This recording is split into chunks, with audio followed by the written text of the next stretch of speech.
No good from South Africa there in the transition. Just losing their momentum, and France can easily punish him.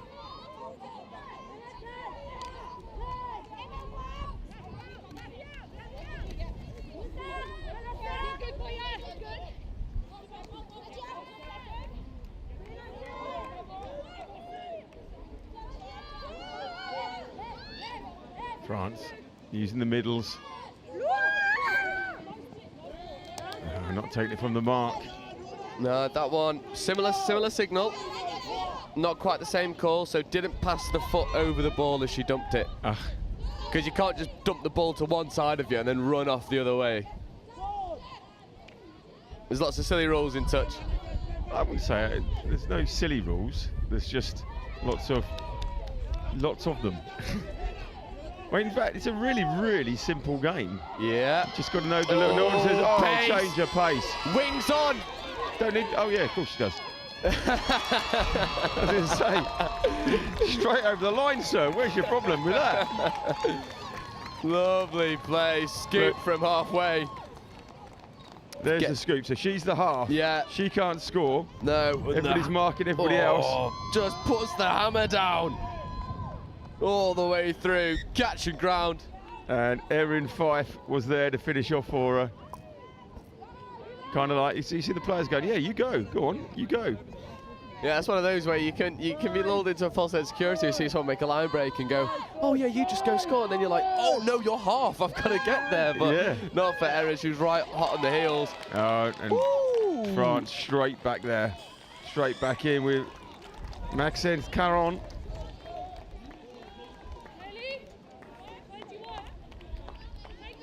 This is just South Africa being tired, I think, because this is just, that's a big hole.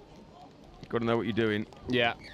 Defensive spacing not quite good enough. Just too much space between the middles. And France are too good not to execute it.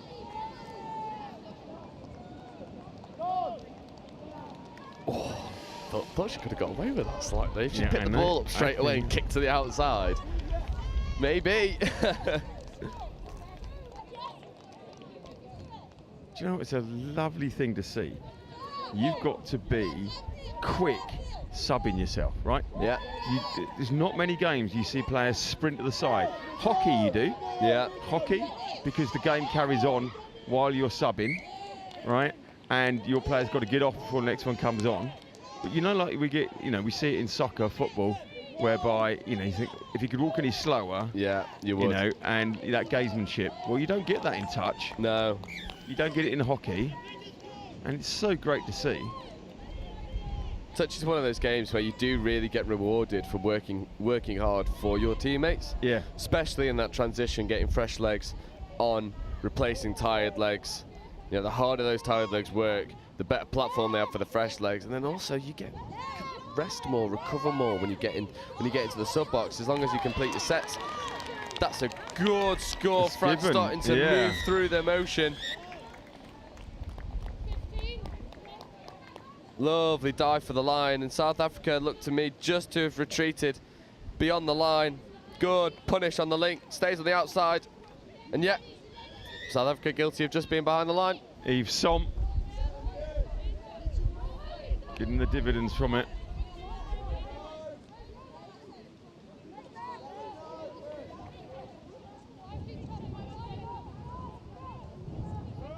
Oh, good platform, 32. Gives the hands. Oh. In and no touch. Thought she could have given it to the wing, but this is fifth now. No touches. Got to create. They come to this near side. Oh, if she could have maybe put the hammer down, would have gone through the gap. Not quite.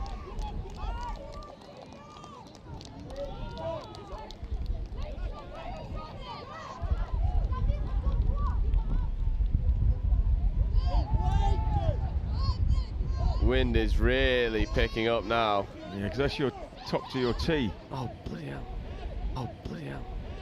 Go on, go and get it. Joe's running to get the top to his tee, because we don't litter. Well done, Joe. Should have got the third camera on him, because the boy's got some moves.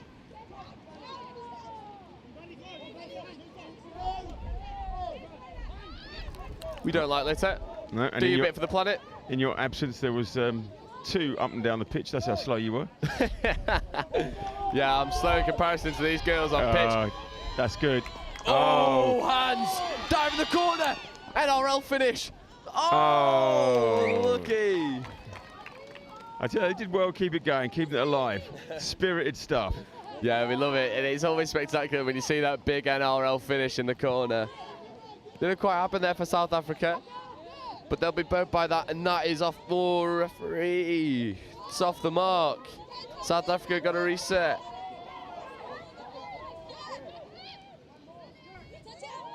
Oh, nice. Didn't get the touch there. So good. What a platform to scoop from. But she makes. Does she make the touch? She doesn't.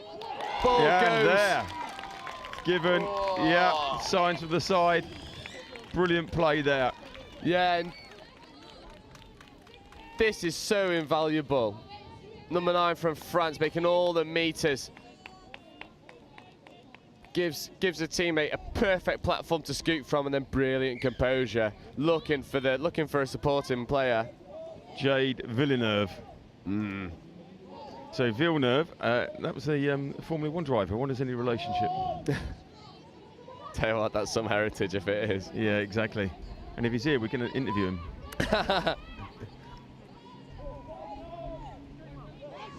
Nice. This found some success for South Africa. Oh, good ball. Nice. One more. Yes. Score in the corner. So good. Oh, touch has been made. Yeah, touch given. Oh, it says touch and pass as well.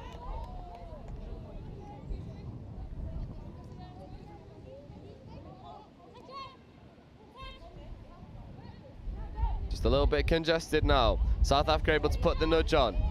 Again, South Africa players really flying up. This is taking them 4 touches to get to the transition. Yeah, so 5th, they'll be scooping from halfway. Bang on halfway, actually. And there we go, turnover, yeah. South Africa do really well there, because now they'll be able to take 1 touch up the sub box. Oh, touch up the middle, just a little bit slow. Now they're making the yards. Not interested in using the winger, but the hips aren't square. And South Africa, for all their good work, maybe just some lazy running letting them down. And I've been nice all weekend. Tired running. Letting people off. This is finals footy. Come on, we're better than this now. I was going to go for tired running. You went for lazy running. It was lazy running. You've done all your work. You've got to work hard for your teammates to get off the pitch. Now you can't take your rest because you're stuck on. Yep. Lazy running. Get off the fence. Really good touch there. South Africa going to have to dig deep.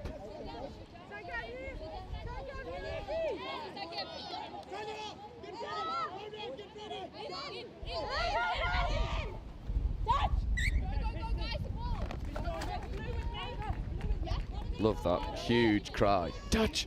Yeah. Let everybody know. Yeah, there's no doubt in the referee's mind, but again, maybe just guilty of overplaying, trying to run through their transition. That was sloppy, that one. Yeah, and you know, France now, they've got a golden opportunity to punish South Africa because these are tired legs, really tired legs. Weren't able to get off, but that is a wasted opportunity for France, and maybe both teams just guilty of not turning the screw when they're able. That's much better from South Africa. Much better. Flying up the box. Oh, nearly goes to ground again there, but doesn't. And now they're able to get in behind onto the defender. No, she doesn't even need to make the touch. She goes all the way around and scores. And I penalised Amelia for lazy running. That was the polar opposite.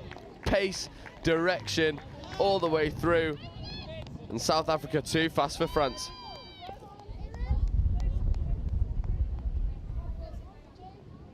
Yeah, brilliant run here. Namusa Kambui. So good. She's been such a bright spot for South Africa the entire tournament. So fast on the feet and starting to see her being used more in open space. And that's the reward you get for working hard in your transition. I'll be hammering it through you all day. Got to work hard for your teammates to get fresh legs on, because when you do, you create opportunities for them such as that. Yeah. And yep, support isn't there. But that link had released way too early for France. South Africa don't recognise it. Don't punish them. This is 5th. And that's ball down again. And yeah, these subs for South Africa need to work harder to get onto the pitch. Yeah. They're waiting until all 3 of the South African players are off the pitch. So the 3 replacing them comes on at the same time. But it doesn't matter. One's off, one on. You need to get there. If the half is isolated, you can do nothing with the ball. Yeah. Got to work harder. Oh, well held. Brilliant See? hands. Good catching. Well done, Marie Gay. It's superb hands. See, you make a bad pass. All right. Yeah. Yeah, you do save a bad pass with good hands. That'll be touch and pass. Yeah. Inside the last minute of the first half. I think 4 tries all is good value, but both teams leaving things out there. She must be offside for France. That's a really good dump. Preempting the touch, getting the ball down, and that's better from South Africa, saving it. Oh, brilliant feet to go through the middle. They'll have one more. Nice Don't speed. need to scoop straight away. They look to use the pace. Oh, she's through. Yeah. Lovely score, and like I say, when South Africa work hard off the pitch, they're able to punish France on the pitch. Emma Rickson, brilliant stuff. And there's the buzzer. Just pace round the outside, sends the dummy, Wing says bye-bye. Lovely score. Brilliant stuff. What a way to go in at half-time, 5-4. Let's take a breath, because we didn't get a breath between games because we were busy on that one. Back with you in 4.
Right, just about to get underway.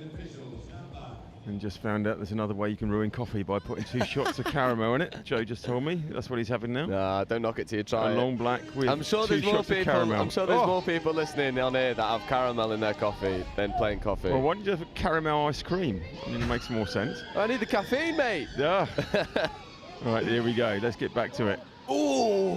Ooh. Interception opportunity there. Doesn't go for it. Secures the touch. France moving a lot more direct. Now, yesterday there was talk of a. I said, go on, give me something left field, and it was an England clean sweep. Yeah. Right. So, what do you think on South Africa winning this one and the South African clean sweep? Do you know what? I think I would like it more, apart from the girls' 18s, because I want to see my little sister come home with the gold. I think they will. But if South Africa can pick up a couple wins, a couple medals, that'll be over the moon. And I'll go back to work on Tuesday. We have loads of South Africans in our work. I'll be saying, mate, they've done your country proud. They certainly have to date so far. And I've got to say, probably, apart from that England boys 18 side, the most exciting that we see, because they don't really play conventional touch. It's more like, it's like Fiji touch, just playing around with your mates in the park. Yeah. Using your footwork, using the hands, disguise on the pass. It's all just too good. Sweeper play coming. Here's some more conventional structure. Oh, the ball just goes to ground. See, that's the problem with conventional structure. What a resort to conventional structure. If you can just run hard and fix defenders. Ella from the French coaching team, who was on the comms with us yesterday, just walks past and waves and looks away quickly, because obviously she doesn't want to be caught on her again. But no, we'll definitely get her on. Yeah, we'll get Elia back on for sure. All pace around the wing. Not quite. And this is better from South Africa, because she's not half, so she can get touched. So she's just saving some time, and now they're able to move through. It needs to be more direct. You need to go forward. You're striking from too far out at the moment. Go forward. Transition done well. Just losing momentum though. Sweeper now. Takes the ball down. Very nice. Gap open up in the middle. Can she find it? Gives the hands. Oh, that's nice. It's ball down. Yes, it is. Class play. So good from South Africa, beginning to start to use more structure in a more sensible way. They send the sweeper. Sweeper gets round onto the middle, so here's the 32.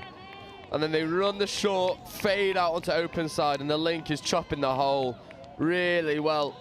Ball is down. Emma Rickson again, delivering the goods. Yeah, misconsistent for this South Africa side. And now France need to reply. They need to get the next score on the board. 2 tries down. They check off back on the inside. Interception made. This is touch 0. Oh, but they won't get the touch 0. It's those circumstances that, don't give the penalty, because they've made the interception. So in actual fact, the refs have just taken a touch away from South Africa, because it's not touch 0 on a penalty. So South Africa are probably thinking to the ref, we had an extra touch. You've actually, you're thinking that you're trying to give us an advantage by giving us the penalty, but you've actually penalised us because you've taken a touch away. Okay, so let's explain touch 0 and first touch. Yeah, so on an interception, if you make an interception, that's touch 0 to reward the defensive team for getting up out of the line and putting pressure on. Everybody was fine with that. Yeah. That was really good. Yeah. Talia Hussein again. They do get that try, bringing the deficit back down to 1. But yeah, as I was saying, so if the defensive team makes the interception, to reward them for getting that interception, it's touch 0. Right, hang on then. So you start off with the ball, yeah, and you run. And that's 0. Yeah, and then the first touch that gets made, then that's first, rather than the other way around. Okay, so simple man here, right? I've got the ball in my hand, and I run off, and the first person that touches me, that's 1 touch. Yeah. At touch 0, I have the ball in my hand. The first time I run off, somebody touches me, that's first touch. That's the one. So if you make the That's the same. We make the interception, so you've got the ball in hand. So I've got the ball. Yeah, that first touch, in essence, doesn't count, because that's touch 0. And then you can roll the ball and continue to progress, and then that's first. So, yeah, South Africa. Okay, so the first time I'm touched, that's my free touch. Yeah. Right. That's the one. Just to reward the defensive team getting them into the line, into the passing lanes, and then achieving the interception.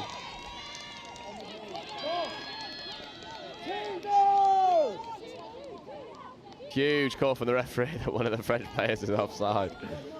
No confusion as to who was offside there. Oh, good feet. Really good to create some separation. And also buy some time for the fresh legs to arrive. They're arriving a little bit late. Appearing on screen now. 32. We go open side. Oh, it's a lovely Aussie underneath, and they get the ball down. That is superb. So good, too good. French can't deal with it, and South Africa enjoying their work. Brilliant. They go back to that 32. Half picks up. And then little Aussie underneath just sells all the French defenders in a dive on the line. Niati with the Aussie underneath. Why is it called an Aussie? Because it's going underneath. Yeah. Is that right? Do you know what? Close enough, mate. Close enough. For someone at the start of the stream that said they don't know much about touch, you're picking it up here and there. Well, I'm just based it on Australia's underneath. Ooh, offside call. Thought the try might have been given. So is it literally because Australia on the map is underneath? Yep, you cut it. Yep, you cut it underneath. Under. Yep, there we go. Yep, Aussie. And then when you start to play with that little switch wider, that's when it's called the switch, the conventional contact switch. Two players running it deep. But that little lazy Aussie just cutting under. Yeah, spot on. Yeah, touch there. Also threw the ball forward. But gets it back. There's a French player with amazing braiding just walked past. Joe, I was literally just thinking the same thing. It's spectacular, isn't it? It's really, really impressive. Get her on camera. What I do like is that everybody walks past our comms cam and ducks underneath it, although it's pointing the other way. So yeah, we won't tell them about that. They have no idea where the lens is. And that was knocked out of the hand. So they go again.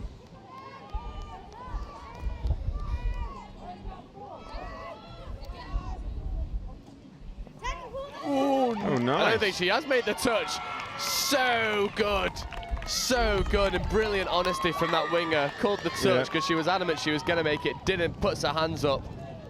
Erin Fife says, no, I didn't get there. Superb honesty. Here. Loops over there. Goes, look at that, dance floor moves. Yeah, she says, yes, I made the touch, and then actually, no, I have not made that. Really good honesty. So France bringing the deficit back down to 1. 7-6, South Africa's favour. No, unfortunately, hips not square. You could see then they were facing way too diagonally, parallel to the sidelines rather than the touchline. Easy call for the refs. Better transition now, driving up the midfield. But South Africa are timing their release on their pistons really well and are able to get up and encroach the space. And France now just have to be a little bit more stop-start. And your pistons are what you're talking about, the guys in the pocket. Yeah, exactly that. So, you know, the Pistons pumping like pistons up and down. Exactly. Up and down. Pistons defense, you send 3 up first in good spacing, and then the 3 players who aren't up in the line set back on the onside line. And then as soon as that ball gets dumped, the 3 who are onside fly up and they interchange, exactly like you were saying as Pistons. I think a touch has been claimed, but there was no big call. So the referee saying to South Africa, just take the ball back. And have another go. Yeah. It's something that is a little bit detrimental for the women in touch, is touches on hair. Count. Yeah, it all counts. So even if you don't feel it, touch has been made. Well, that's why you've got to have, you know, your hair tied up nicely and all tucked away. You can't have it flailing around. No, exactly that. And some people might critique the skin-tight vests and t-shirts, but that's for exactly the same purpose. Yep. Touch on shirt does count, so you want it to be as tight as possible. France starting to work the ball better in the midfield, getting in behind the promoting player. And now they can scoop. Ball back on the inside is on, doesn't go, and South Africa are able to convert. South Africa really keen to get on with it. Good transition. each player there took a touch, get it up, but now this is the 5th, I think. Yeah, it's the last touch. Oh, gap. It's there. No, touch has been made. Yeah. Wrong option. Probably should have picked her eyes up, looked to the wing, but it's just showing how good South Africa can be on their transition when they get the fresh legs on and they get rolling. So that was a really good quarterback style there.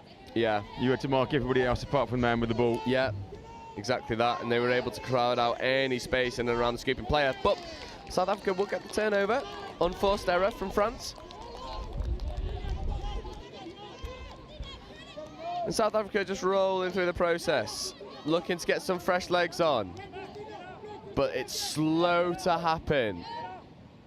Now they're getting on. Much better now.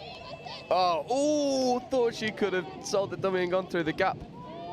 That's 4, this is 5th coming. 1 opportunity to strike. You can see on your screen there, space on the left-hand side. Dump the ball, 32 short. Give the release, they do. Ball goes to ground, but that'll be 6 more. France guilty of just knocking the ball down in efforts to make the touch. South Africa taking the time now. Use the structure. Open side quickie. Hips not square. Unforced error and a wasted opportunity for South Africa to extend the lead. They will get the shove on. Trying to force a turnover. And France committing the same infringement. Roll ball errors. Skill errors creeping in. Surrendering possession over.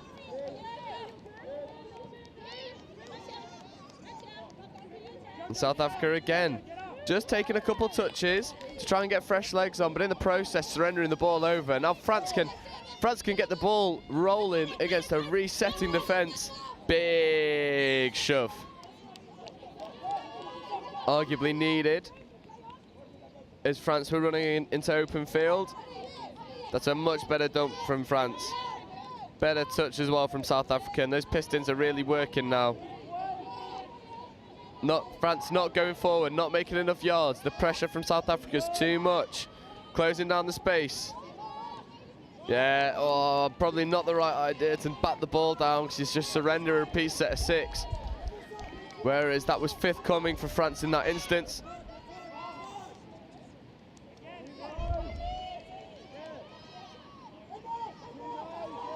Well played by the French. Just throw it into the touch more than she patted it down. Yeah, that's one of those instances where if the hands are in the passing lanes and the movement is towards the ball, the ref's always going to give the 6 more. Yeah. Sweeper coming, the pick up, back the other way. Look for the wing. Yeah, there it Wings is. on. Yeah. Ball down. There's the equalising score. 7 apiece. Woo! Yeah, we've had some high-scoring games early doors today.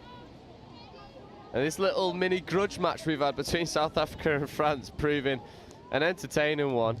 Men's 20s took the win for South Africa. Women's 20s, it's all even.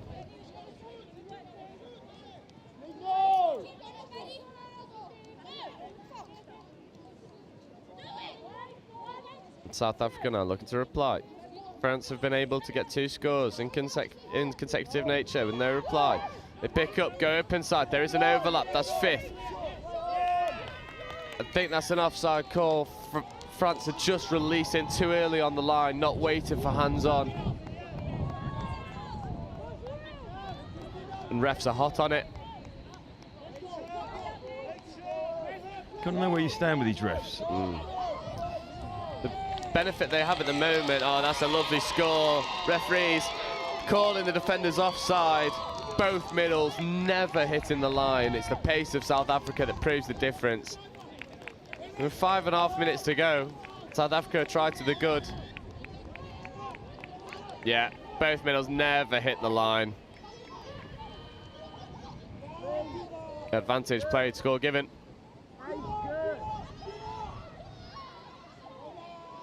Oh, that's a brilliant dump. South Africa player on the floor. Oh, the footwork is superb. Yeah. Gets stepped in a phone booth, bye-bye. France even it all up. Here it is. Brilliant dump, engaging two players. South African player on the floor. She receives the pull back. Oh, we're not quite going to see the big right foot whack. It was too good for South Africa to deal with. South Africa. Go. Give the pass. One more. Superb. Dive in the corner. Has touch been claimed?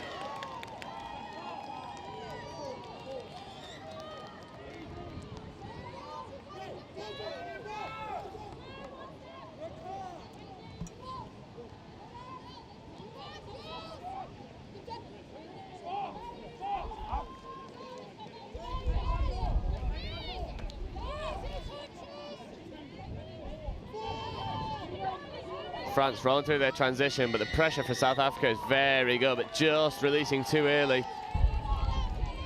And you can feel the energy from the France sub-box revving up. They know that a try here puts them in really good position to see out the rest of this game with a win. And even this mini-series up early doors on day 4 between South Africa and France. France now, kicking at the line, looking to feed off. Brilliant shot for the winger. Although, offside call. Not advancing fast enough. Penalty to France. Repeat set of 6, and the volume levels just increasing slightly. France, quickie, come back to the open side.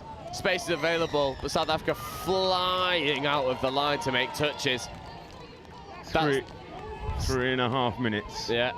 Second penalty on the line. South Africa give away one more. They will lose a player for the rest of the possession. Quickies. South Africa dealing well. Oh, they get the let-off forward pass. South Africa trying to go up all the way and get the score. 3 minutes to go. I mean, we're in danger of another drop-off here. We are, but can South Africa break French hearts again? See, that's just good hands. Core skills to the extreme. 2.5 minutes now, clock's winding down. That's a loss of control. Not according to the ref. No, apparently not. I think France have got away with one there. Just looked like she lost the ball as she went to go put it down. So, it's coming up to the 2-minute mark. Can France break the South African hearts in the last drop-off in the last game? It was South Africa with the golden try. Yeah, good decision just to take the ball back, because that would have definitely been off the mark. Good heads-up play. Yeah. Oh, lovely. Can she reel it in? I might have said it before. Yeah, and they're going to get the penalty for offside. You can hear the referee saying, middle, no, middle, no. France engaged that defender, went round the outside. Unfortunately, the hands didn't quite stick. But 90 seconds remaining, and France with a fresh set. It's the perfect opportunity. They go back to the quickies. Nothing doing. You can hear the calls of 32 short. They go short side, 2-on-1, steps back. Dive in, and no, touch given. 33 short is what's called. Yeah, unsure whether it's the right option, to be honest. They're running down a blind alley at the moment, very congested area. But their quick hands are in the corner. No, touch. Didn't pass the foot over the ball, so that'll be turnover. And it's these core roll ball errors that have really stopped France building any pressure. Because every time they get the repeat set, they can't really punish South Africa because of these simple infringements at the roll ball. And South Africa and France ping for offside. So with 30 seconds remaining, South Africa will have one opportunity to go down the other end.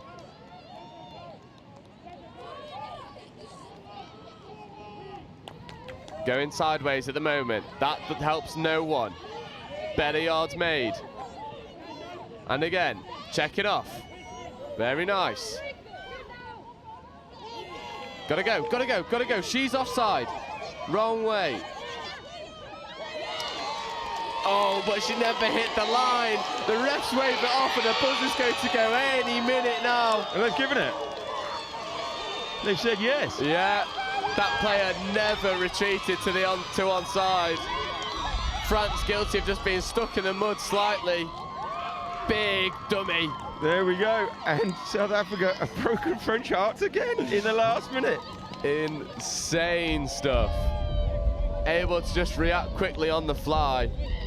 French player hadn't hit the line. Referee calls play on, and in this little mini grudge match we've had, South Africa come on top in both the men's 20s and the women's 20s. And the poor old French again, I must say. Yeah, heartbreak for the French. They played really well, but just a couple errors creeping into the game, allowing South Africa to always come back. And in the end, South Africa just too clinical, too dominant when it mattered. Superb score right on the buzzer. Turning over possessions with 30 seconds on the clock. Going down coast to coast, getting the score. You see Rich on cam trying to grab someone for a little chat. We've got it here.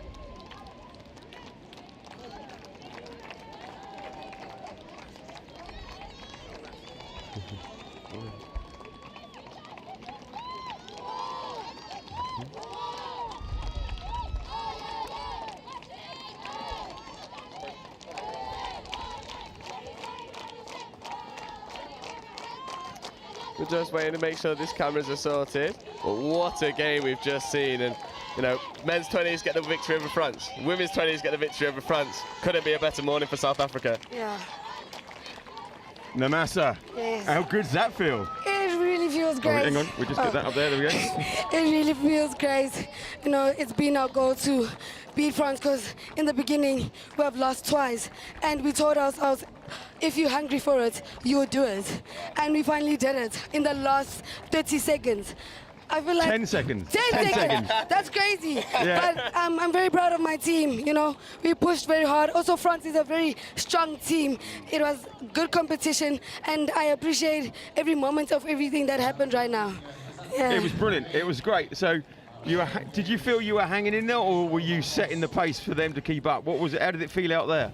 Honestly, it was a lot of pressure, but I know how to control myself. Yeah. But I could say playing with them felt very, I don't know how to say it, but it felt very hard. Yeah. Because we couldn't make mistakes, but you have to make mistakes to get better. Yeah. But we finally did it, yes. Yeah, you learn from your mistakes. That's 100%. right. Excellent. Yeah. So, how does it feel now? The next step? Confident?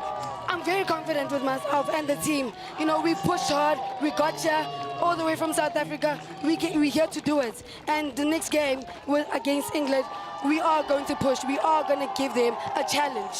Yes. I bet you did. Yeah, no doubt about that. And something now a big compliment South Africa on. It's just the intensity. You fly off the line and started to get pinged for offside. Were you ever worried? Were you ever thinking about maybe stopping flying off the line, or is that just part of your bread and butter and never going to stop? I never stop because I feel like defense is my strong position, and if I stop, that means the whole team stops. Yep. You know, if one person stops, it collapses the whole team. So we have to keep the energy flowing and growing. Yes. Collectively as a unit, you got there. Well, congratulations. Well done. Thank you so much. And here, good luck for the next one. Thank you. Look forward. Right, and now the good news is that we get a break because they've extended the time. Thank you very much, Namasa. Brilliant stuff. Joe, we actually get the break that we were promised. Oh. So, looking forward to that. We'll be back, and what have we got next? We have got the Mixed Fix 15, Wales versus France. Will France eventually get a victory this morning? Stay here, and we'll let you know.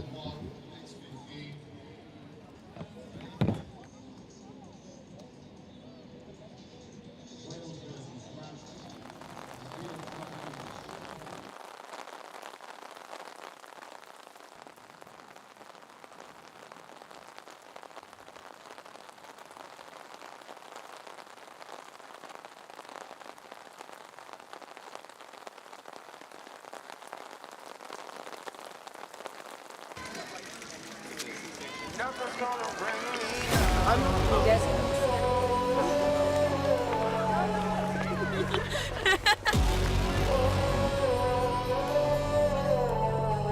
Nothing's gonna bring me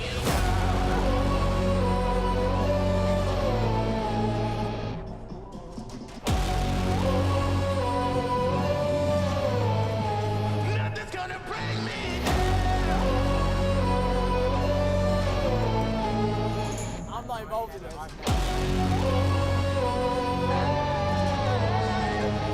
gonna bring me down. Take a deep breath in. Take a deep breath out. Take a deep breath in. Our game. Our new attack. Our D. Breathe out. On you. England on 3. 1, 2, 3. England!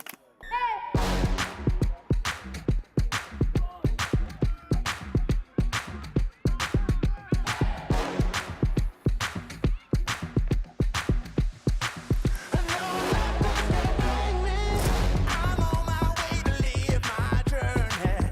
I will not lose as long as I'm breathing.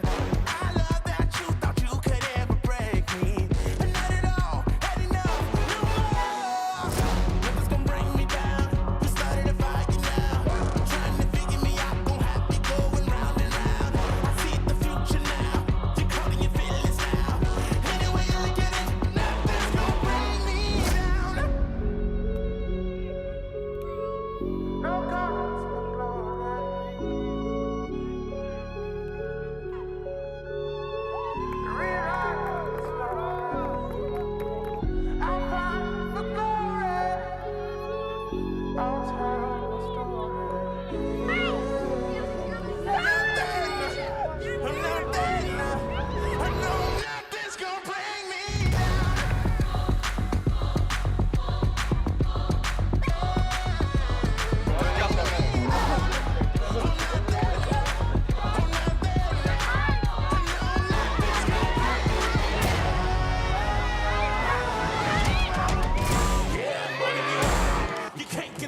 And after a little breather, a very, very well-earned breather as well from a breathless morning, we are back. Third time this morning, 3 out of 3, we see France on pitch 1.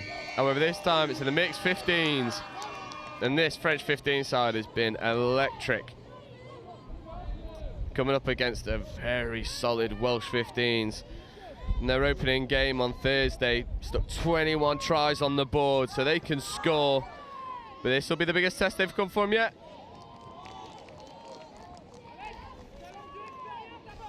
France just feeling the defence out.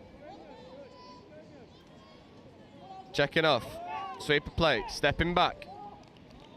Touch has been made. Half court. Turnover ball. We're just getting our paperwork sorted. I think you'll recognise the voice of the fella joining me on comms. And we've got Mark. How are you, mate? I'm good, Joe. I'm good, thank you. Little bit disappointed following helping the women's 20s, but some fantastic touch on display all morning, and looking forward to this one. Yeah, and I think those women's 20s can be proud of the way that they played. Just done by some athleticism by South Africa in the end, but it's Wales now looking for the long ball to the wing, just goes to the ground, and early doors, both teams driving hard at the line, trying to find space and opportunities, not quite happening. Yeah, I'm excited to see this Wales team in action. Obviously, I think they've only lost one game all week, and it's been so close between Wales, England and France in this 15s division. A real glimpse into the future, and the future looks bright in European touch football. Touch 100%, 100%. And I've picked 2 out, and they're both on the pitch here. Leo Martin Mendes-Lopez on the ball now. Superb player. I mean, you'll be able to testify to this as well. It's not often at such a young age you see a female middle in the mixed game. It's very, very rare, and that tells you a lot about the quality of Leah. Obviously, she's got fantastically experienced coaches who know what they're doing, know what they're talking about. So to have her in the middle, shows what she's capable of. Yeah, Wales now rolling through the attack, looking for the 32 platform. Find it, rappers on, doesn't give, dives for the line. Ref's having a small chat. Offside call. Oh, yeah, I think France got lucky there. There was a bit of separation between the middles. Leah, who we were just talking about, a little bit wider. She's tighter this time on the quickie play. Good touch. Good touch.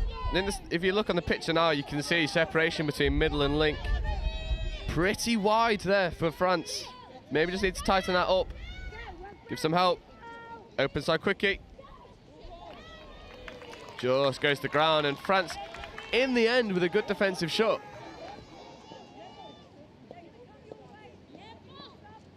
We're rolling through the transition now. This is something that this is a staple of the French game. We're seeing a lot of in a lot of the age groups, they try and run really direct off their transition. Unfortunately, when you try and run so direct, especially with legs that have been defending, mistakes can creep in. Wales just happy to take the touch and get another crack at the line.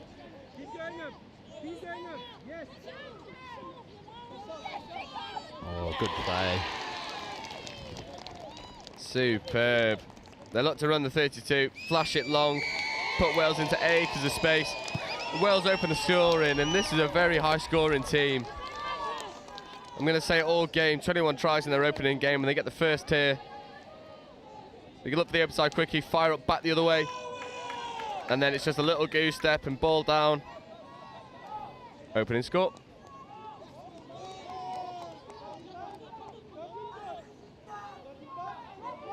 And I've got to say as well, as the French roll into their attack, I'm absolutely loving the French support, because you can hear it screamed all over the show. Got to say, they've been #1 in terms of support for their own nation and each other's teams. You've got to love it. They're a passionate bunch. Super comes round, step backs the other way. Ball goes, but just goes to ground, and little bit of a shove. French player down on the ground. I think it's Chaffeau. Yeah, hopefully Jonah's all right.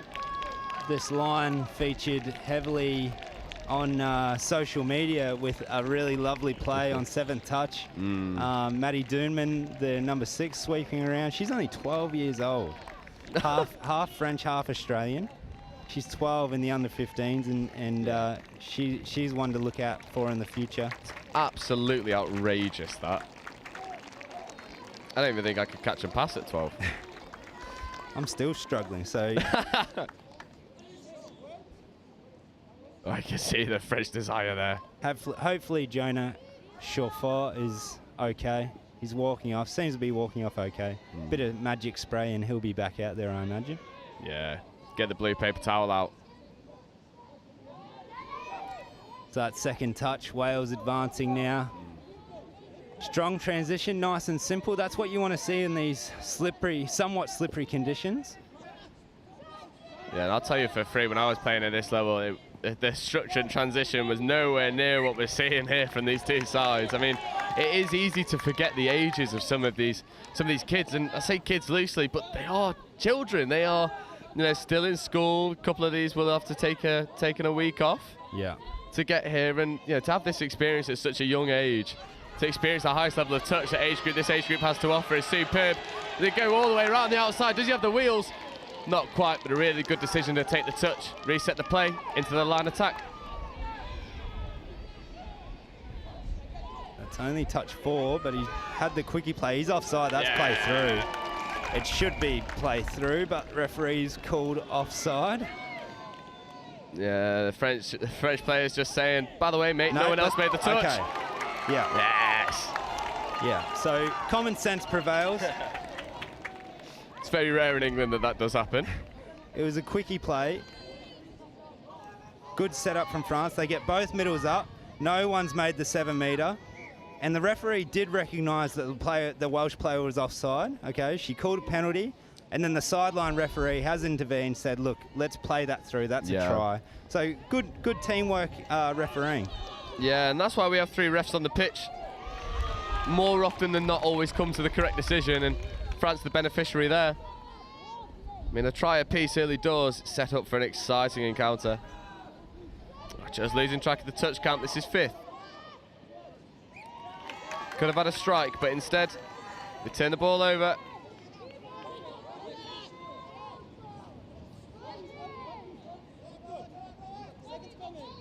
Oh, and the ball just goes to ground. Unfortunately, that's been a bit of a theme of the French this morning as well. They're dropping a lot of ball in their own half. All 3 teams we've seen this morning. And really has cost them pretty dearly. Yeah, 100%. When you do identify that maybe you're struggling to connect in your transition, you want to take 10% off your speed just to increase that completion rate. Because if you're constantly surrendering possession to your opposition, A, you can't get off the pitch, so you're tired. B, it builds confidence for your opposition, Wales in this case. And you can't help but feel like if France could just complete that completion, they'll be able to find their feet more in this game, because in the very few times that they have got to the Welsh line, they're asking all the right questions. Absolutely. I think I've probably seen too many box patterns with really big passes involved and no adaptation for the conditions as well. Yeah. Every time we pass it, we increase the risk of a drop. So it's just something to consider for coaches out there. 100%. You've always got to have that plan B if something's not working. France now just get crowded out.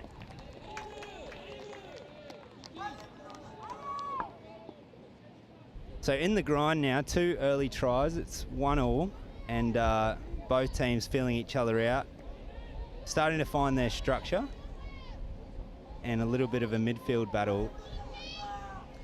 This Wales transition is so slick. They're able to make so many yards at the box side. It allows the fresh legs to come on. This is 5th now, scooping opportunity. Diving touch comes in, isn't made. Ball's away, goes to ground. I think just like what we were talking about, the Wales transition, their box pattern is really simple. Yeah. Very clean, very crisp. Nothing unnecessary. Yeah, hard touch. Full extension of the arm. You see the locked elbow as the touch comes in, and that's what referees will be looking for. Oh, as my amazing mum comes and delivers me coffee and a bacon roll.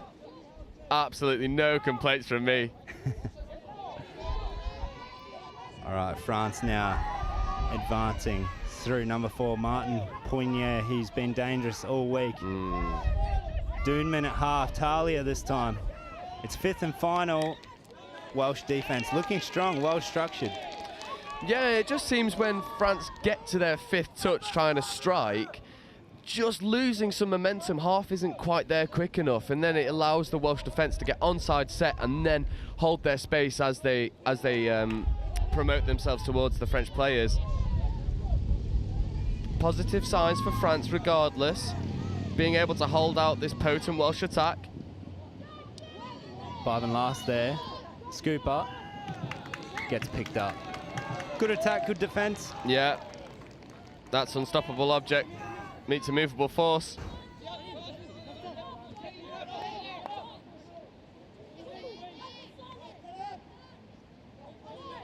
Lovely dump. Technique on some of those is perfect.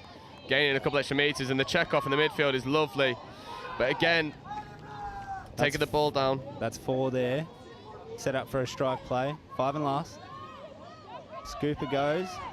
Ooh, just loses footing in the end.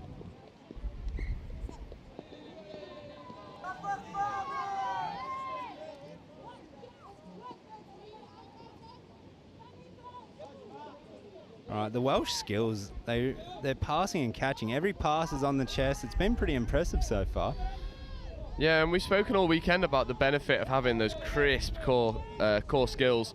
The catch and pass, clean dump, half getting there quickly at the moment. Wales have all of that. 2 on 2 here. Ball away.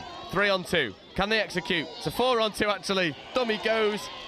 Oh, wow. Ball is down. And I think the touch has been made, and that is just a superb defensive effort. 4 on 2. Looked for all the world that Wales were going to be in, but the French defence stubborn enough. Yeah, amazing scramble defence there. Referee right on the spot. Welsh player wasn't too happy about it, and it did look 50-50, but with the referee right there, got to be confident in his call. France now checking back in. Sweeper play. Step back. Needs to feed off. They have 1 to play. Oi. Got to be aware of the count there, boys. Yeah, definitely. I think maybe, I've said this morning when I was introing, going to be a little bit harsher today. This is finals footy. Yeah. We want the best. Just need that extra level of communication, because they're looking to strike, potentially unsure of the touch count, and then you're just always stopping and starting, not really able to create any momentum. Whereas Wales, when they get the opportunity, striking from deep and striking with purpose. As you see here, move the ball open side, great footwork. Great touch. Valentin Verlet, the number 19 for France, great diving touch to end that set. The commitment from France in defence has really helped them out, and maybe just need to work across the pitch as a unit of 6. Ooh, little one. Slightly frustrated with the loss of footing. Lovely check off. Oh, brilliant meters made. And 1 more. Here we go, Scoop. Good defense, short side, Constant.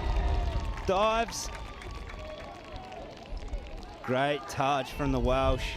Really in the grind here. 1-1. Lives on the line. Defense. Diving, try-saving touches being made. Yeah, and both teams now being able to transition and go coast to coast. And it really is a test of fitness now, your physical conditioning. How is it? Can you stay concentrating? Can you match the pace? Can you cover the ground close enough? At the moment, both teams are up for it. I mean, albeit with some diving touches at the very last.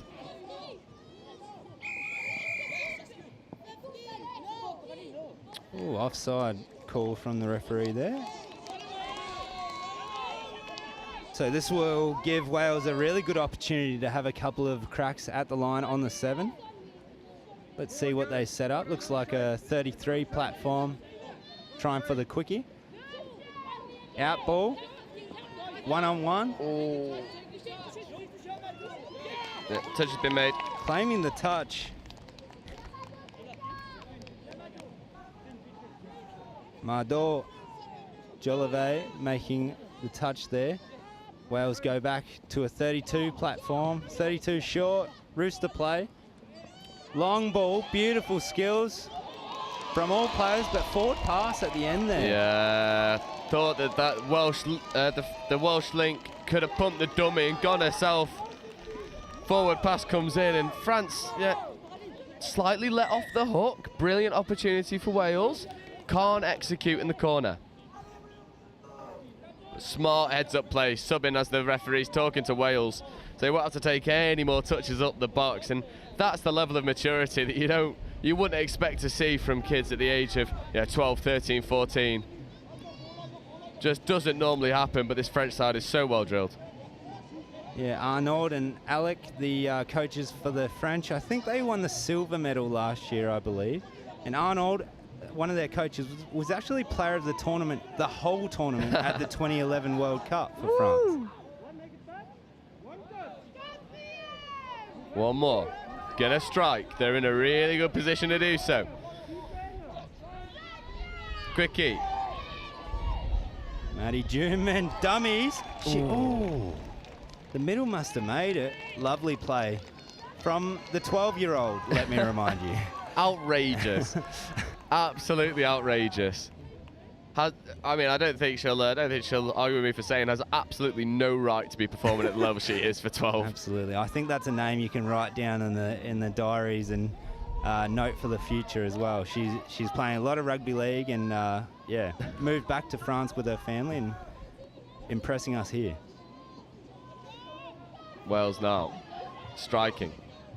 Really good core skills. 2-on-1 again. Just can't quite execute. The final ball isn't going to hand, and maybe just a bit of confusion at the touch count. They thought it was fifth. It's fifth now. That's turnover. Man, this half is flying. We've only got 2.5 minutes left. 1-1 still. Defensive grind. There's been some great attack matched by some scrambling defense. And a bit of a midfield battle too. So showing the quality. The defensive team in the midfield just aren't letting them make easy meters. No, definitely not. Although we've got a good opportunity there. This is fifth now. Quickie. Something I'm going to begin to start picking holes now. Mm-hmm. The France they work space really well and then almost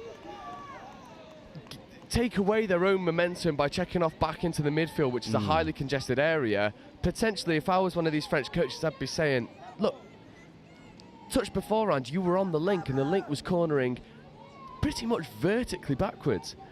Take him on the outside, back your pace. This French team is pace to burn. I'd like to see maybe a couple link punishes be thrown in. Condition that link to be scared of the option. As we see some superb hands on field. No, I think you're right. They're throwing one extra pass that is unnecessary, and it's costing them a good setup. Good pace from the half here. Finds the 14. It's the Welsh try scorer in Caitlin Morris to score her first after a fantastic scoop from the Welsh number 3, Ocean Ayres. Yeah, we've seen Austin do this all day. Scoops, pace, direction. It's too fast, too big.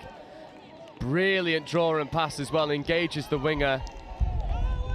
And Wales, a minute to go in this first half. Take the lead. France looking to reply. Quickie, much better set.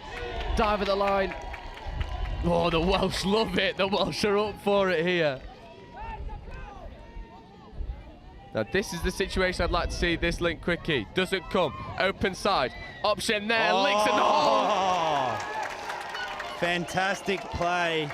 Alexandra Lichtel with the open side Quickie hand in his second try to that man, Constant. I'm not even going to attempt his last name to make it 2-2. Superb open side Quickie, and just the footwork engages the link, and beautiful catching ground. I love the little screamer celebration to the camera as well. Wales now though Good option. Good defense. Brilliant defense from the winger, not bothered about where the ball's going. He's like, look, even if you reel this in, I'm going to be there to shut you down. And 10 seconds remaining, and barring an interception, France will just see this one out. What a half of footy. Superb half. And I've not seen 15s be able to run at this pace for a long time. Yeah, it's anyone's game at this point in time. Absolutely. And when we talk about, you know, there's been a bit of chat comparing touch up here to the Southern Hemisphere. Honestly, it doesn't get much better than this in terms of skills at this under 15s level. We see under 15s a lot in Australia, and yeah, this is right up there with that sort of skill. It's a superb display. A 2-2 at half time. We're going to take a very brief break, if not for anything else, but to catch our breath from the fast action this morning. We'll be right back with you in just a moment.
We are expecting the hooter any second to restart what was a breathless first half.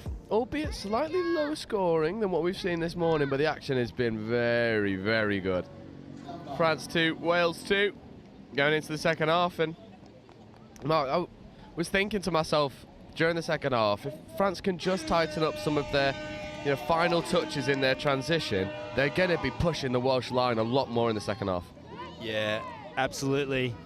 There's only a couple of little things in attack I think they need to fix to break things open. And this Welsh team, we know they've got plenty of tries in them. So I think the shackles will be broken in the second after a couple of coaching adjustments. Yeah, definitely. You want to see these guys just run out in the pace that they know they can. Good dump sweeper play. Oh! That's zero touch there from the intercept. Talia Dooman, her coach, all the way in Australia at Palm Beach Stingrays. Steve O'Keefe is watching, so shout out to Steve. He'll be coached Maddie and Talia all the way back there. So he'll be proud of that effort. Yeah, they're really showing the core skills for the intercept, and this is a much better transition now. Fifth, scooping through against the retreating defence. Middle just gets onside. I'd like to see that scooping player just pick a line, pin the ears back and go for it, because just checking off too many times, stunting your own momentum. Pin the ears back, pal, you've got the pace. You can find the gap. Want to just add some spice and add some champagne with that French flair, mate. We want to see them go through the line first, and then you can use your fancy footwork. Oh, Wales really good. Creating an overlap. Oh, big dummy. Huge dummy. Wales open the scoring in this second half, and I think I bought that. Yeah, good open field football skills. Number 10 from Wales shows good pace. Little dummy, Manon Lafitte is that name. No, sorry, that's Finlay Britton with his first try to make it 3-2, Wales over France. Yeah, superb heads up rugby. Recognises the overlaps there, backs himself, bumps the dummy, finds a gap. No touch, but he doesn't let go of the ball. Wales have got to advance. You can't pull out of touches in your 7. Oh, contentious one there. Can't pull out your touches in the 7, and Wales not advancing. So Wales get a let off. France will feel a little bit hard done by.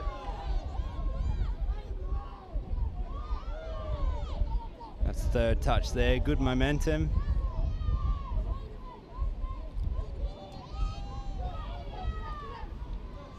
Oh, good pace again from Wales on the scoop.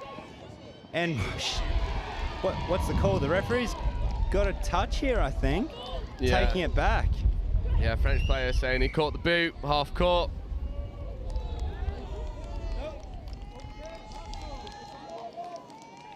Yeah, so we thought it was going to be Caitlin Morris's second try on this left wing here. But there was a touch earlier in the midfield. And France hold on.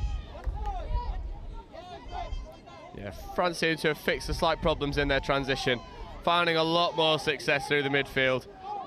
One touch now.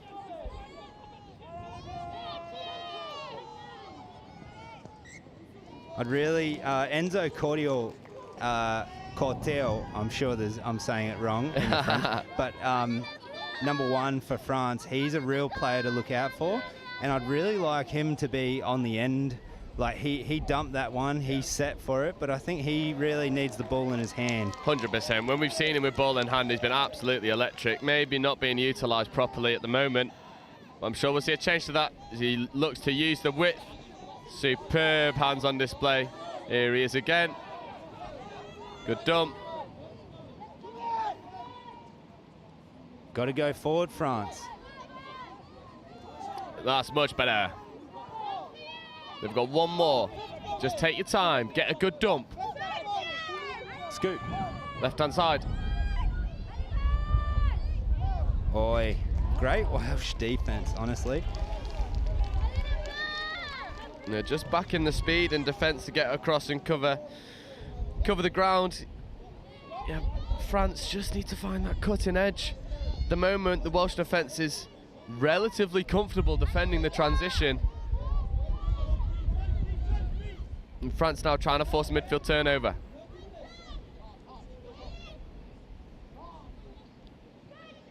That's 4, 5 coming. Good pace again from Wales. He's half, he can't score. Great right to left pass. Amazing touch. Ojan finds Ethan Roberts for Wales' 4th try. That's great footy, Joe. It's so good. Really good heads up play. Picks up, sees the gap. He's like, look, I'm going. Finds, and then to be able to pick the eyes up so early, find the right option. I mean, the maturity beyond his years. I don't know if there's a factory in Cardiff where they produce Gareth Bale-shaped 14-year-olds, but these big, strong, fast prototypes they've got are really threatening. Well, and you know, he's not in the mixed 15s, he's in the mixed 18s. But Gethin O'Callaghan is an absolute monster of a player, and the fact that he's only 17, I think there's something in the water, definitely, but that'll be a score for France. Defenders on the line, not advancing. France make it pay. And all of a sudden, the game's starting to open up. France needed that. I felt like all the momentum swinging towards Wales. It's Martin Pugnier this time. Gets the quickie back from Leah. Great dive and referee on the spot. That's a nice try to keep them in this one. 3-4. Yeah, and that's a combination we've seen a lot with Leo Martin Mendes Lopez. Working really well on the quickie plays. We've not really seen them in an attacking sense that much. That pod's getting stuck in D. The one opportunity they do have an attack, they go make it count. Wales, however, looking to reply. Good defence. Brilliant. Enzo. Much better as well. The defensive spacing was much more positive. And you can't help but feel like in these conditions, the wind is blowing heavily from left to right. You want to defend tight and you want to force people to throw the long ball. Because at the moment, all of the Welsh success has come through the middles and the link channels. And as a coach, you want to limit your opposition to the hardest possible option. Oh, good feet.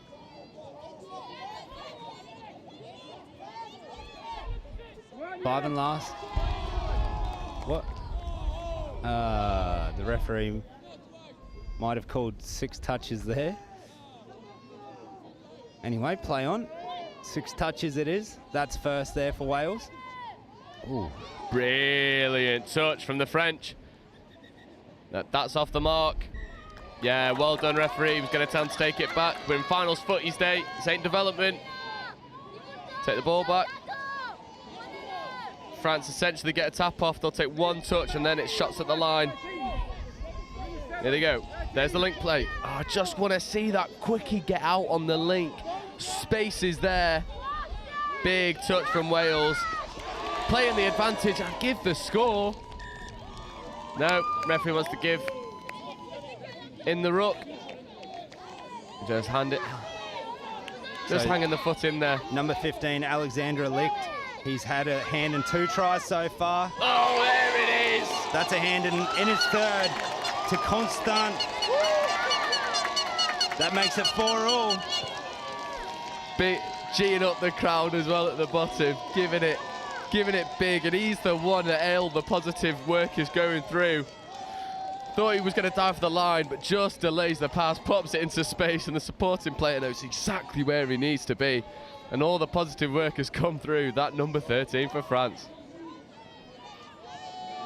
Great hit back.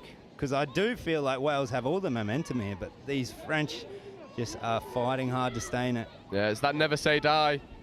Wales pick up, fire up round the outside. Good footwork, ball is away. France need to react. Touch has been made.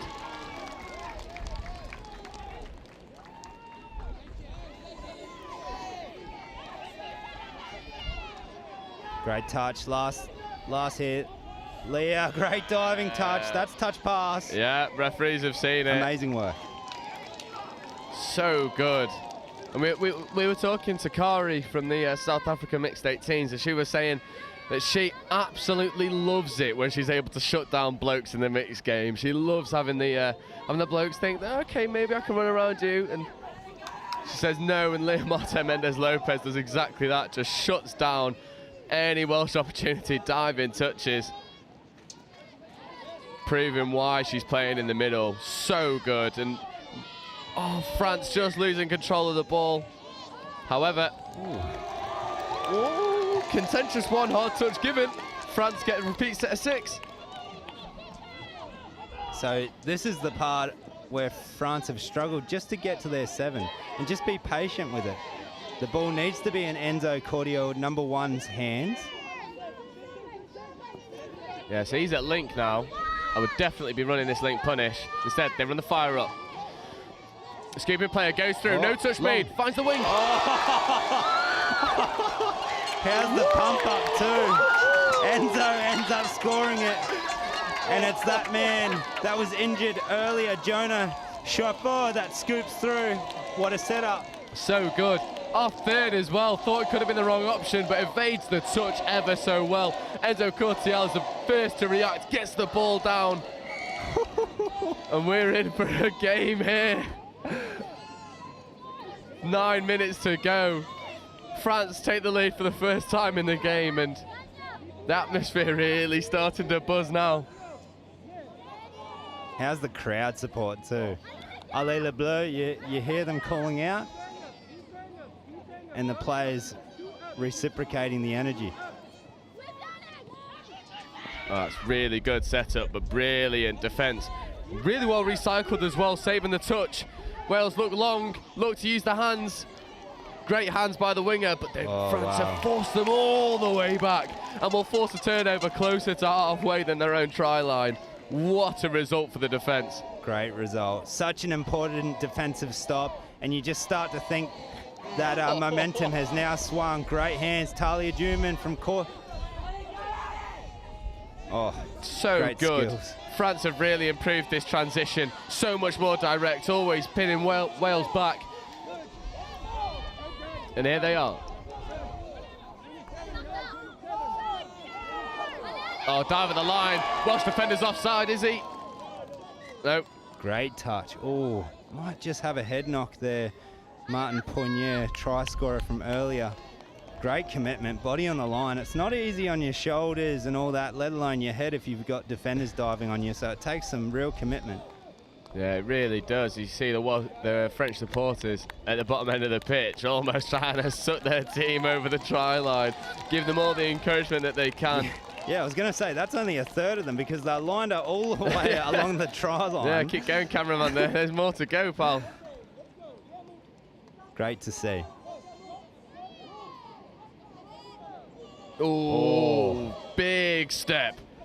Takes the touch. Good meters made off first.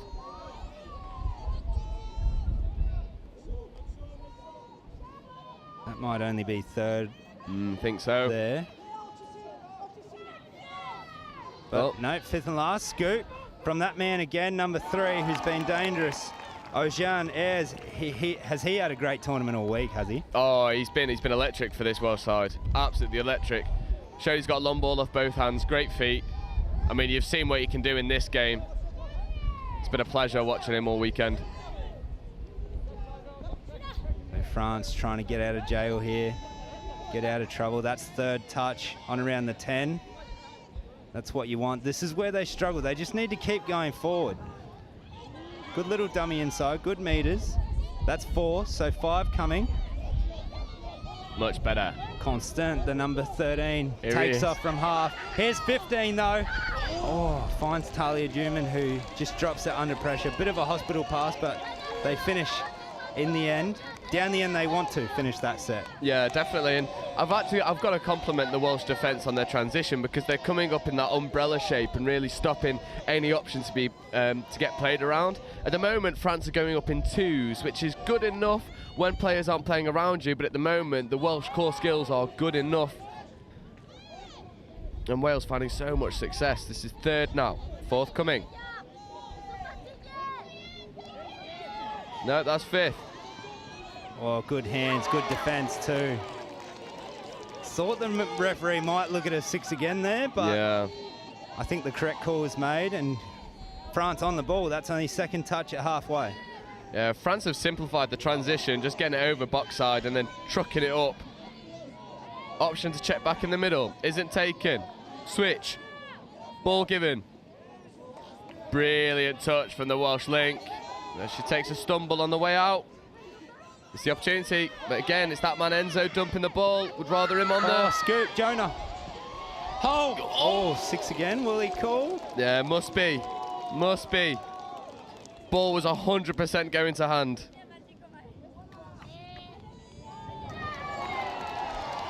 Yeah, there we go. 6 again. Can hear the crowd.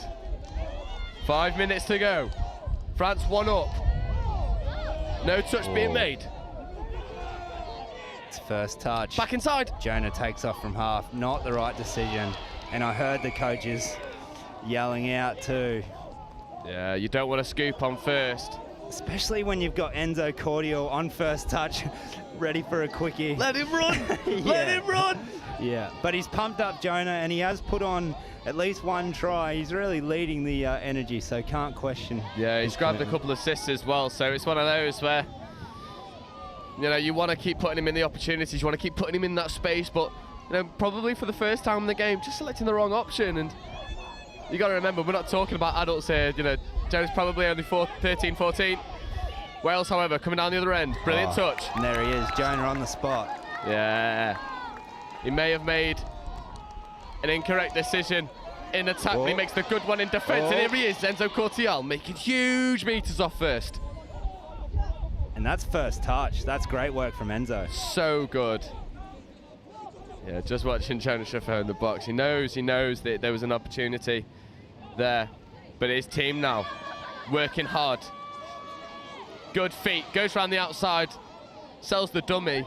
Good decision not to give the pass. Now they can attack the line. They've made so many meters. They'll have a couple. Brilliant hands. Open side quickie. Cuts underneath. They'll have one more. Alexander Lick. Yes, there it is. He scores. That's his 4th try. He's had 3 assists. That's his first try. He's actually scored himself to make it 6-4. Working with Constant, the number 13. They've been absolutely instrumental, putting on 4 of the 6 tries. Gets the quickie back short side. Welsh defender turned inside out. And that's a great try. That probably, unless Wales score here, may be the clincher.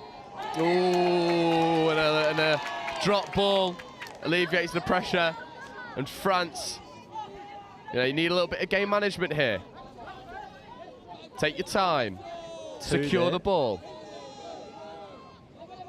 Great coaching decision to get Constant and Alexander straight back out there. Yeah, these are the guys that make things happen, and that's a hard shove. Again, you finish that touch with locked elbows, and the referees are going to go, no, that's not. You've not given the attacker a fair opportunity to get the ball down. It's a good. Oi. Oh, good heads up play. Well done. Nice patience shown from the young boys out here.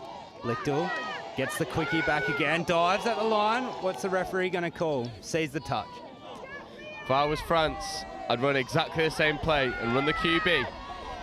Yeah. They should. Check off.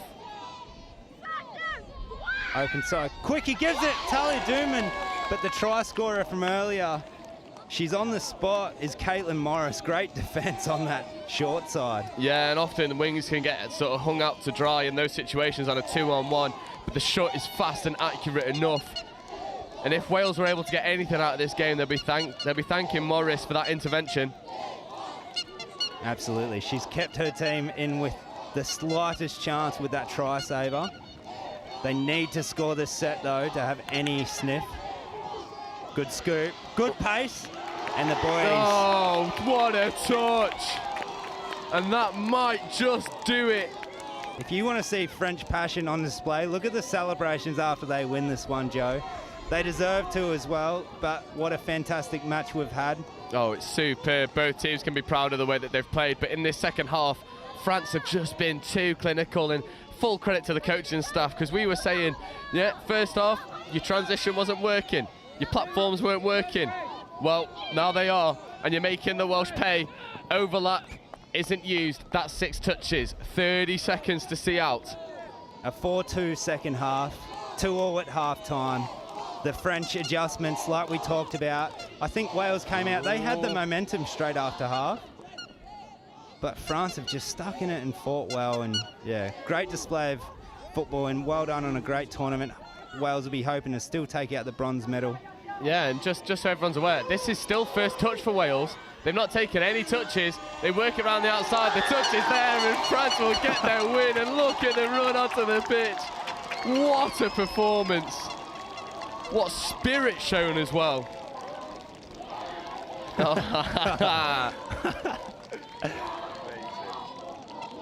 Watch and enjoy. I think we're going to have an interview with one of the French contingent after this, but very special match, and you can see what it means to them. They were third on the table, under Wales. Yeah. Obviously not much in it through the week.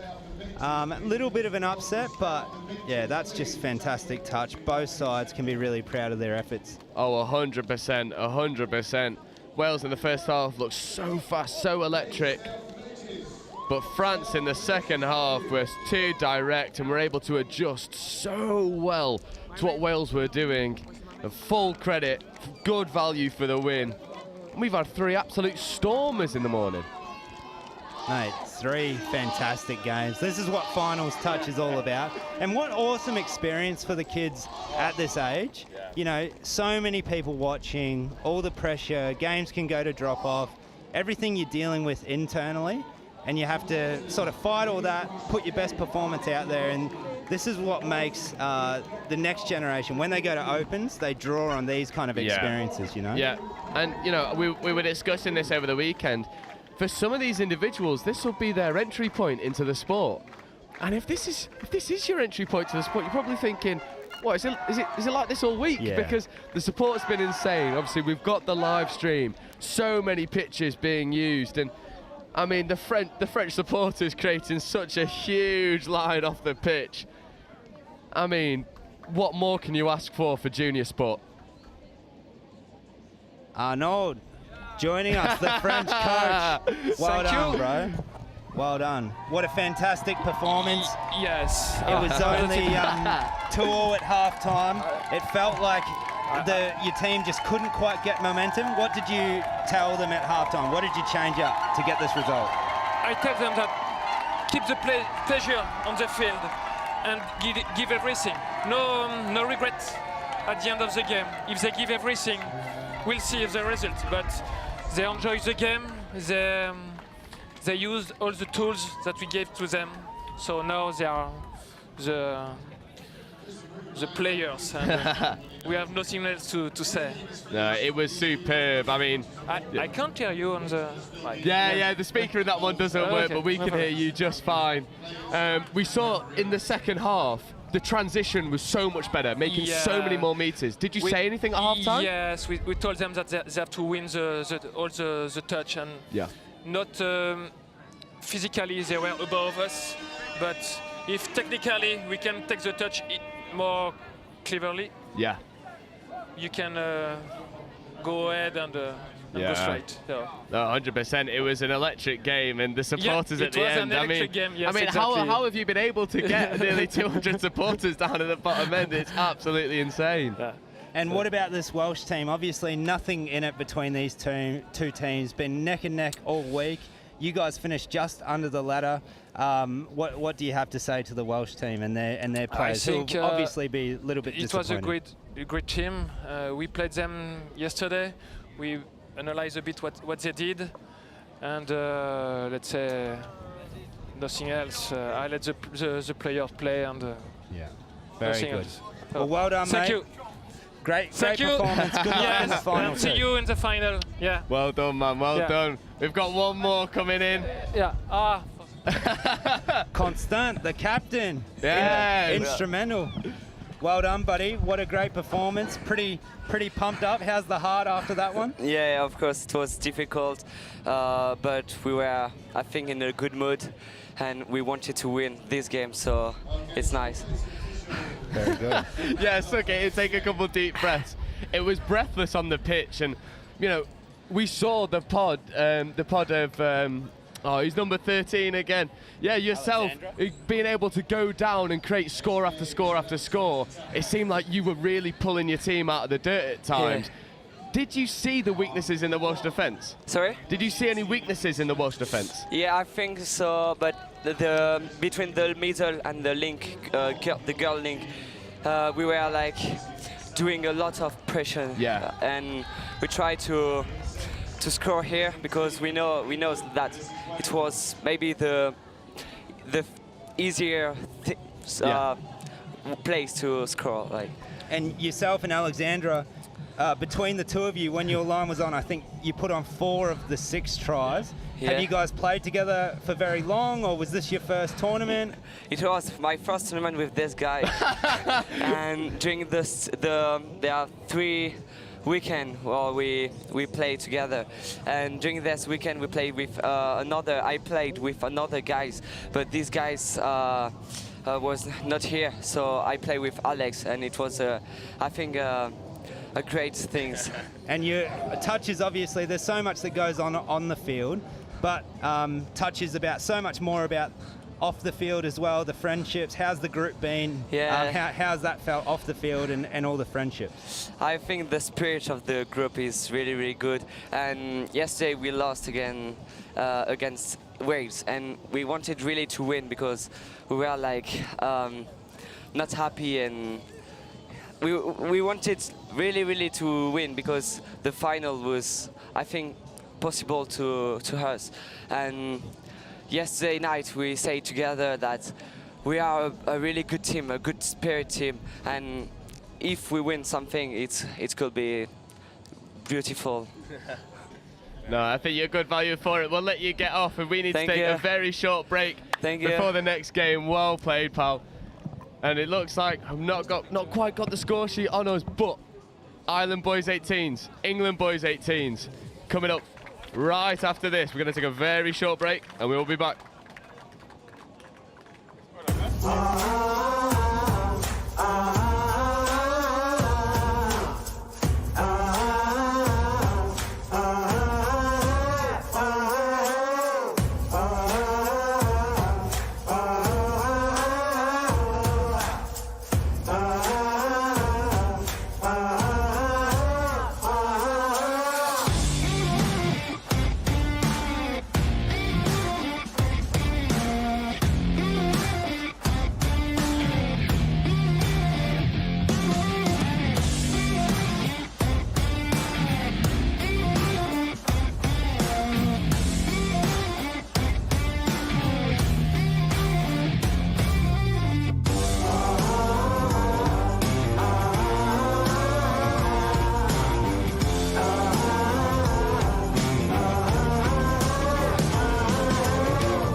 Just a city boy, born and raised in South Detroit. Took the midnight train going anywhere.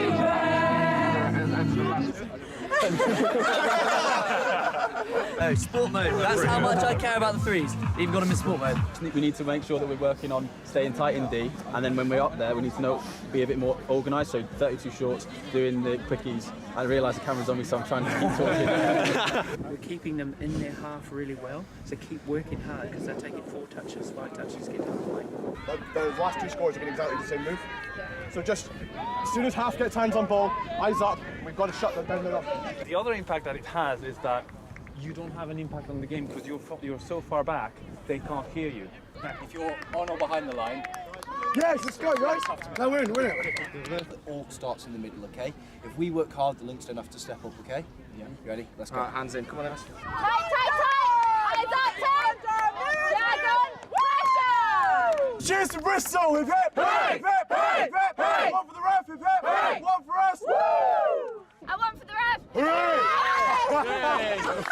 That one for you. Go on, Darren! Act really casual.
So if you see them, sweep up, watch the ball, We'll be having rather than keeping an eye on your players, it's who's in your opposite position. Yeah, exactly. Because it's quite, including me, I will follow the player rather than the position. So if they swap, I'm swapping the player I'm marking. But also when we 2, 3. Yes! So just come up, if you're worried about being run round, come up and force them to do things. And then that way they won't be able to get all that space. Up, Sarah, get Brad, up, get toes on your toes! Get up! Take the space! Take the space! Work hard defense. Get onside early, help each other out, okay? You ready, quickies? You stay tight. Push out, okay? Put a smile on your face, enjoy yourselves, yeah? It's a big game. Let's get it, yeah?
Hello and welcome. The hoot is going to go any moment, and we've got a replay of the game we finished off with yesterday. Ireland, boys 18s.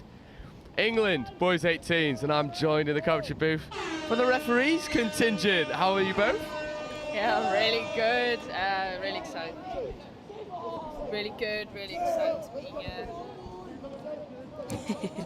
Oh, okay.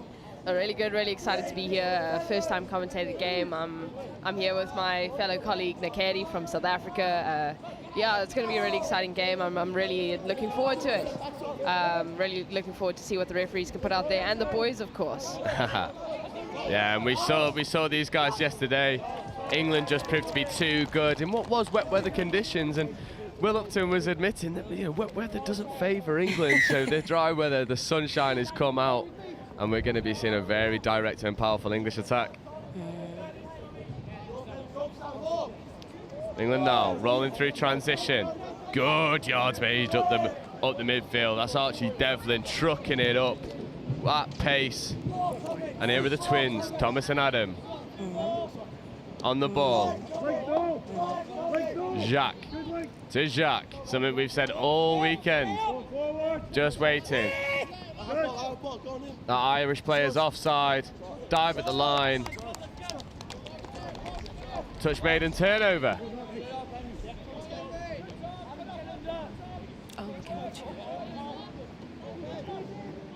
Ireland now rolling through their transition, but the transition defence from England is so good. Really forcing Ireland back. This is fourth touch and they're nowhere near getting out of their half. Interception made, that's touch 0. Dylan Madge up in the face, forcing the error. That was a good transition from the ref as well.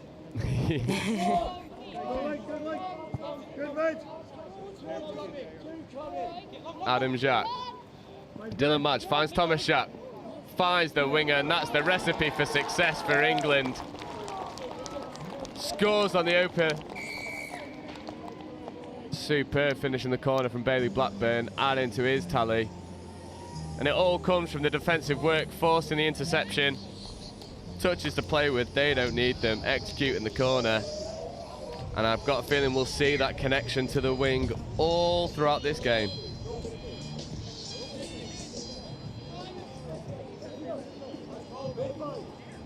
Ireland now trying to roll through, trying to reply. Weren't able to yesterday. They'll be trying to put a better show of themselves out this morning. But they're up against one of the most potent English boys 18 side we've seen. Fire up coming, ball goes long, brilliant to the winger, but no space afforded to them. Nice and easy transition from the referees there. Good communication from each other to get each other on fresh legs. It's always a good thing to have with the referees. Yeah, fresh legs, fresh mind, right decisions then get made. Yes, That's exactly what you want. Seb Conahan trucking it up the box side. Just a slight loss of control. Referees hot on that. Now Ireland get a chance to strike from the midfield, something that they've not been able to achieve. That's Moses Ratnish getting up, big dominant shove. He's a big lad in the midfield. Oh, and that's very good defence from England. Archie Devlin and Dylan Madge working together. Now, this is a very important part for the referee. They have to stay focused and stay in line with the ball at all times. Yeah.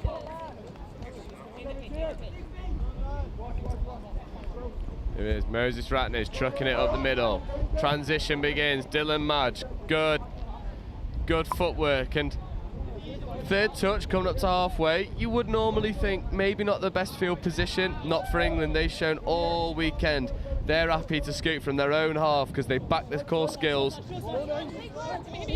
Jacques going through the gap, but a good defensive read. And Ireland currently answering all the right questions.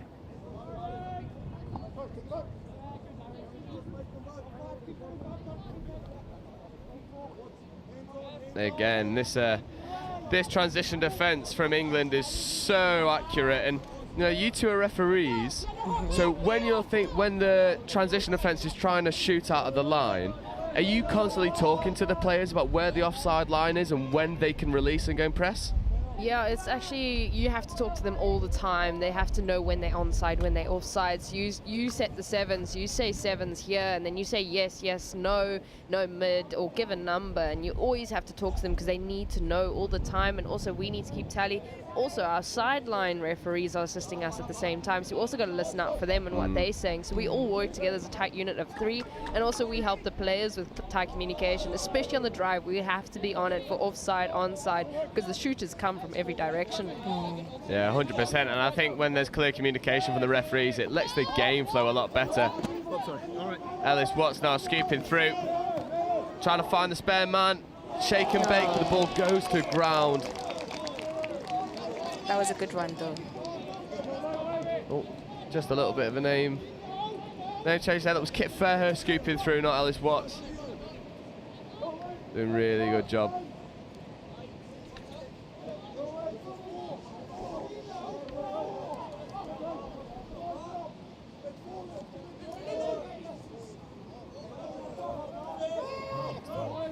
Oh, look at the wrong score sheet. I knew him. It's Ellis Watts, of course he is. English defence standing up to Ireland. Seb Conhan on the board, trucking it up. Good touch. Irish player flying out the line. Another good dump, and this transition is a lot smoother. Ellis Watts, loads of yards up the box. He's just too athletic, too good. Ireland at the moment have got to stop this English momentum. Being able to pass around the shooter so easy. Moses Ratnage on the ball. Dylan Mudge. Archie Devlin. Passes out. 2-on-2. Back to Dylan. We've got one touch. Archie Devlin in open space. Not where you want to see him. Long ball. Perfect. All clear, given by the sideline. Yeah, and I think that's Kerr in the corner, adding to his tally. And the coaches look very happy with the work on field. That was a good long pass. Yeah, something we've seen from Archie Devlin all weekend. Big up in the air pass. Dom Tripp-esque. And this is what we see from England. When they get the roll, the pace and power is just too much. Too much for Ireland at times.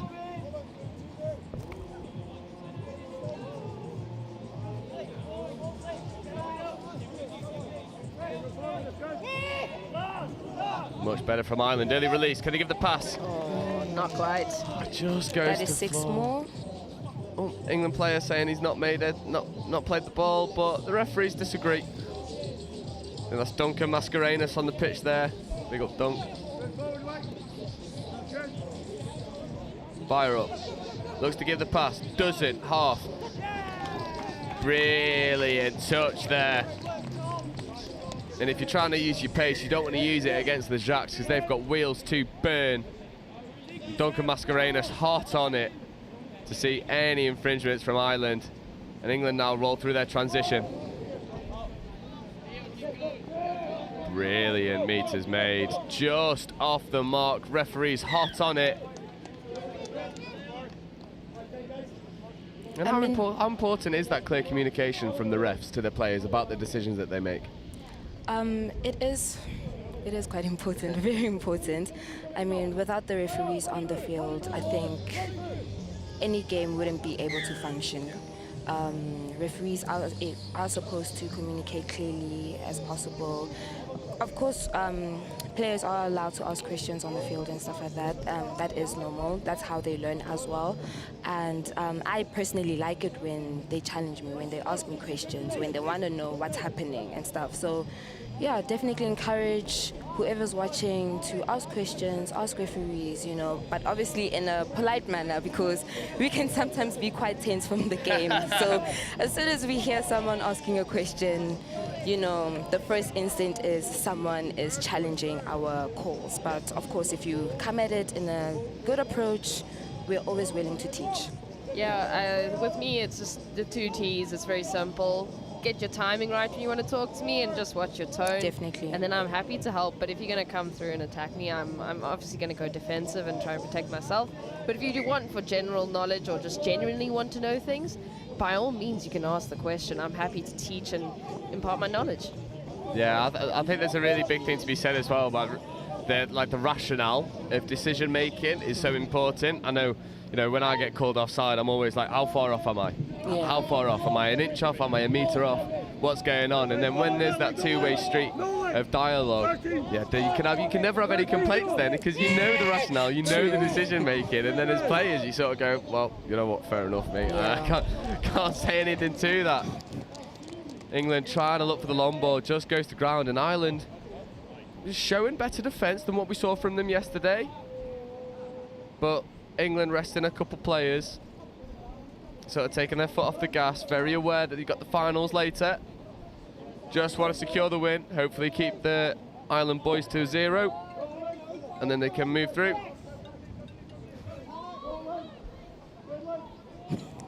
Good, meters made. Unfortunately, stepping out inside line, so that's an unforced error, and England will get possession.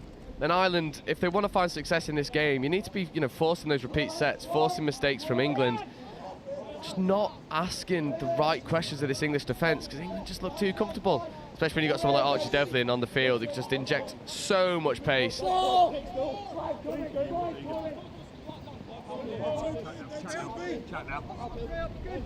Hillebrand, Adam Jacques.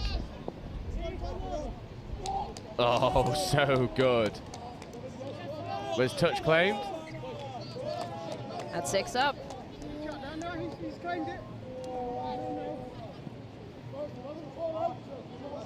Ireland now launching the transition, trying to go from deep. England just putting the press on, putting the squeeze on.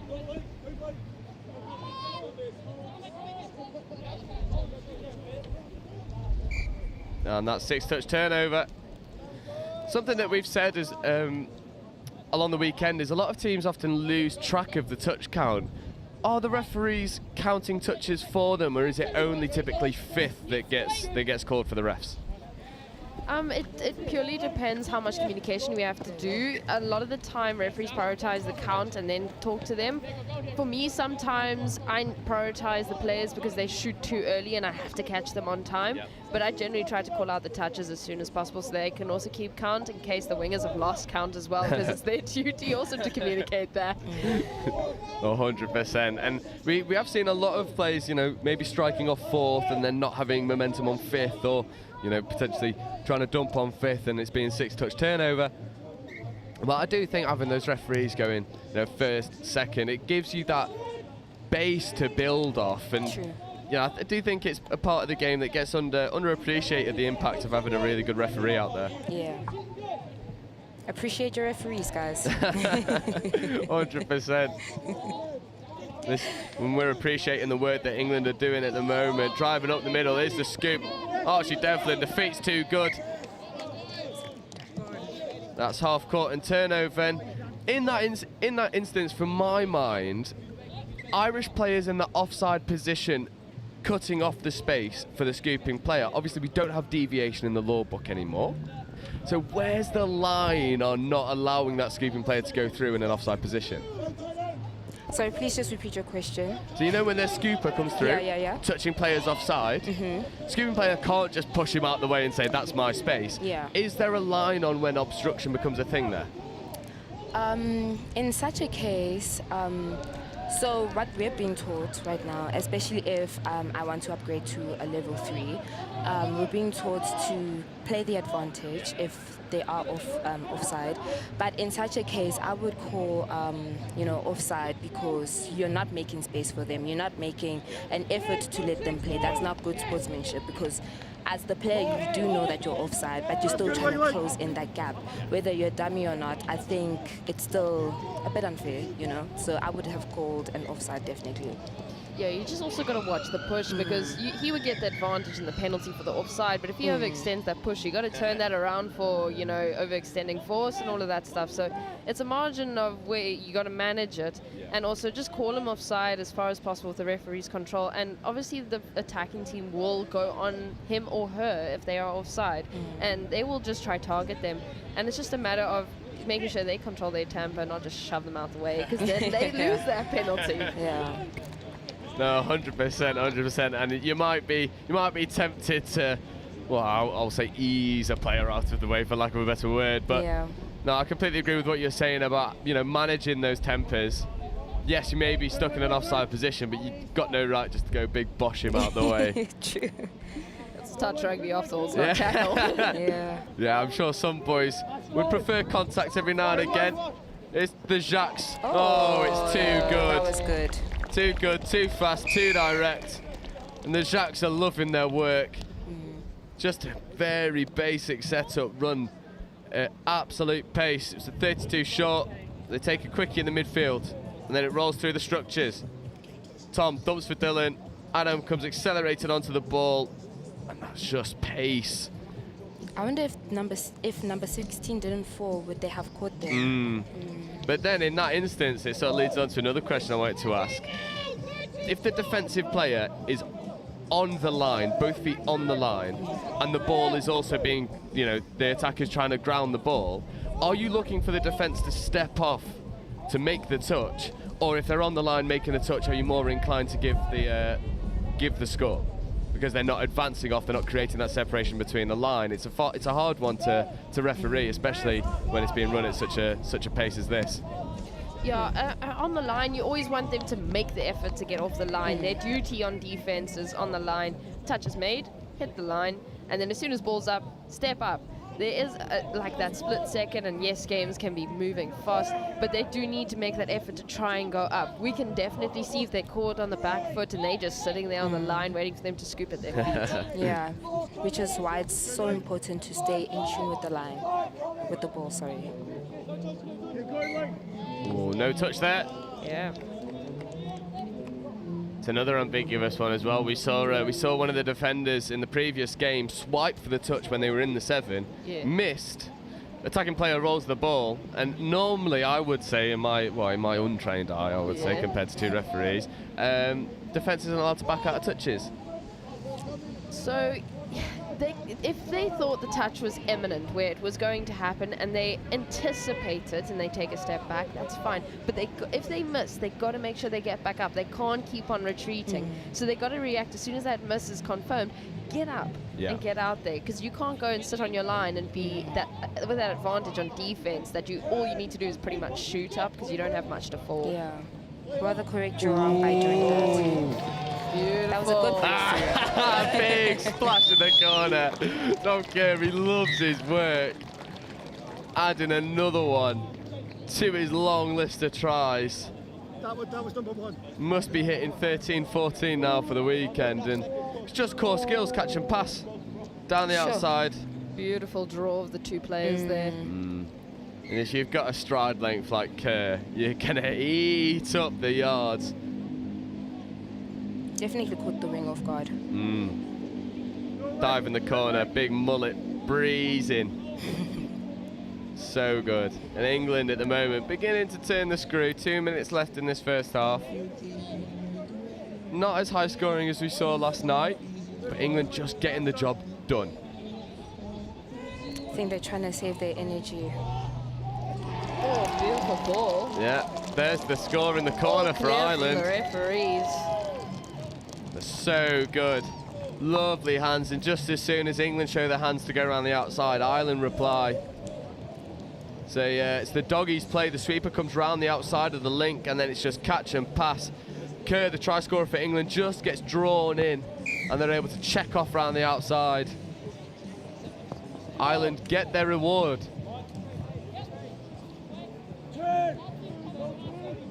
England now coming to reply. Ellis Watts checks out to Conan. Watts dives for the line. Touch has been made.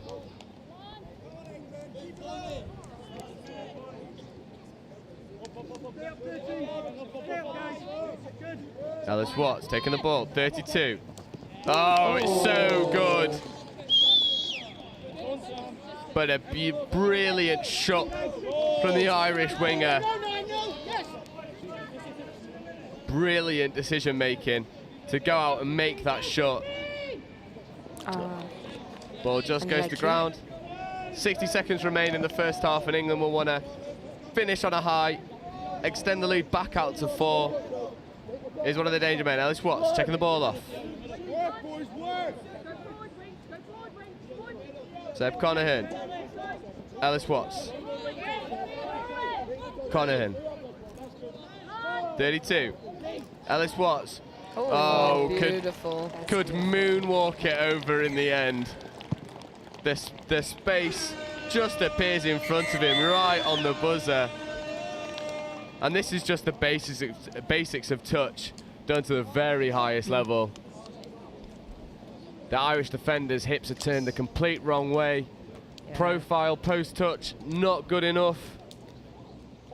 Ellis Watts able to ghost over, and good bit of action in the first half. Yeah, lovely action. I think the referee's also working a tight unit, that team of three. They're really communicating well amongst each other and to the players. And honestly, this is an exciting game, let alone the score. Put the score out the way. This is a good game of touch. Yeah, superb game of touch, and you can see the referees there in the middle. Big Dunk getting changed. Big man. Yeah. Dunk, Sharky, and Hannah in this game. Three brilliant referees. Lots of talent amongst them. Lots of talent amongst the players. I mean, talent all over. Yeah, we're being treated to a spectacle in the fourth game this morning. We are going to take a very brief break at half-time just to catch our breath ever so slightly. And we'll be back with you in just a moment.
And the Hooters about to go to get us back underway. Second half about to begin. England up 4-1 against Ireland. And England maybe just guilty of taking the foot off the gas ever so slightly. But they'll want to make sure that everyone's aware that they can't play. Archie Devlin now, picking back up where they left off.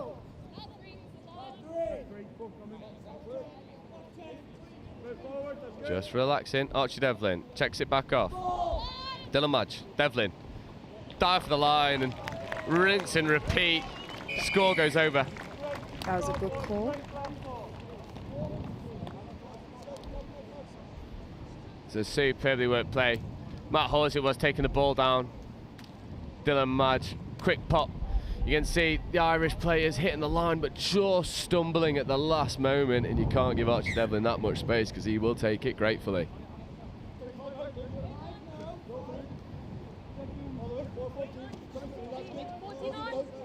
Ireland now rolling into their attack, and whilst I've got you here, because Rich, who's been doing all my other comms, he's asking lots of questions about hips not square or the Shakira rule as he's taken to call it. Do you want to just explain your perception of hips not square? Okay, so I'm from South Africa and we're not really pedantic about the squaring of the hips. If anything, we just look out for those advantages. So if you do give a skew dump, that's what we call them. If you do give a skew dump and, you know, that dummy just takes it right off the bat and, you know, gains that advantage, then that is when we normally do call it. So it has been quite of a learning curve being this side to see that they're very strict on those skew dumps. Yeah, definitely. Hips not square is one of the more common calls that you'll see at the roll ball in England, because there's a real impetus on not allowing any advantage to the attacking side. But Ellis Watts dancing in a phone booth. Unfortunately, the touch comes in just a second before the pass gets given. And do you want to, again, I'm going to be asking you loads of questions when the penalties get given. Of course. In that instance, Ellis's pass was in motion, but the touch was made before the ball was released. I know some referees will say play on if the pass is in motion, but other referees will say if the touch has been made before you've released the ball, that's touch and pass regardless. What's your understanding of it? It all depends on what you do see. Obviously, as the onside referee, you're more able to see if the ball was already out of the hands or if it was still in the hands, or, you know, like, it just all depends on how far the ball is, I guess. So yeah, it's all about just that perception and just watching and observing that. But like I said, it all just depends. It's very difficult to sort of like specify now as we're speaking. Yeah, 100%. I think touch is one of those games where you've really got to find out what the on-field ref is willing to let go and then work within those laws. Because some referees, you know, you do have different perceptions of the laws, and it allows for a more personalised refereeing experience, I suppose, being able to accept, okay, this is the law, but this is my understanding of it, so this is what I'm going to use. And it's a beautiful 32 short, hitting the link through the hole. Superb play. We'll have a look at this replay in a moment. It's Archie Devlin and Matthew Hawes again working together ever so well. Archie taking the ball down this time. And everyone's looking at the ball and no one's looking at Archie, and it's all too easy for England. What a lovely dive. Yeah, very picturesque, trying to get some clips, I'm sure, from the live stream. Gonna have fun watching the replays. Yeah, and some of the athleticism on display at this boys 18 side has been just superb. You know, diving touches flying all over the place, really lovely dives to get underneath touches, and well, in that instance over the touch. Oh, lovely. Ireland give England a taste of their own medicine with the late pop into the link hole. And for the first time in this game, England's defensive spacing just increasing ever so slightly, and Ireland make them pay for it. Oh, lovely pop pass. Referee calls pass is gone. You can see clear communication. Referee enjoys it. Score given. You definitely have to be passionate. to ref a touch game because it is exhausting. I will give you that. It is very exhausting. For sure. But it's so liberating. It's so much fun. Ellis Watts now. Ooh, good hands in the end, but I think that's going to be given forward. Striking player just arriving too soon, surrendering possession. It's a cheap one to give away by England standards.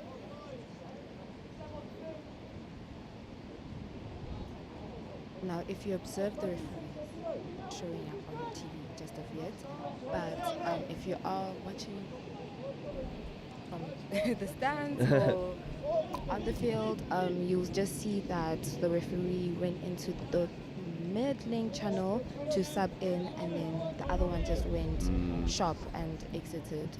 We try to, you know, be as central as possible so that it's easier for us to observe the game and see what's happening. Yeah, definitely. I think the effectiveness and the efficiency of that sort of transition for the referees allows them to be in the right positions when and when they need to be. Definitely. And you know, some referees can be guilty of maybe just falling out of position every now and again. Very quick to fix those slight problems. True. Rain just beginning to fall ever so slightly, just spitting gently. We are down on the touchline today, so not as much cover.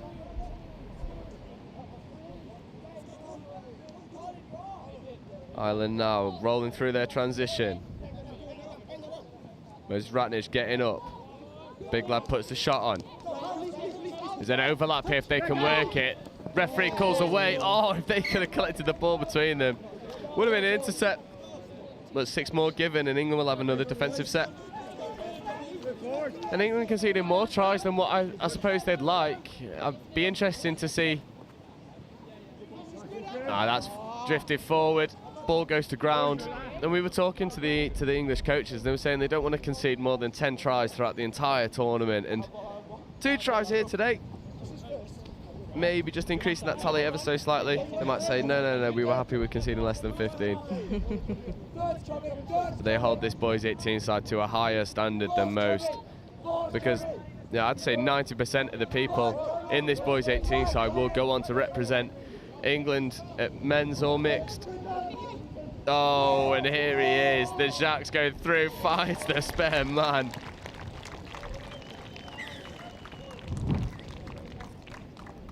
So clinical.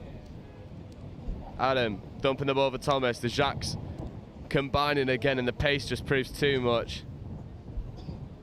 Finds the ball out wide. Seb Hillebrand, the grateful recipient, getting the ball down. And England starting to move through their motions again. Bit of a slow start to the second half.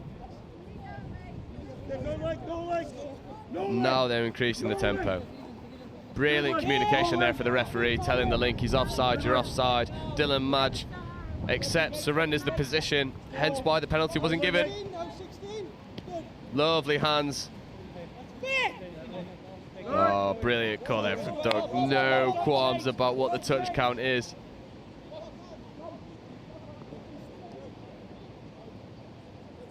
Lovely, lovely play there. And you know, we saw Duncan call Dylan off. Say, look, Link, you're offside. And I suppose as long as that Link then surrenders the position and makes an effort to get back onside, you don't really give the penalty in most cases. No, we don't. As long as you're making that effort to move back, then it's all good. Oh, direct drive from England. And this is where they really kill teams. It's just too direct, too powerful. Think that's hips not square? I actually didn't see the signal. Nah, hands went above their head, so that could have been 6, could have been hips not square. Could have been protecting himself from the rain, we're not sure. What we are sure of is Ireland get the turnover and drive up the sub box. And just over 10 minutes to go in this second half. Ireland have it all to do to find more success. At the moment, Ireland just not confident enough to pass around these single shooters for England, and then they're driving through and set defence, but they've found the space. Can they find the spare man? Yes, they can. Beautiful. Superb drive. Superb finish. And Ireland showing they're here to play.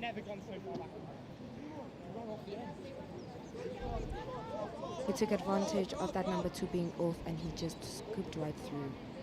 Yeah, superb, and that's what we were talking about earlier on, about that touching player being offside, and Archie Devlin didn't close the space for the scooping player, allowed him to go through, so didn't give away the offside penalty.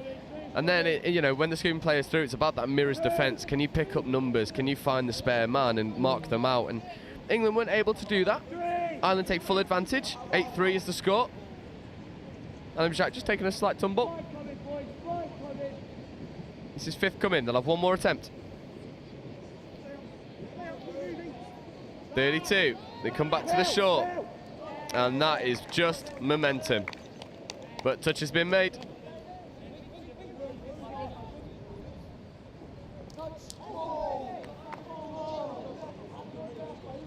Good calls there. Some players thinking that was off the mark. Referees are happy with it. But this transition defence is just so clinical from England, and Ireland having to work so hard for the success that they find. Maybe guilty of just overplaying in the midfield, trying to throw the extra pass when it wasn't on. I will say, coming to England, I didn't really have any expectations with how each nation was going to play, but I'm pretty impressed with the English team. Yeah, I was having a little chat with Ben Meakin. Oh, it's England going for it again. It's the Jacques combining. Just Jacques to Jacques. Said yesterday, made in Chester, finished in Nottingham. So good. And as I was saying, I was talking to Meeks, Big Meeks, and he was saying that this boys 18 side, if they were to enter the Euros at opens level, they would probably end up coming 3rd. Wow. And that's a testament to A, the coaching, because the coaching has been spot on, the structures have been spot on. B, every single one of these boys 18 side for England is capable of operating at the highest level that touch has to offer. And you know, if you're an Irish men's opens player, if you're a Welsh men's opens player, any European nation in the men's open or mixed open, thinking about who you're going to have to come up against in the next 2 or 3 years, well, these boys are them. And I don't think any other nation has the depth of quality in this age group that England do. I mean, they could have picked 2 teams here and they probably would have finished 1 and 2. So good, so clinical. I mean, and this young man helps a lot. Ellis Watts, quickie, looks for the step back. Doesn't quite happen. Very well defended. Ireland have really tightened up defensively from what we saw yesterday. Very impressive from Ireland to be able to, be resilient after what was a very convincing victory for England.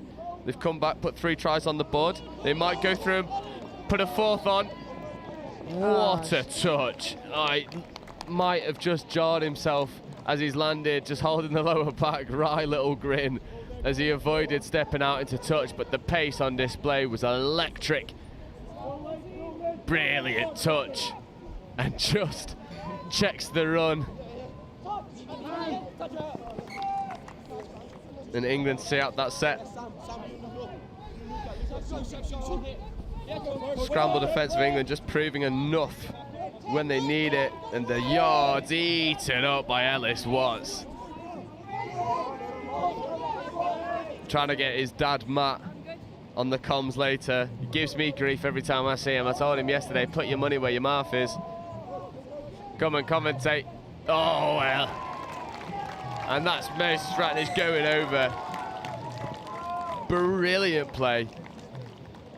And probably one of the members of this team that goes a little bit underappreciated, but the defensive work is superb, and then he gets his reward with the score. 32 short, lovely line at the base of the ruck, hits it at pace. Irish defenders retreating beyond the line, and Moses says, cheers, thank you very much, pal.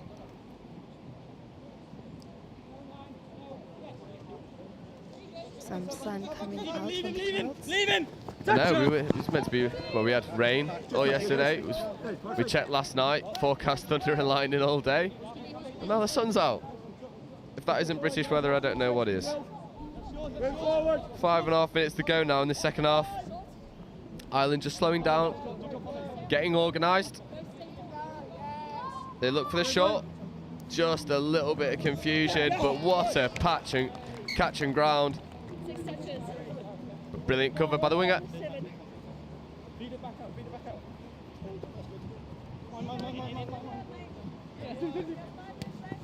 Oh, 6 more.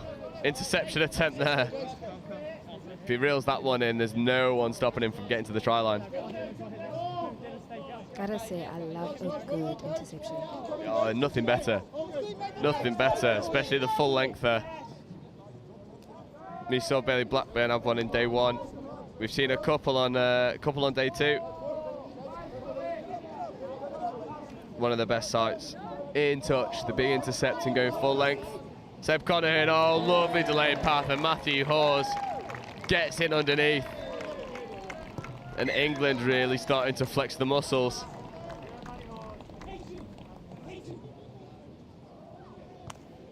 Oh, lovely.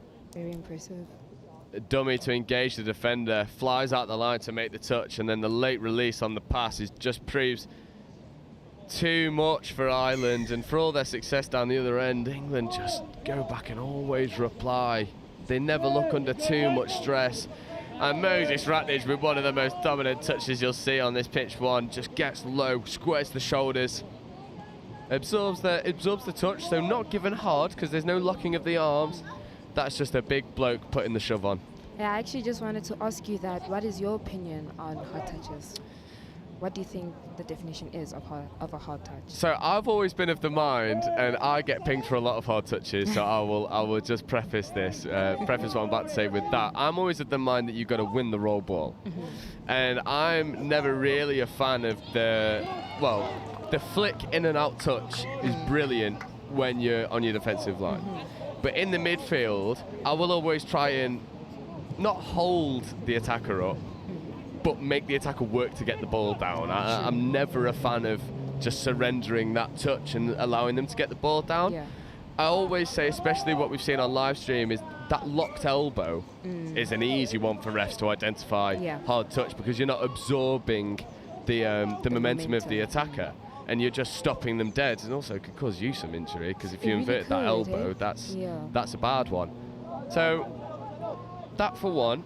My second one that I know refs look for straight away is that chest-on-chest contact, so the shoulder-on-chest contact, because then you're not protecting the player trying to move through the touch. True. And as much as we want players to be working to win the roll ball, you've also got to not allow them to do it, but give them every opportunity to get the ball down. Is that vaguely similar to your understanding? Yeah, no, definitely. I have observed that the kids sometimes complain about those hard touches, but I look mainly at whether the player used that momentum just to help them get those extra meters to get in line with the referee. Yeah. So in my opinion, as long as it's not too hectic, not dropping you, not killing you, I don't really blow those hard touches. Yeah. The only other one that I've seen, and I understand, but slightly disagree with, players targeting the dumping arm. So when the attacking player is trying to dump the ball, touch is being made on the elbow, targeting that arm, trying to knock the ball out. Is that something you'd ping as a hard touch? I don't think I've actually observed a touch like that in any of my games, but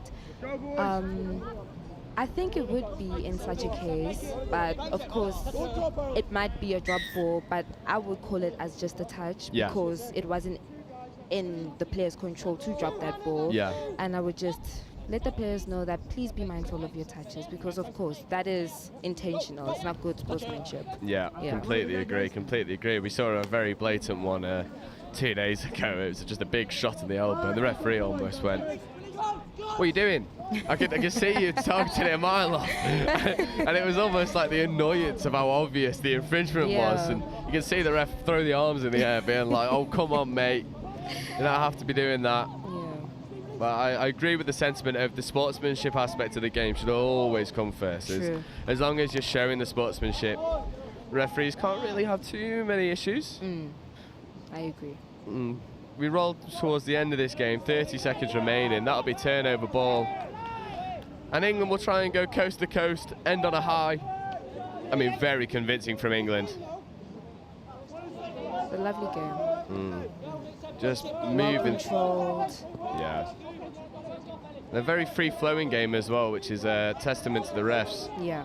They've been able to manage what can be some quite, well, I wouldn't say hot-headed, but passionate boys out there. We love the sport. And they don't want to take the touch. Bailey Blackburn feeds it back in. Archie Devlin looks to release the ball. Hands go. And it goes to the winger, and that's how you finish with a flourish. But Duncan Mascarenas is going to say, no, pal, that's a touch and pass. Oh, that's unfortunate. Thomas Kerr can't add to his ever-growing list of tries. Just looking at the replay, trying to see where the touch and pass is. I think it's on Archie Devlin here. Oh, that's right on the line. And Ireland now trying to go coast to coast. Doesn't quite happen. They get crowded out. And what a performance from the boys' 18s. Well,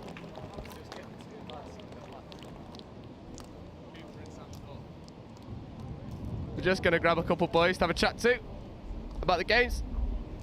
I do think both teams should be proud of themselves, especially Ireland. They really stood their ground and they defended as hard as they could. 100%.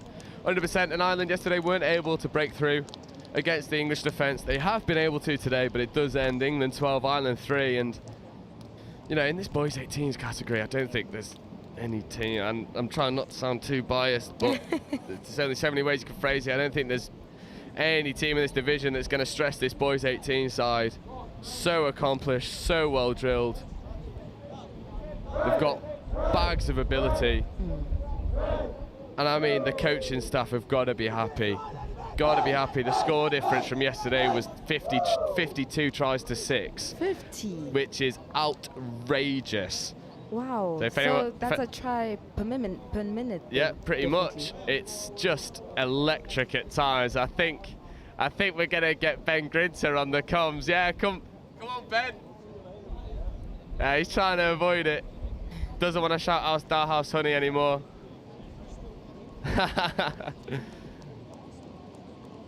Amazing. Perfect.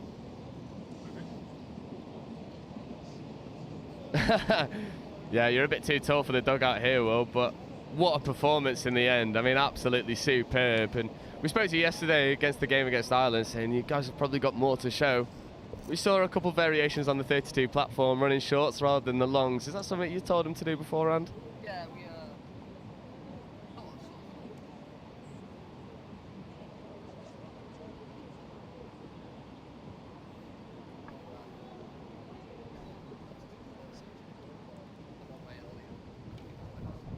Yeah, it was a really, really dominant performance, and I've got to say, having someone like Archie Devlin in your side seems absolutely invaluable. He's just so athletic, so direct. I mean, do you really have to coach him that much, or is it just one of those where it's like he needs go coaching. do your own thing? Yeah, he needs coaching. I don't know if I don't know if you guys saw it, but he did a bit of a turnstile in the middle when they scooped through and scored. But so.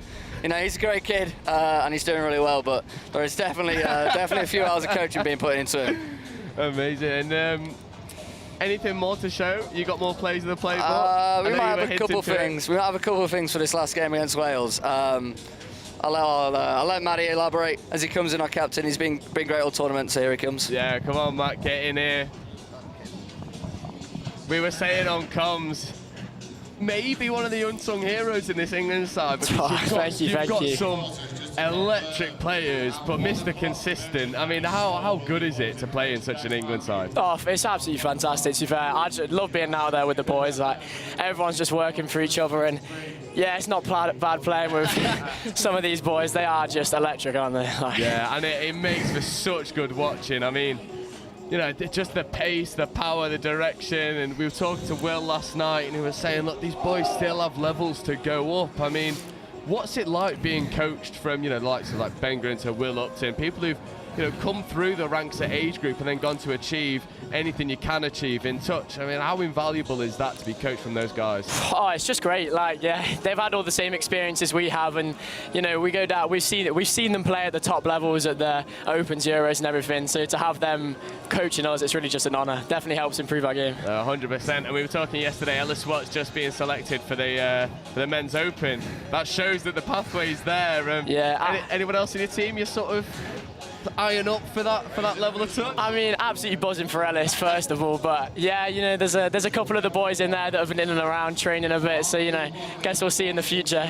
Amazing. You've got any tricks up your sleeve for the game later on against Wales? Oh, nothing that I can give up right now. But, you know, we've definitely got some things we can still work on and improve. So I guess we'll see later on today. Not much, mate, not much. I mean, 12 tries to 3. That's a convincing one. We'll let you get off. We need to take a breather, but well played, Thank you mate. very much. Well Thank you very done. much. And we are going to take a very quick break. We'll be back in about 10-15 minutes. Thank you very much for joining me on comms, and thank you for having me. Gotta catch the breath. Definitely. And we'll be back in 10 minutes. My name is Sam Clacker. I play for London Wolves and London Eagles. I first started playing for England in 2019 at JTC, and this will be my 3rd tournament. So going into the game, we weren't 100% sure about what the competition would be like. We were coming to the tournament saying South Africa's going to be the big top dog, but obviously not underestimating USA and their athletes, because they are athletes throughout the country. And so it was completely, not random, but we were unsure what we were going to face, and I think the boys would be happy with what we performed. That's what we say. One of our mentality points is dog, or effing dog, and so it's just getting that aggression, and you would have seen it in that game then. It's getting off that line in midfield D, making sure they don't get momentum, don't get to look up at all, just down their throat the whole time in defence. That's what See, so normally a captain, people say you need to elevate the team, you need to make them riled up and make them work for it, but for our team, I don't need to do that. And so personally, I think I was selected by John as captain. Oh, actually, I was selected by the team, but selected by the team because I level it down again. I keep it realistic. We make sure that we still stay task focused without getting too riled up and overboard. So in that game, again, we got overboard a bit, and so there are a few of the leadership team who had to calm everything down and settle us and make sure we were still focusing on the objective at hand. This is my 2nd year with John, and my 2nd year as captain with John. I think he's one of the strongest coaches I've ever had. Technically, he's obviously there. He's played men's opens for years. But this year he's developed a new, we like to say he's downloaded a conscience, he's downloaded not personality, he's downloaded emotions, and it's just great interacting with him. It's like he's part of the team, sort of, and hopefully as we all play and we're older, it'll make it easier for that integration into men's open squad. So for the first game they played here today, we were keeping a close eye on them and watching who their threats were, and so we think we're confident in who we've identified. With France, we're more random, but they look like they have a really strong drive going. But of course, their weaknesses, they tend to play slightly too loose, and then their passes drop off and all that stuff. And so we're looking, again, with our aggressive midfield defence, to get up in their faces and down their throats. We're coming into the tournament to win. That's it. We're coming in to win every single game. One of our smaller points is to get less than 10 turnovers or errors per game, but that's more minute. But we are looking to win, and we are looking to dominate all of it.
city boy, born and raised in South Detroit. Took the midnight train going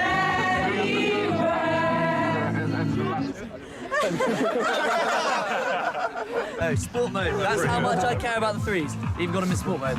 We need to make sure that we're working on staying tight in D, and then when we're up there, we need to be a bit more organised. So 32 shorts, doing the quickies. I realise the camera's on me, so I'm trying to keep talking. We're keeping them in their half really well, so keep working hard because they're taking 4 touches, 5 touches, get halfway. Those last 2 scores have been exactly the same move. So just as soon as half gets hands on ball, eyes up, we've got to shut them down there. The other impact that it has is that you don't have an impact on the game because you're so far back, they can't hear you. If you're on or behind the line, yes, let's go, guys. Now win it. It all starts in the middle, okay? If we work hard, the links don't have to step up, okay? Yeah. Ready? Let's go. Hands in. Come on, Ems. Tight, tight, tight! Eyes up, Dragon! Pressure! Cheers to Bristol! Hip hip! Hip hip! Hip hip! One for the ref! Hip hip! One for us! Woo! And one for the ref! Hooray! So close. Go on, Darren! Act really casual.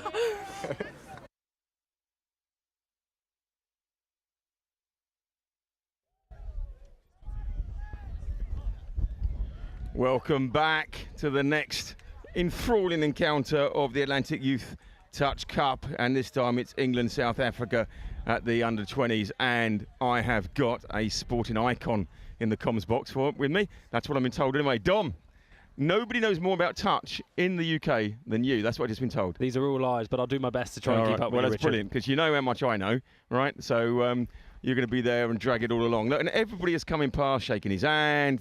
Now they're on their knees, they're saluting, saying that they're not worthy. Yeah, 20 quid, thank you. Yeah, exactly. There we go. Right then, so first of all, prediction? This is going to be really close. I think, obviously it's 2-2 in the series. I think probably South Africa have got a bit more footwork. I think England have got a few more structures in place. But it's going to be a really tight one to call. If I was a betting man, which I'm probably not, I'd go down to drop-off. I'd go England and drop-off. England drop-off, right. So we got the mixed. England-South Africa, we are underway. And South Africa, once again, hard touch? Yeah, I would say so. I'd say a little bit reckless there from Marcus as he comes in, but early on in the touch count, but hopefully South Africa can get 2 genuine cracks at the line from here. Important question, man bun, what do you think? Or is that more of a back thing? Good question. I think as I'm progressing closer to 30 now, it's probably not really my style, but right, each to their own. Right, fair point, yep. Here we go, that's a great against the grain play from South Africa, but again, England scrambled to recover well there. So again, good intent shown by South Africa to move the ball. Dry conditions today as well. It was yesterday they had 2 games in the rain, which probably was a bit of a leveller, dampened both game plans, but looks like South Africa are trying to move the ball early on, which is exciting. You know, they're obviously, I love this transition. What a brilliant transition. I mean, they couldn't have got closer, could they? Yeah, straight in, and here you got fresh legs. Oh, tough call coming out with, obviously when you roll the ball, you have to keep your hips square, sort of parallel to the sidelines. That's called Shakira, by the way. Thank you. We've renamed that Shakira. The Shakira? It's the Shakira rule. I love it. Shakira. Love the Shakira rule. Yeah. But yeah, it was, I mean, they were doing really well until that point. They kind of have fresh legs going against the tide South Africa, which is, again, quite unique to touch, where you can come on really fresh with a sort of plan out the box where, you know, you can have everything sort of in your favour, fresh legs, good plan against the tight defence. But South Africa have got really good opportunity here with some skill and some gas around the outside. Oh, what a finish! If that's I think that might be a touch actually. But that, I'd love to see that again. Let's watch it again anyway. Yeah, producer, give me that again. Here we go. He's giving it. He's giving it as well. Here we go. go. I can't believe the sun's come out now. We can't see our screen.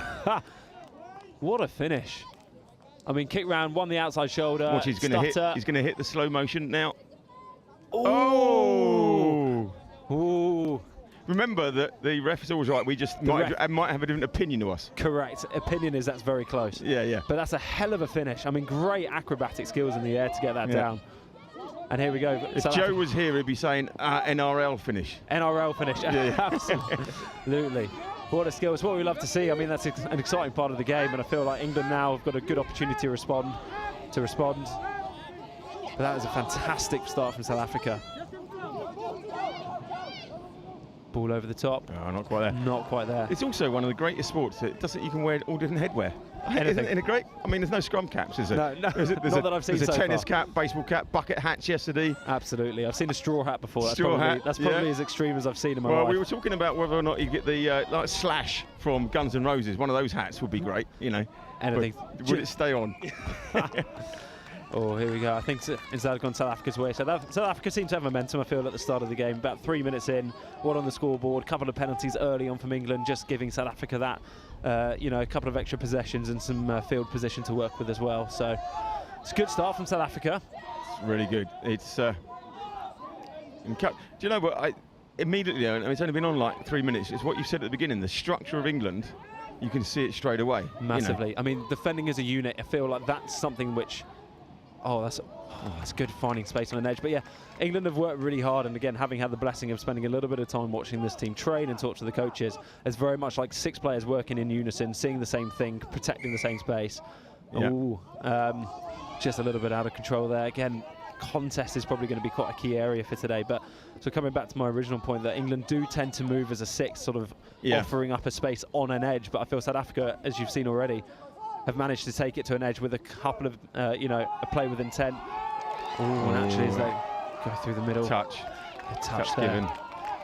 Great recovery there from England, but what the impact has is now you've got 2 or 3 players from England really close together on the line, which is going to create that space on an edge. So it'll be interesting to see what South Africa do now that they've attacked the line at the feet of the toucher. Is there going to be space on an edge as they've exploited early on in the game? Here he is, build it up. And trying to move it there. Wide, going on an edge. Oh, it's good. I really like the intent of what they're trying to do there. So they've gone really close. They've tried to compress them, and then immediately after tried to move the balls laterally across the field. So good recovery from England. And again, if they can move the ball upfield and have a good crack here, could get themselves back into the game, because I don't think we've really seen England, apart from that one long pass from right to left, get into the game yet. Right. So you incredibly knowledgeable. Everybody knows you. What's your England touch credentials, or no? As we're just gonna just touching the corner there. Unlucky. Unlucky. What's your background setup and all this stuff? Because I know some of it because we've just been chatting about it, but everybody on air wants to know, who's this guy? Who's this random person? Who's this random person that knows everything? Chatting into my ear. Yeah. So I've been blessed to be in the England men's team for, this is my 11th season now, so I'm definitely getting towards the end of my career, and some of these players will definitely be taking my space in the very near future. Yep. So yeah, blessed to be in that squad. A couple of young players to look out for in the future. It's Will Lupton, who's a bit average, but if he can hang around for another 12 months, he might grow into a better player. Yeah. But yeah, he's got a lot of work to do. And that's nice. Through. And he was either half? Let's have a look. No. Let's watch that one again. I think he's just gone round the outside there, and in England, is that Murray? Murray Copeland. Yeah. Here we go. So picks the ball up, wins the outside shoulder, throws, shows the ball, winger slides out. That's a good injection of pace there. That's a Buffalo Girls one, that is. They go round the outside. I like it. Richard, you're full of the analogies. Yeah. Here we go. That's again 2-0, 6 minutes in. I feel that's a really strong start from South Africa, setting the pace here. And again, they've used some great athleticism there, both with the end over end finish, the NRL dive, as we saw, followed with the just the kick and the Buffalo style around the outside. So I feel England have got really good. Well, England need to respond here, really. I feel it's still 34 minutes to go in the game, but I feel some sort of points on the board would just give them a bit of comfort. A bit of momentum. Absolutely. And then, there's a big space there just outside the saver, but has the ref given that? He's given the touch. I was going to say, to the left there was a big gap. By the way, anybody watching, the scoreboard is wrong, so it's in the shot. It is 2-0. Absolutely. Let's see what happens here. here. There we go. It's corrected itself. Come back to it. Gone wide. Good pass. Oh, Great nice pass. As they're giving it forward, giving it forward. Forward pass. Ellis Fleming there. Ellis thought she was in. Sorry, Ella. I think it's really nice set management there. So again, in a similar style to South Africa, the first crack, they've gone at the line, they've tried to compress the defence, and immediately after they've tried to go to an edge. So they're constructing the plays well. They're trying to get some sort of response here from the South African defence. They found it, and similarly, South Africa found the space on the edge as well. So I think what this is showing is that we're going to be in for a really exciting game. Well, it's brilliant. I mean, this is what I love, is that transition from, they get the transition. Okay, they're on their third touch, but they've gone those 60 yards. Yeah, got to earn the right there, haven't you? Yeah. Just got to go forward sometimes. I mean, in touch, this is very much like the momentum, the midfield battle, where you've got to earn the right to have a crack at the line by bending your back, passing around the defence when it's appropriate, but keeping the momentum up, moving forward, getting someone to play the ball quickly, smoothly, and then you can try and break down their defence as you get closer towards the try line. Into fifth touch. Oh, just losing their footing there. Still a bit of a hangover from yesterday's horrendous weather where people cannot quite stay on their feet. So the transition, every time you pass the halfway line, you think, I mean, or sometimes you keep a unit on because why not? Why not? So it's very interesting. I think probably 5-6 years ago it was very much you wouldn't do it every set. You'd almost go every other set. So you try and go more direct, would say. So the same players stay on, move the ball up. You can get into the game and try and sort of. It was a bit more of like a power play is what we would sort of call it. In more recent years, it's been very much moving towards a trend of you come out the box pretty much every time on the assumption that you've got people who are fresh in your box who can come and do great touch there. But yeah, you've got people who are fresh in the box who are running against people who are tired on the pitch, so you should have that advantage where probably the more successful teams in the sort of the global game of touch have moved that way. So it'll be interesting to see what happens, because I've definitely seen a little bit of direct sets from some of the players here and some of the teams here, but again, I feel a lot of the England teams are coming out the box. Great footwork. It's there and he's in. Is it there? No, is there it we go. live? Love that footwork. So again, it's good athleticism. England's defence there just probably collapsing in ones versus moving as a bit more of a unit, giving South Africa a couple of dog legs to work around. But fresh set on the line. This is dangerous territory for England and absolutely where you'd want to be if you're a South African player. Oh, nice. Now has he got the legs? Here we go. Touch has been called. All right. I haven't seen a full length. I don't like calling coast to coast because I think that's from side to side personally, because I think of it coast to coast, not top to bottom. Fair enough. So I've seen a couple. I was watching the women's 18s and the women's 20s, and there were a couple of players who managed to pick up just north to south. We call them. North to south. They've gone north to south. Here we go. Can they keep the momentum up? He's got to get on the Here we scoreboard. go. He's cruised through, and this could be England breaking the deadlock there. Yeah. Fantastic. Let's watch that one again. So I feel England, this is coming out the box. So again, fresh legs like we've spoken about. They've managed to flatten the South African defensive line and just get someone running on a sweeper. So from left to right, don't feed it. Touch has just got a little bit confused. Someone's tried to make a read, and that is absolutely fantastic to see. Is it Kit going over? Kit Fairhurst. Yeah. And that makes it interesting now. Quarter of the way through the game. Yeah, that's a lot better. England on the board within one. What we want to see, obviously 2-2 in the series, so this is pretty much all or nothing in this game, which is, again, exciting to watch. Lost control, or was that a foot? I think.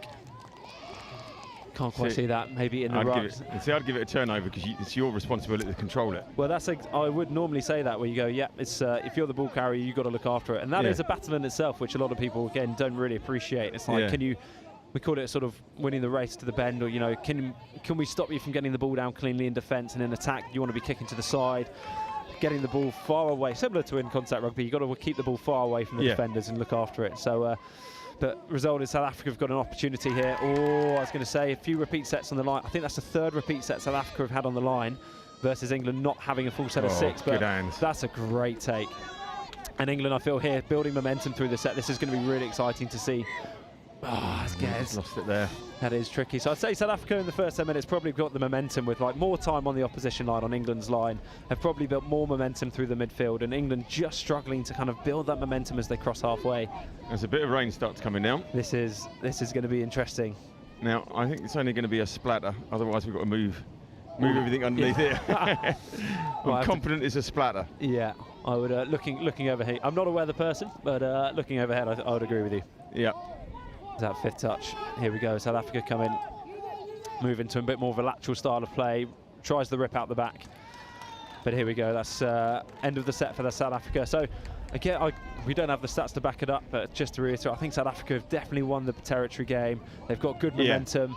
They've got some exciting footwork and distributors. So at the moment, I feel like they're definitely coming out the block stronger. And the question to England now is, what do you do to respond? How do you stop the momentum? How do you change up tactically? That's great to get around the player, but second touch on halfway. If we can get that ball down a little bit quicker, I just feel like you'd maybe be able to kind of build that momentum through the set and really catch the South Africans off guard there. Now that's more, you need the player behind you telling them that you're there. I mean, you need that 100%. communication. You know, don't just put it down. You need that. There we go. Easy. And here there we go. Exactly as you're saying, Richard. I feel like that's exactly what's just happened as Marcus goes through to score. Shout out to Marcus from Surrey University. I've spent a bit of time coaching him. Not that I'm responsible for that score. No, but you should be. All on him. You are. No, take that as being. But look at this. Here we go. Quick roll ball. Someone's right behind him telling him which way to go. Big pump. Hold. Releases the defender. Goes through into the in goal. Marcus manages to get through. That's a really well worked score, That's fantastic. Good team thing. Yeah, brilliant stuff. And that, I feel, again, it's that anticipation. What's about to happen? What are we going to try and make the defence do? And to level the score 13 minutes into the first half, that makes it really interesting as we go into the last 7 minutes of this half. Oh, that's great footwork there from South Africa, and that's one straight back. Oh, lovely. Very interesting. So it touched a lot about defence. Is all like, oh, what space do you want to give them? What space do you want to prioritise? Whereas here, I didn't quite catch the number, but half has picked up and just turned him inside out. Goes one way, goes the other way, and see you later. 14, here we go. And finds the free winger. Yeah, brilliant work. That's a great response from South Africa to get up by 1. Again, 6 minutes to go. It is flipping around here as England try to build back momentum and build into the set. Third there. Here we go, Billy. Oh, tough luck. I like what they're trying to do here, trying to get a strike on third. So if you can have a go on third touch, you could probably try and find the line on fourth. Gives you on fifth, and here we go. Oh! Is he through? Hard to see what's happened. That is if he has made that, that is a fantastic touch. If he is not, that is a brilliant score from South Africa. Give it. He hasn't. Wow, that is not coast to coast. That is north to south or south to north, depending on which way you're playing. But look at this. From your own half, kick and puts the burners on. Great effort in defence, but just too fast. Cruising around the outside. That's nice. That's nice. That's the first one of those I've seen. That's brilliant. I mean, again, it's a really nice balance because a lot of people think in touch, oh, you know, you've got to take first, second, third, fourth build, which is definitely a way to play. But actually, if the space is there early on in the set, you know, making people feel free to take it and explore, and actually showing there, South Africa, that you can score from any touch, from anywhere. So I think it's interceptions. They'll get a fresh 6 from the 7. Go. Yeah. So, I mean, like a power play, penalty corner in hockey and everything else. Where does this rate in like, right, you got 6 from 7. Yeah, here we go. This is what's your percentage of scoring should be high. I think a lot of the time it's, again, if we're thinking in terms of those, you know, examples that you've given, you've got everything set up. Oh, has he gone through? Is that a great touch there? But yeah, this is really where you should be scoring, like your set piece, your line attack. This is where you spend a lot of time practicing to go, okay, well, we can strike. If you've got a fresh set, you're pretty much going to have 3 goes at the line. Definitely on first, then on third, and then on fifth if you're playing the game sort of in that kind of tactical fashion. You know. So that power place, you know, 6 from 7, you're looking at 50-50, you should be scoring 60-40? Probably 60-40, 70-30 you'd want. I mean, a lot of the time, particularly in the midfield, if you're winning penalties in the midfield, then you should be looking at scoring in that kind of next set, more often than not. So England here have their second fresh set of 6, and that's their first attempt. So again, they've done 2 plays there to try and narrow the South African defence. It'll be interesting at some point to see if they go more lateral, or whether they start going to a more distribution-style game, or they go...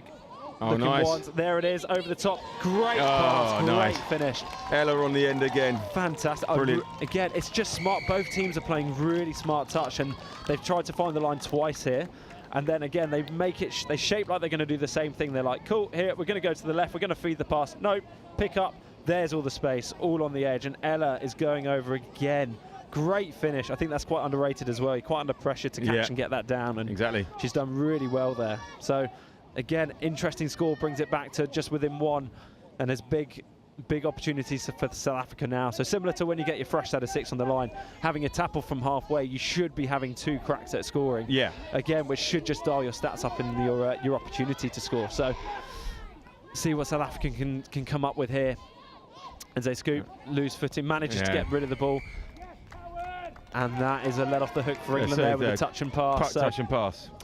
That will be, again, giving England a bit of a sniff to be able to get back into this game. Good defence from South Africa, keeping them closer to their line on first.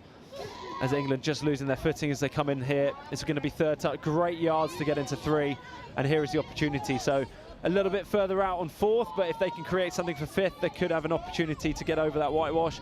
5th coming, hit the pop and wrap if there's a bit of space out there, and that's down. But it's again, so from the transit, what's I mean, ideally 1, but on average, you want to be transitioning on 2, maybe 3, yeah? Yeah, we always try and give ourselves the goal. If we can get to halfway in 3 touches by either getting around people or using the ball to get around people, then that's pretty good. And that gives you kind of a 4th and 5th platform to come into.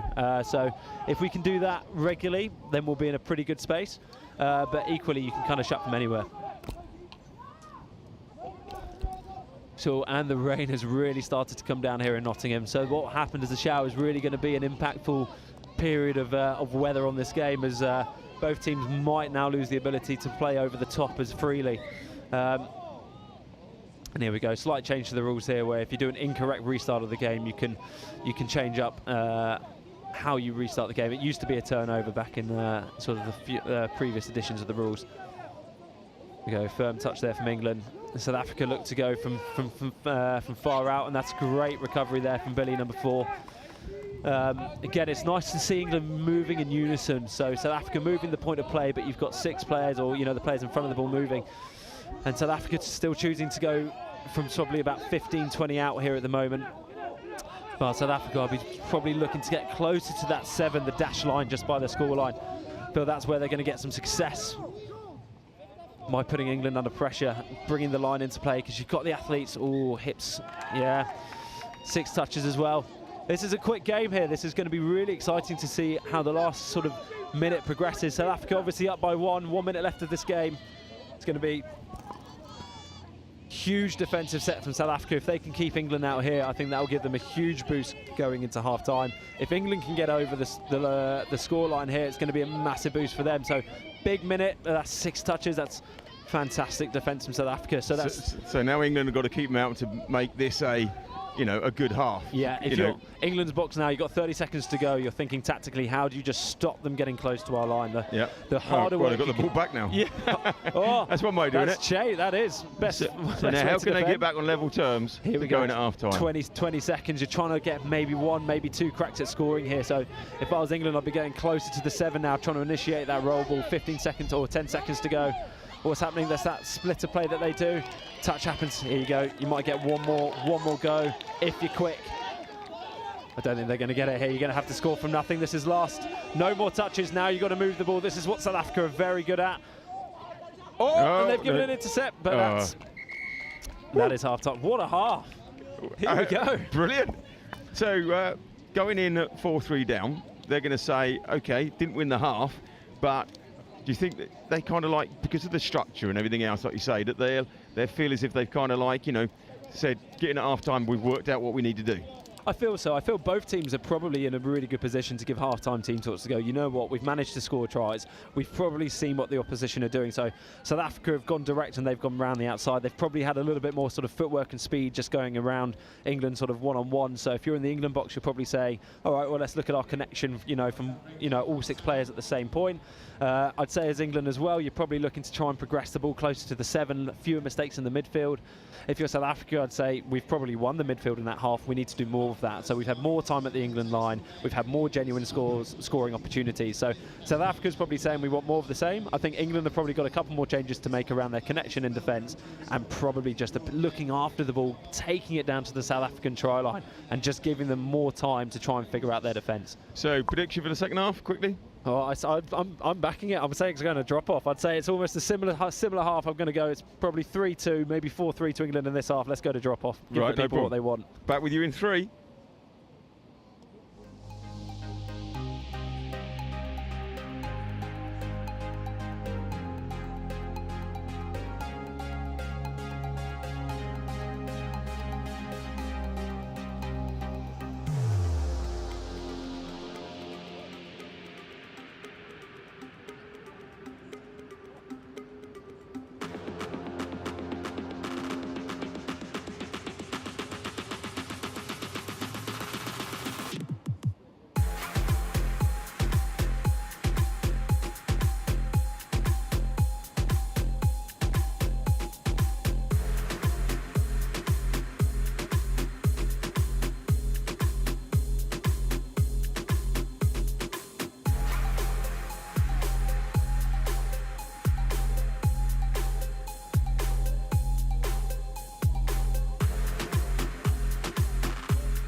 Well, welcome back. 30-second warning.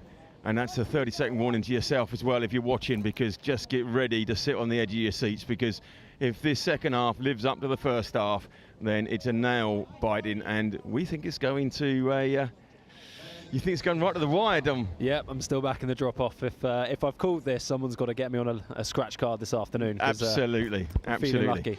And we gave you the opportunity, so we get 10%. Right, okay, we're off. Here we go. Oh, I'm so excited for this 20 minutes. I'd love to have been in the box just listening to what both teams are feeding back, because this has got to be one of the closest contests that we've seen all weekend, and back through to Friday and Thursday as well. It's England there. Take it down, have one crack at the line and just force it to an edge early. Probably would have liked to have seen England maybe try and find the line early on 3 to then try and go more to an edge on 5th, but that's just my preference. Now, I was saying, go back about touch itself. Brilliant for, hang on a minute. Good. Here we go. North to south. Here we go. He's got to get aerial number. Oh, he's there. He's there. What a finish. Brilliant. Now, that is the start. I think that's Twala. We can't see his second name because the rain has came down on us. What a finish. But here we go. That is the dream start from South Africa there. Again, big show and go, puts the burners on. Great effort in defence, gets aerial, but just pulls away. Look at that. Yes, big love it. Slam dunk to finish, and here we go. England have got a 2-point deficit to get back now, but that is the perfect start from South Africa. The coach would be very happy with that. What's the call going to be here? Loss of control. Yeah. So as we said in the first half, it's your responsibility. It is your responsibility. So that is big off the hook. So often in touch, when you score, the biggest conceding chance is the next tap off. So South Africa have managed to score and defend the tap off. So that's pretty much a genuine progression in the game. Yeah. You know, making it even more difficult for England to get back into this. So again, very happy South Africa box after the first 35 seconds in this half, although I've just looked at the scoreboard and it stopped, so it's probably a little bit more than 35 seconds. Yeah, but our one's different. There we go. Yeah. Perfect. They are exactly a minute behind if they started now, but they haven't. Here we go. Let's see what they bring here. So England defence just getting 2 middles up there, causing a little bit of confusion. Opportunity for South Africa to take that, but ball has gone to ground. So quite often as well, you know, we'd like to get one person up making the touch and everyone else is kind of on their way back to get onside, but that's great yards there from England, sort of progressing down the pitch. Is that into third? So they've done really well. So they've got the territory into South Africa's half on third. Passed around the one-up defender. That's fourth on the 7. Perfect strike. Can we go find the space? Huge ball over the top. Yes, Ella for a hat-trick. What a finish. That is the response you are after if you're in the England box. But that has been created by lots of hard work in the midfield. Something's coming back here. Hang on. Or what's happening? Discussion. Nervy times for everyone on the field. But I was just saying that England worked so hard in the midfield just by using the ball to pass around the South African defence to give them that opportunity. And it's not going to be a score. It's a forward pass. Oh, that's a huge call. But again, without the replay, we can only have an opinion. And that is a grand let off the hook for South Africa. But problem is, you see, we need a breaking play to show that replay, and that's the problem. Straight into it. If players could actually stop for a while and let the media do their job, VAR. You know. Bring it in. Here we go, and this is a big opportunity. South Africa have just handed England an opportunity here. So, like we said, you've got your line attack, 6 touches on the line. He's got a chance if he dives in. And again, I like it. So they've tried to attack the touch there. So. The right middle for South Africa went up, made the touch, you put him under pressure, see what the defenders around him do, that they protect him. Here we go, second effort, and will they go more lateral? They have, hit the link, shift it to the wing, and that is a brilliant defensive touch, getting aerial. Really love that, holding, buying time for an inside defender and then releasing to dive and make the touch. But again, England have gone direct at the line and then they've gone wide. Same setup. See what happens here, gone back to direct. And they've earned a penalty, so it's another 6 touches on the line for England. So they've got to come away with something from here. Yeah, you're really thinking, if you're in the South African box, this is, you know, hard work, effort, resilience for your teammates. If you're in the England box, you're thinking, we really need some points here. And I think they've got it. They've got it. Kit's your man. So we can read that one. Kit, no, it's Thomas Cowan. Tom Cowan. So here he's done the same setup where he gets the ball down, gets it back. We call this a counties, don't know why. Oh, slightly forward potentially. And that is a 50-50 call, but the ref in the middle has got the best view there. Here's the other one. It's the here we pass. go. So gets the roll ball on the 7. picks up, steps, big wind up, pow. You see where she is on that. That's a tricky one to call there. Again, it's always the backwards out the hands versus does the ball travel forwards discussion. But remember, we've had an opinion. It may be different to the refs. It doesn't mean we're wrong. It does not. It just means that everyone's entitled to their opinion and we can all be friends. Yeah. But here we go. That brings the deficit to within 1. And this is a hell of a game. Good from South Africa finding the line, but that's 5th final. But I feel like if there's any team in this competition that can create something from nothing, it's this South Africa team. They are so good when they don't have a touch to use.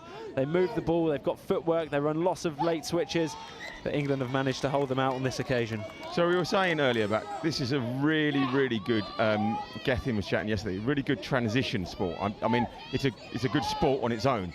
But you know, from what you learn from here, the handling, the movement, you know, what's around you, that transition on. And you were mentioning earlier that there's players that have played this game and gone on. You mentioned some All Blacks. Yeah, so yeah, Richie Moronga, Benji Marshall, the likes of them, Nahim Milner-Skudder. I've definitely said his name wrong there, but yeah, exactly. I've given it a go. Yeah. But yeah, all sighting touches, kind of their up and coming sort of sport. Same with the GB7s lot. You've got Ida Norman Bell, who played in the Touch World Cup in 2019, is now in the Olympic squad for GB Women's.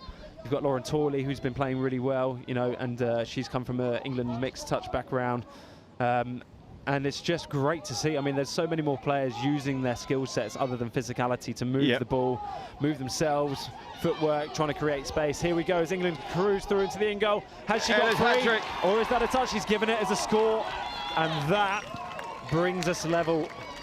Ella with a hat-trick. Here we go. So good roll ball. Here we go. So scooping through, so picking up from half. So if you get touched as half, it's a turnover. It's a high risk, high reward. The middle that he's just turned his back on the direction that the England player is going to attack, has given him half a yard head start. And she's it's very close. It's a great effort from the South African winner. Yeah, another one of our opinions. But I love this where the half covers, because that's like his American football quarterback. He can't score. Now you've got to defend everybody else. Ignore him. Yeah, you know? Absolutely. And this is exactly right. If this can stay like this for another 13 minutes, I feel like my prediction will come true. But South Africa have got a huge opportunity now to get one back off the tap off. And just on that clock is well out. That is definitely wrong. Do not look at the scoreboard on pitch. Oh, now it's gone back to 0. So just it's our score bug is official. Here we go. So South Africa moving the ball into space, forcing England to scramble and bite in and cover. They've created space on an edge. Is she going to go in? Is the touch happen first? But that is where South Africa is so dangerous. They're so good at creating space from nothing and forcing the defenders to step in and try and make a decision to catch them off, and they just move the ball and create that space out wide. And England now forced to go, not coast to coast, but south to north, north to south, to get their opportunity to score. That's only my opinion. You can go coast to coast if you want, you know. Here we go. So is that 4th? They've got 1 to play with, so they've got to move the ball forward. 5th touch, here we go. Where are they going to end the ball? It's going to try and go around the outside of his player. Link's coming to bite, and that puts England up for the first time in this game. Oh no, I feel like we might have an injury here. It's not anything you want to see. But here we go, we watch this. Again, if injury's got up, he's killed off, so. He's got up, that's good to see. But you just see number 6 here, just kicking to an outside shoulder. Puts the Link here in 2 minds. Feels like he has to come in and make the touch for his teammate. And it just gives England that space. I mean, it's so often you see that in lots of different codes of rugby where people feel like they have to come in and cover their friend, their teammate, and that just gives the space on the outside. But the end result here is England go up for the first time in the game. And that's trust. You just got to trust that your player's going to do the job. Absolutely, and I feel that is just the first kind of kink there where England have really tried to run hard and attack. They've gone very sort of ball down, ball up, direct, and then look to pass, similar to South Africa, and that's probably the first kind of double. Oh, that is fantastic. Really great play. I need to practice because I'm still hung up talking about the play before. Here we go, let's watch this again on the replay. But good ball movement before the touch, ball down, comes, good snap. Oh, puts the brakes on, shows the dummy. Oh. Whoa. Shakira. That is absolutely Shakira. But that is fantastic. I mean, what I really like about that is they've put the toucher under pressure, they've moved the point of attack to someone else, and then they've come back to the toucher, forcing them to make a decision. As England tried to dive in and find the line, but there's a great covering touch from the winger. Left with 2 players to defend, and she's made the right choice there to come in and hit that. as England at evens, looking to go up by 1 again. South Africa slightly flat, all still getting back towards the line.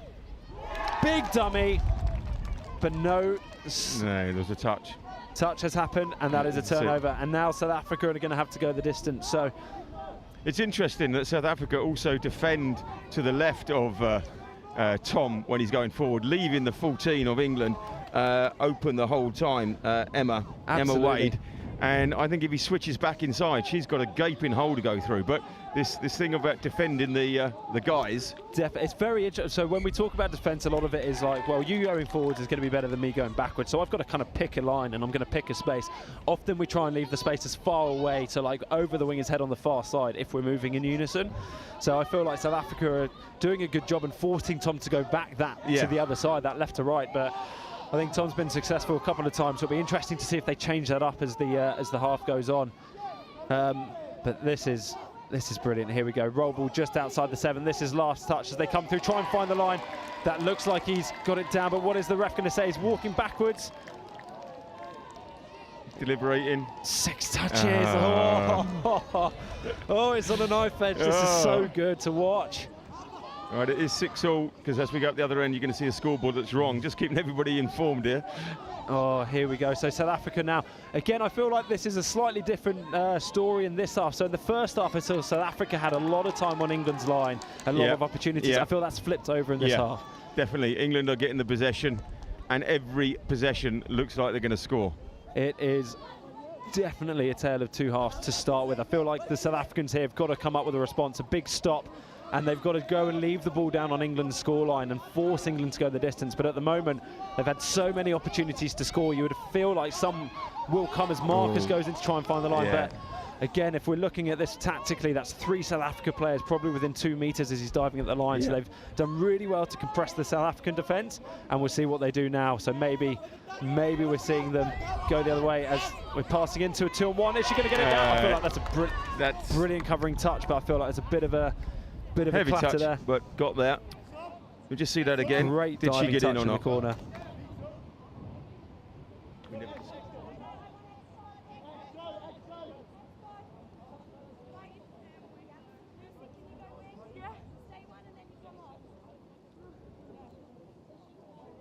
Yeah, let's see that again. Can we see that again? Here we go. It's got it in the corner. Here we go. So they've just seen the opportunity without the need to use a touch. So they've just seen a South Africa defender creeping in, go on the outside. And here we go. Is it touch? I feel like that's, again, we've got the blessing of a replay, but it looks like the touch was just in beforehand.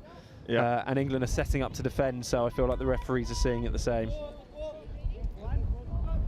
And the England player 11, where's the name? Because it's all wet down there. Lucy Lipton, she's all good and okay and up in the side of our picture, so everything good there.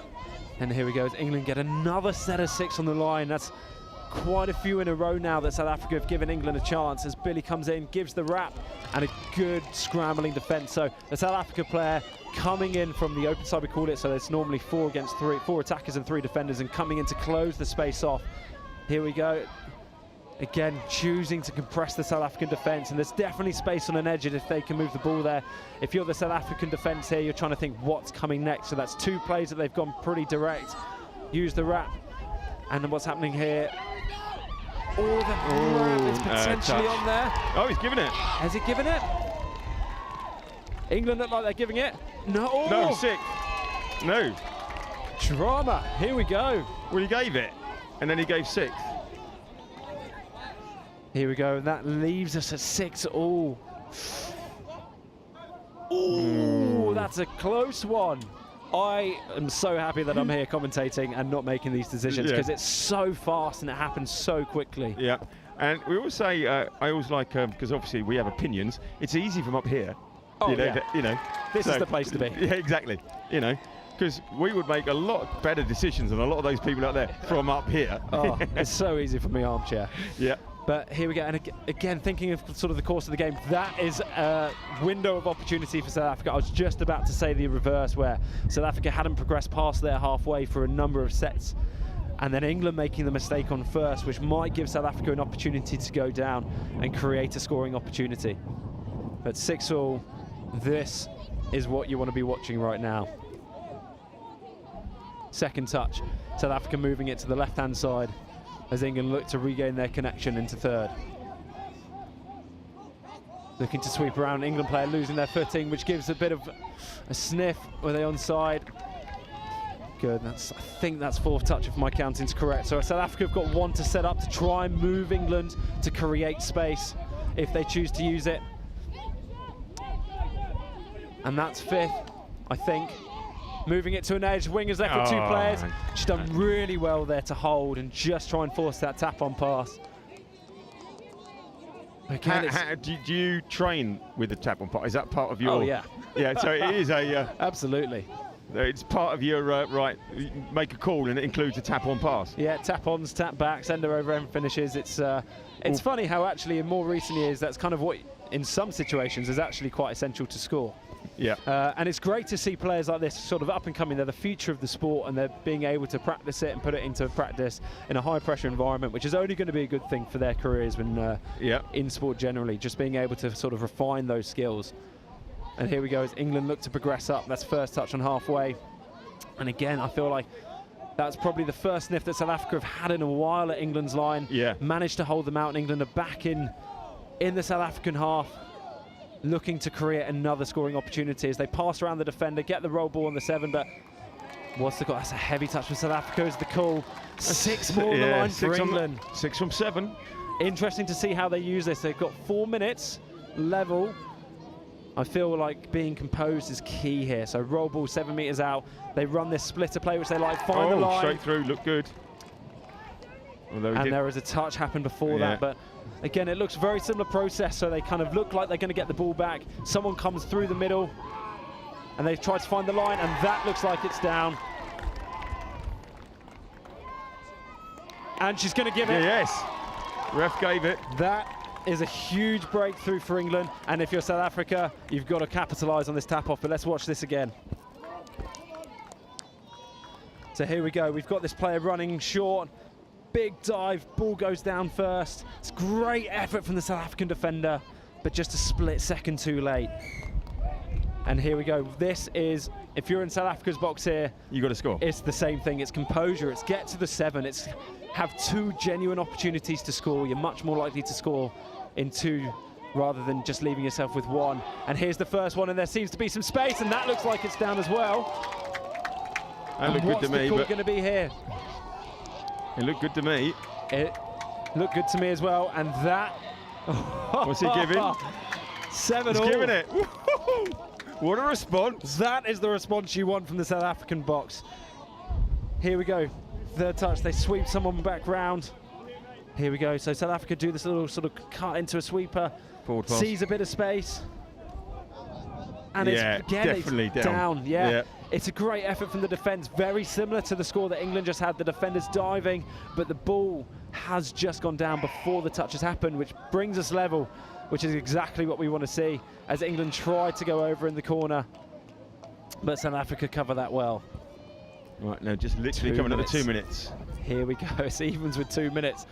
This is huge. Can you keep your composure? What are you going to do? It's Tom. He's had so much success. He's gone right to left this time. And South Africa have defended out the set well, which is a huge stop on the tap-off as well. Yeah. And South Africa got their tap-off after the score, managed to go and score themselves. England have not managed to convert from their tap-off, which keeps the game alive. Evens.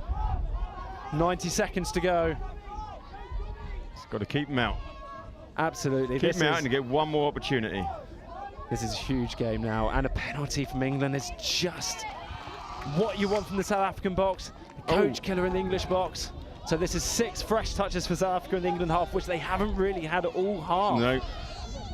So this is a big, big moment in the game now. If you're in England's box, if you're in England's players, it's about staying connected. It's about how calm and composed can you be at this moment. In South Africa, where's the space going to be? Oh! Gone for the interception, so close. Just didn't manage to keep it, but that's 6 touches for South Africa with a minute to go. England have got to work hard there. There's a lot of game management tactics going on now. You know, if you're England, do you try and get the ball back in 6? Do you try and disengage and run the clock down? But this is South Africa doing their sort of go-to play, and England have managed to recover.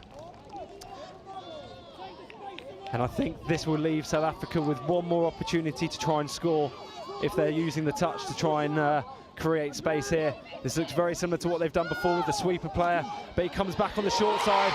And what's happening here? Is he going to give it? It's a game decider. Are they giving it? He's not. Oh, that was a game winner for South Africa. But now I feel, unless there's, oh, that's the hooter. That's the hooter. They're going to drop off. Drop off. So that's the second drop off this morning, and I don't think there's been more than, well, we're going, no? Hold on. Hang on. If it's a penalty, so you can't end the game on a penalty. But there we go. Now we're going to drop off. Now we're going to drop off. Right, so that was it. Woo! Edge of seats, squeaky bum time. This is all happening. What they want. Wow. Absolutely.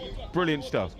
So for those watching who haven't seen a drop-off before, you go down to 4 players and you play for 2 minutes. Yep. Okay, so this is going to be an absolutely huge start. Interesting stat with the drop-off. I think it's something like 80% of people who start with the ball in a drop-off win. So I actually can't remember who tapped off, but if you tap off the game, then you don't tap off the thing. You don't tap off in the drop-off. That's right, So again, so do you back yourself in the game or the? Yeah. So. Well, interesting here. So it'll be 2 males, 2 females on the pitch from both teams. After 2 minutes, if they're still level, you go down to 3-on-3. And who drops? I think it's one of the female players that drops, but it's been a while. It's been a while since I've been in a mixed drop-off myself. Now, are they allowed to start here? Are they allowed to start? No, surely not. Surely not. Surely not. Wow. And the ref standing in the middle. Oh, no, I'm not sure what the process is here. Well, the hooter went. But the referee said to England to play on, and they've taken that opportunity. You've got to be on the pitch and be ready. You do. I mean, wow, here we go. I mean, South Africa tapping back now. This changes it here. So if South Africa can score, oh, that's 6 again. That's 6 again. Yeah. Yeah. If South Africa can score here, brings them really back into the game. I think England are complaining here. There's three men on the field for South Africa, which I'm not sure is allowed here. Great defence from England. There's lots of commotion. Apologies for everyone listening, trying to figure out what's actually going on here. We've had a game where England have tapped off with no South Africa on the pitch, and now there's a lot of commotion around South Africa with the ball. They've managed to get the ball away, and that brings it back level. The crowd are going wild. Wow. How good's this? Get it from the corner, comes across.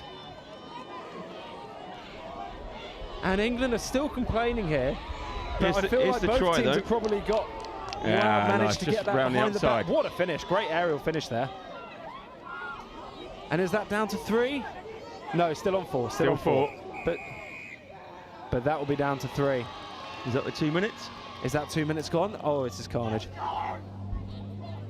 Well, we haven't got 2 minutes. No, we don't. We've had a big call on here. They haven't got 2 minutes. There's a discussion going on with the referees. I don't know what they're going to do if they've stopped the clock.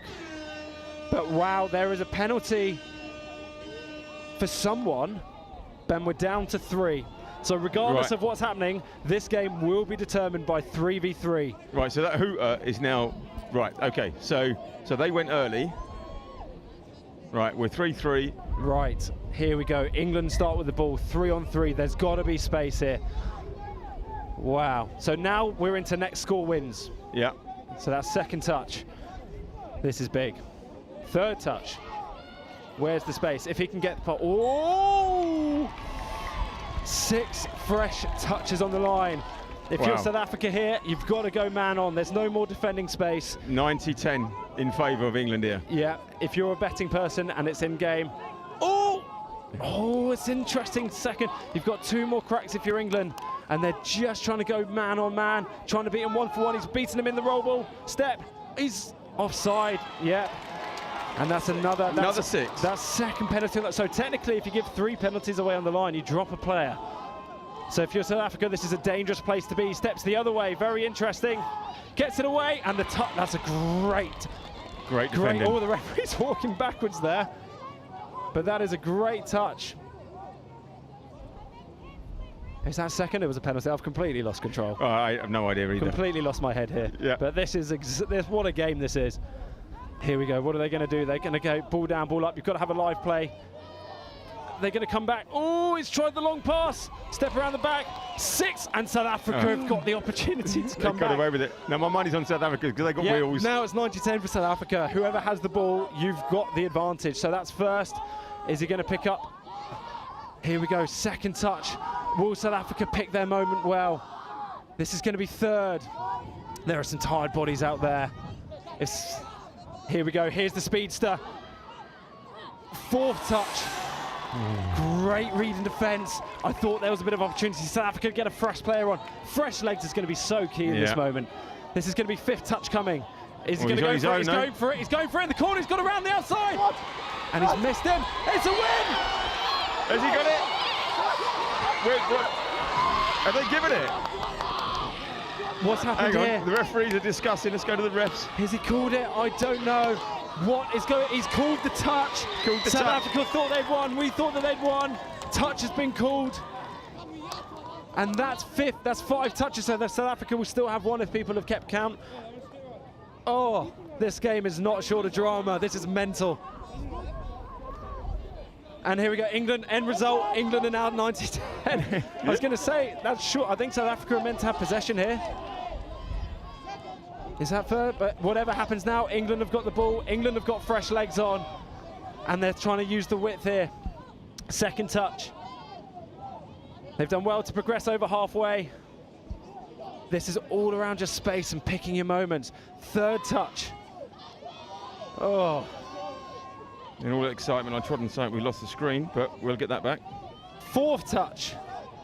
Picking their moments to go now. Is he round the outside? Has she made it? Is it there?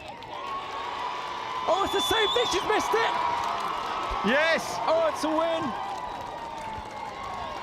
Oh. Oh my. I don't know what to say. Oh. The highs and lows. We thought we had a win. We had drama in the drop-off. We had drama midway through. We've had drama at the end.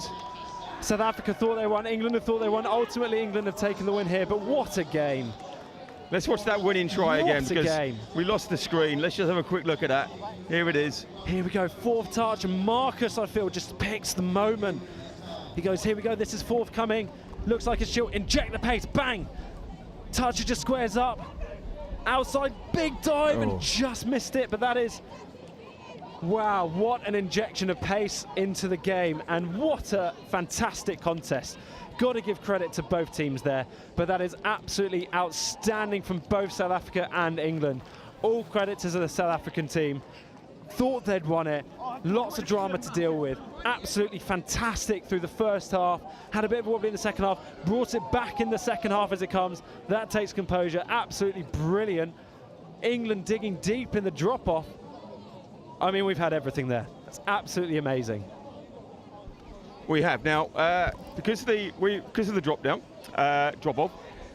Time's tight.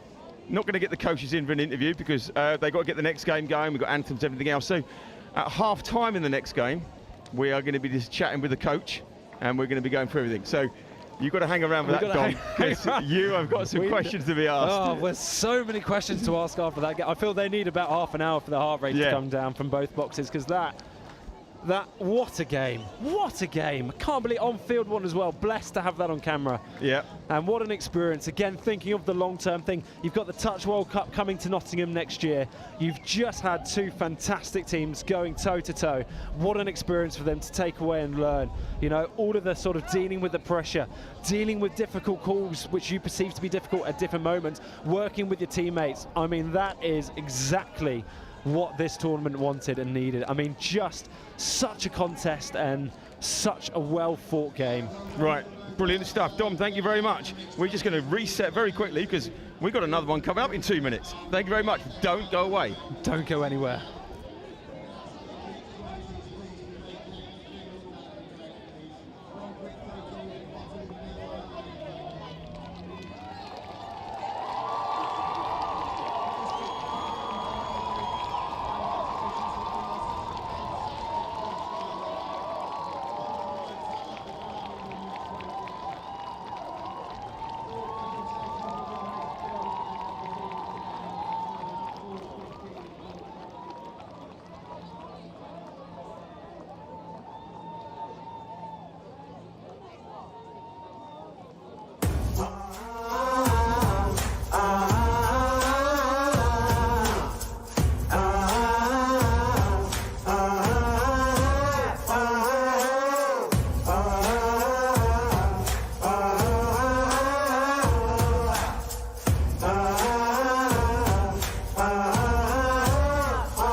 Well, after what was an absolutely insane game of touch, the first final of the day, we roll through. It's the mixed 18s final, Wales versus England, and bloke on the ball now, Gethin O'Callaghan, joined us on comms yesterday. He's talking a lot, showing his knowledge, and Wales go all the way through with pace, and there's one way to start the game, absolutely perfect. Maybe we don't need to know drop-off anymore. Definitely not, and it didn't even give me a moment to introduce my co-comms. Elliot, how are you? I'm happy it's so sunny. It's summer now. Yeah, it makes a nice change compared to the They rain. look a lot happier to play. Yeah, this is perfect touch weather, and Wales open the scoring. It's that man, Sonny Greenman, going through. And the pot of Sonny Greenman and Gethin O'Callaghan just working together so well all weekend. Get Wales off to the perfect start. England now, trying to reply. Samuel Dixon diving for the line, and that is always good. Sam Dixon evens things up. Superb play.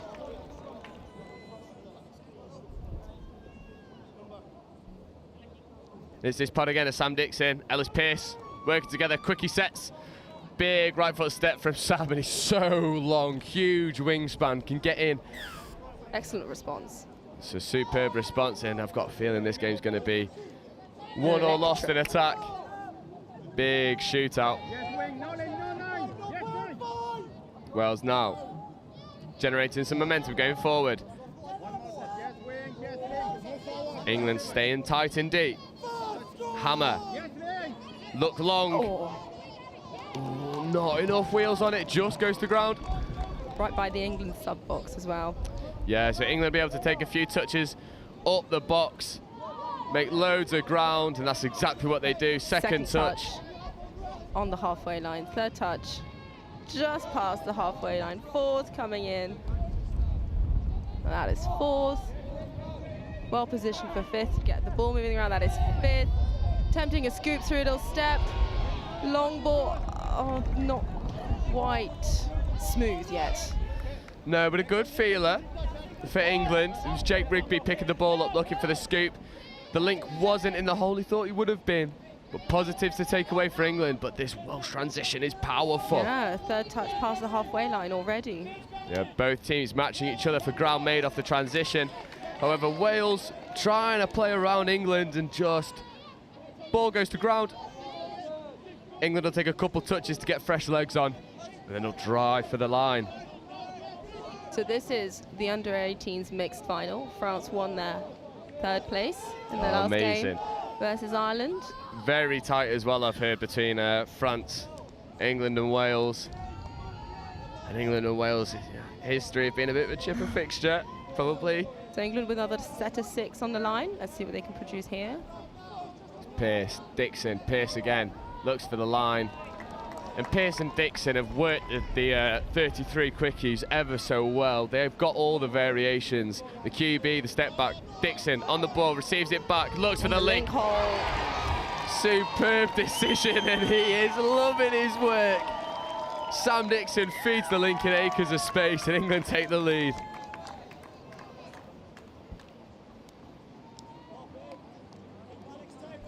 It's that middle quickie again. Instead of going for the line himself, he pops it out. That's number 9, Lucas Norton, getting over for the second try. Here come the big lads. Gethin O'Callaghan. Sonny Greenman.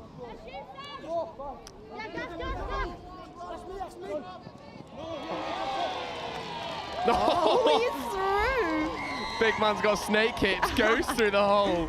Looked like a touch from here, but not. So big, so powerful, and believe it or not, this kid's only 17. Could be a sevens player, you never know. Big dummy, shows it. Ooh, the pace is good enough. The little shimmy of the hips. He almost didn't believe it himself, looking up at the rep for confirmation. It's not often you see a big lad go through a hole that small. Just shows the evasive nature of Gethin O'Callaghan. Evasive nature. England trying to set up on their 7. 32 platform in the dive. Called. Touch called. Really good defensive work there. And what I like about this Welsh attack is they go and score and then also D the set to secure the score themselves. not relying on their teammates, and they do just that. What a touch. And we all know this is final game of the day for these boys, so they can leave it all out there. I think the lady is working up on the wing. That is third touch. Fourth coming. Just at that halfway line. Fifth coming now. They'll be looking to set up probably a scoop. He scoops through, step pass. And it looks like he's through. Wales go down the other end, take the lead, and this is a back and forth style of game. And you know, dumping for fifth. Only just getting into your own half. The step fixes both middles, passes the ball off. That's number 9. Owen Ayres going all the way through. No unnecessary touches there. Ploughing up the side, scooping through. Absolute efficiency from Wales. But this is the pod they need to stop. Sam Dixon, just evading the touches. Ellis Pearce, Sam Dixon, diving for the line, looks for the link again, and it's rinse and repeat. Oh, the referee is calling it a touch.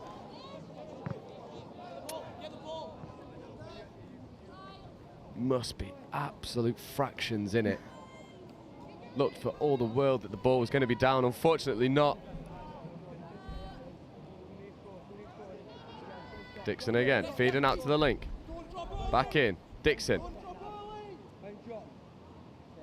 To Pearce. Takes the ball. Step back. Oh, there you go. That is fifth touch. Can England create space out of nothing? Yeah, I'm looking space on the right-hand side for England. It's great. They're quite bunched up on the left side Hands. Oh, lucky winger almost does both players. But what she does do well is that now Wales have to work extra hard across the field, make it back to their sub-box. Yeah, but Wales just get the penalty in the 10 metres. Throwing the ball away, I believe, was the call. Wales take one right up the box. Superb work. This is third. Rolling through. Pace is injected. Fourth. That's fifth. Fifth. Scooping through. Pass. Hands. Pass. Oh, and the winger was ready. Yeah, 6 more given. England have to work hard in defence now.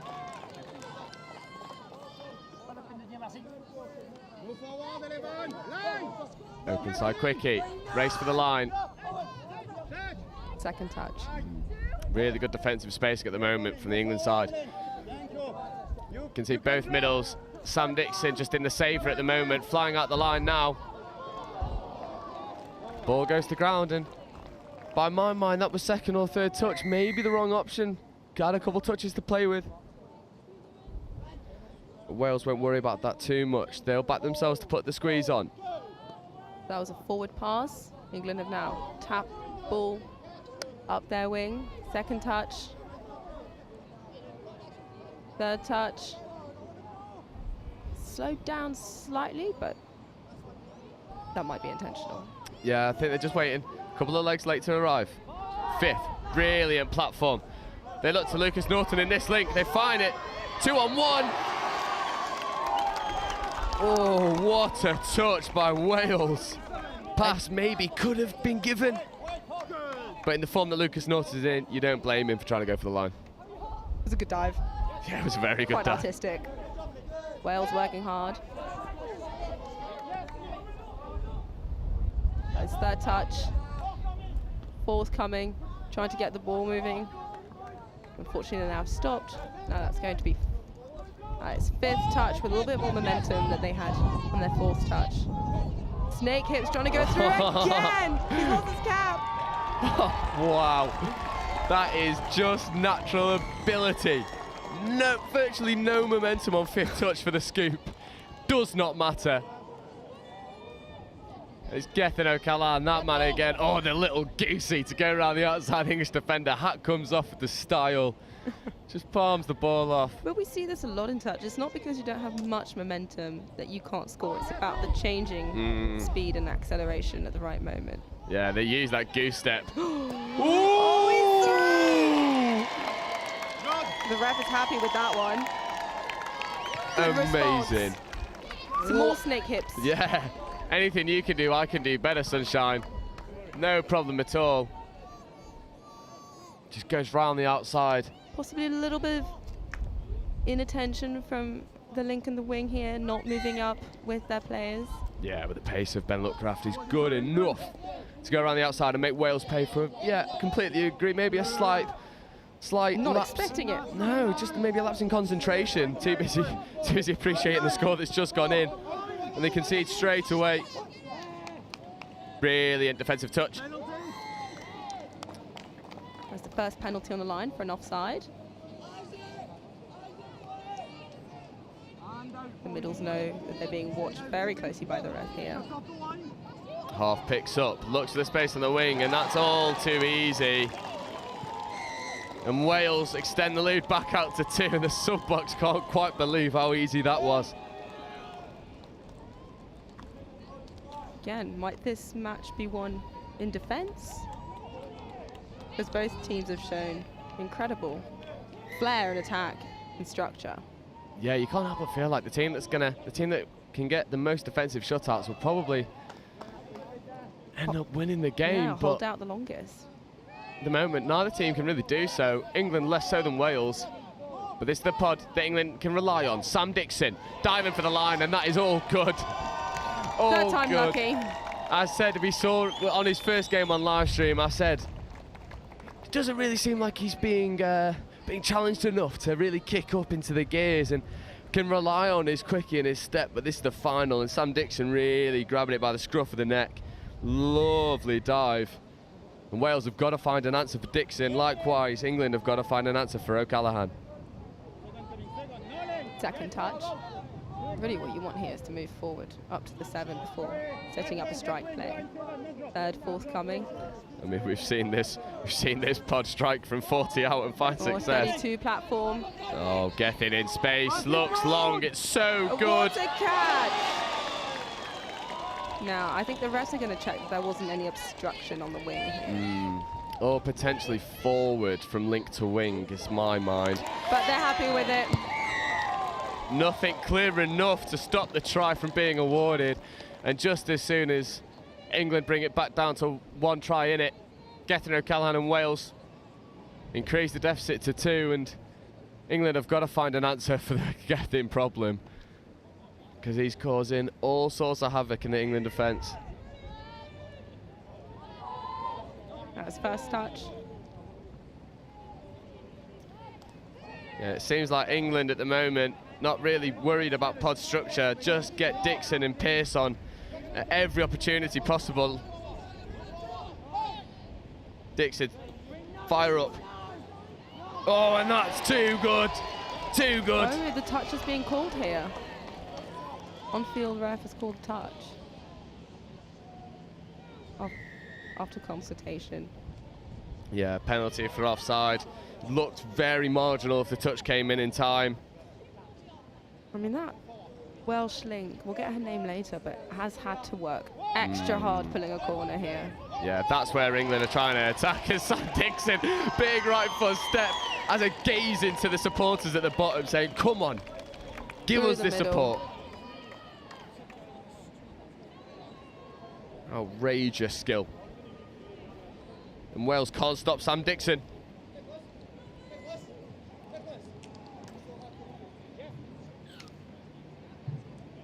I mean, we thought the game previously was a stormer. 11 tries in 13 minutes. 7 minutes to go in the half. We're moving off a 32 platform. Oh, look at that striking play. What a step. I mean, we're close to averaging a try a minute. This is insane. Incredibly entertaining here. Superbly entertaining.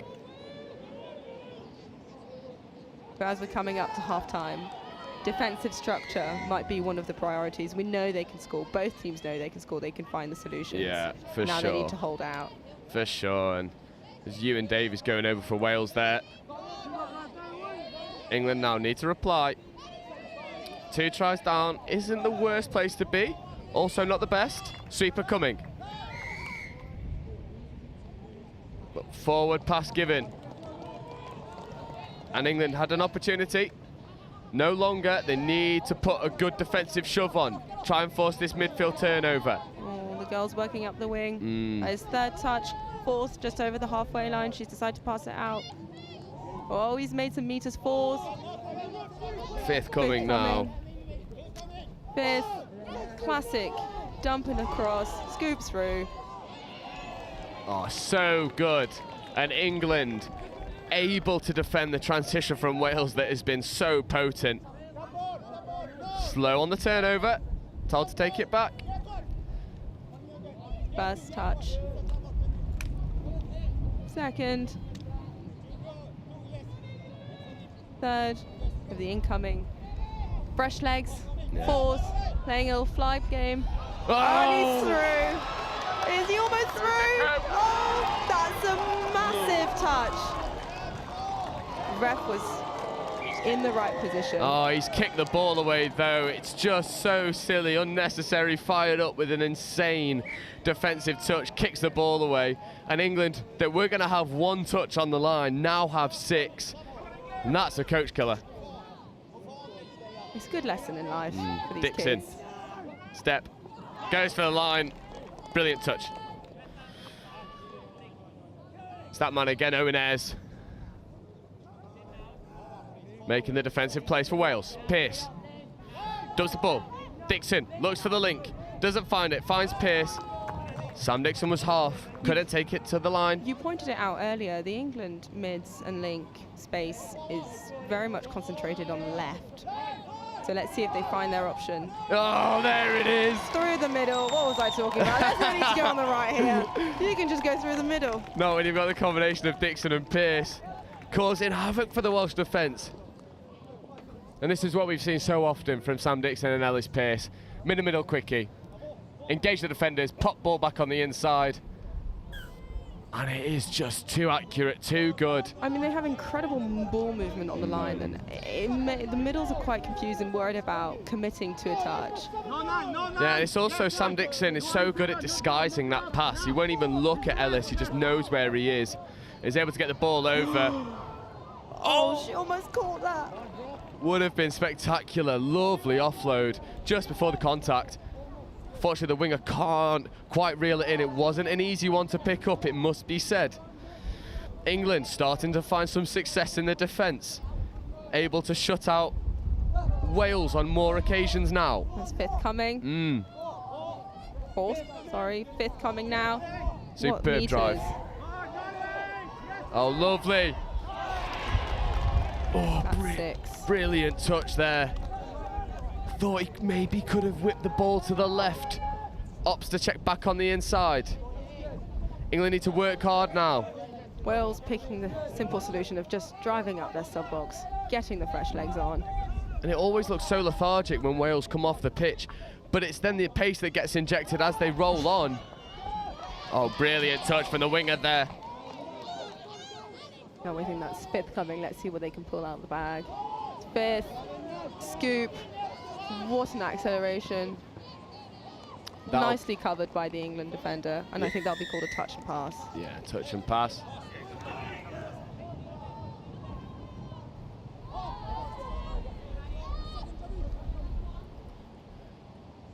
England now up the box. Good meters made. Checks off, tries to save the touch. Ref saw that. Ball down. Unlucky. Good position to be in for Wales here. Really good turnover. With only a minute left in the first half, let's see if they can extend their lead. Essentially a tap off. They've taken a couple touches just to get the fresh legs on. I mean, there is no panic there, and they're still such young players. Yeah. Got to forget, you know, average age of these sides is 16, 17, and the composure that can be shown for people of such young age is absolutely superb. Quickie plate, they go back to that short side. And the ball just doesn't stick.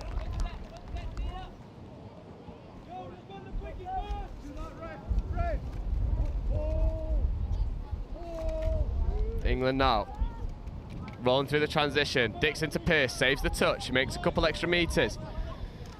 Little bit static, Wales can put the press on. 20 seconds remaining, and it's a turnover ball. for an off-the-mark touch. England need to be able to see this out. To only be 1 try down at half-time puts them in a really good position. It's the potent Welsh attack again. Good touch, and that will be half-time. 13 tries in 20 minutes. Outrageous stuff. We're having a field day in attack. And we're going to take a very brief break. It's going to be an interview at half-time. Me and Ellie are going to take a very brief break. We'll be back with you in just a moment. Just passing over Dom Tripp, who was on comms for the pandemonium of last game. Outrageous stuff, outrageous stuff. But yeah, I'll hand over to you whilst I catch my breath. Yeah, take a minute. Here we go. So we've got Marnie, who's the head coach of the England mixed 20s team. Marnie, tell us about that game. Wow, well, I hope the viewers enjoyed that game. I know the players, they are buzzing. They know they had to, work really hard for that, and nothing is worth, it's such a good game to come out and play and to take that win away. Full credit to South Africa. They've had to work really hard for every single win against us, including that one. And I know that they've had a really big campaign here, doing lots of warm-up games before playing the actual tournament. So, yeah, big credit to South Africa, and even bigger credit to the mixed 20s side for England. They just kept going and going and going, and it was a great game. What a game. I mean, a lot of people would agree, that's probably the game of the tournament so far. What did you say at half-time? Because obviously you were down by 1. It's a big game, 20 minutes to go, new side. What were your words? I'll repeat it without the swear words. Easy. We had analysed the games. It was the 5th game against them. So last night we knew how to beat them. We knew our processes, our systems, and I just reiterated that keeping possession of the ball, and making those critiques on defence, especially trying to cut off their box drives, will win us the game. So just keep playing the systems and the processes and believe in yourselves. Fantastic. It's exactly what you want to hear the young athletes receiving. And give us your opinion on the drop-off. I know there was a bit of drama around the start and, which players on the field. Talk us about it from your point of view. Well, it was quite a long drop-off, if I do say myself. It probably didn't need to be that long. But I don't know, I think South Africa, they have been quite affected by the pandemic. They haven't played an international tournament since World Cup in 2019. We know that the drop-off rules have changed. We know, the new rules are 2 boys, 2 girls to start.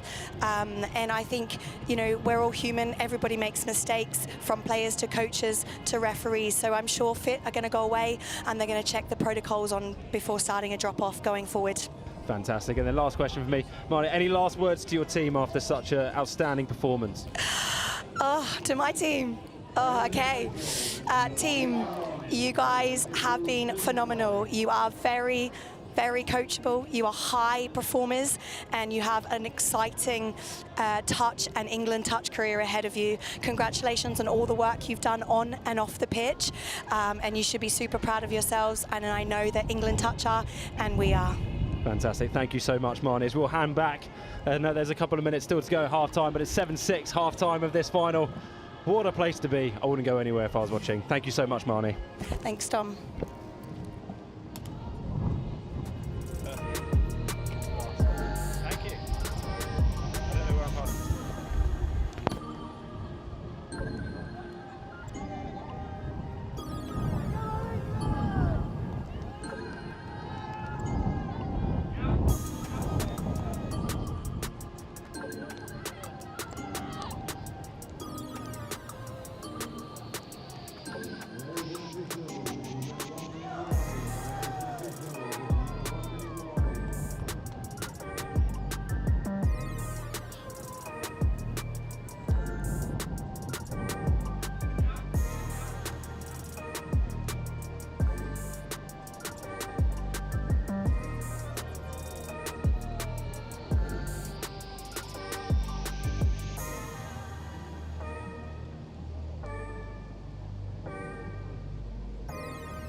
We are back.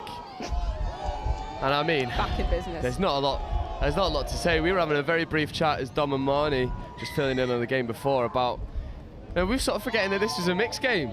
There's no disparity in level, there's no disparity in ability. And everyone on the pitch having to work ever so hard for the success that they make. And these two standing above the rest. Dixon finds the ball, and it is rinse and repeat. Insane stuff. Open side quickie again. Dixon gets the ball. Oh, Link has to shut. And then the ball is checked off. Then Lookcraft again. We may as well copy and paste from the first half. I wonder if we could have recorded all of our commentary from the scores in the first half and then just run that back, because I've got a feeling we're not going to see anything extremely different. So if it's not broke, you don't fix it. That second touch here. The Welsh have gained an offside advantage. That's third touch. Ladies working hard to set up the boys. Oh. That's fourth. Effectively, they only have one touch left to set up the striking platform. It'll be interesting to see how they move the ball around, should they. That's fifth. Look long. Oh, what a shot. Lucas Norton getting up in the face and making the defensive play for England. There's very good awareness from the link there. Important to be able to read the game rather than react. Act instead of react. I think that's the, I think that's hips not square there. And England down to 5 for the moment. The Welsh have not started. This line has not subbed off yet. No, just bringing it back to the mark. I think they know that the two that will make things happen from nothing are the two that are on the pitch at the moment. It's first touch.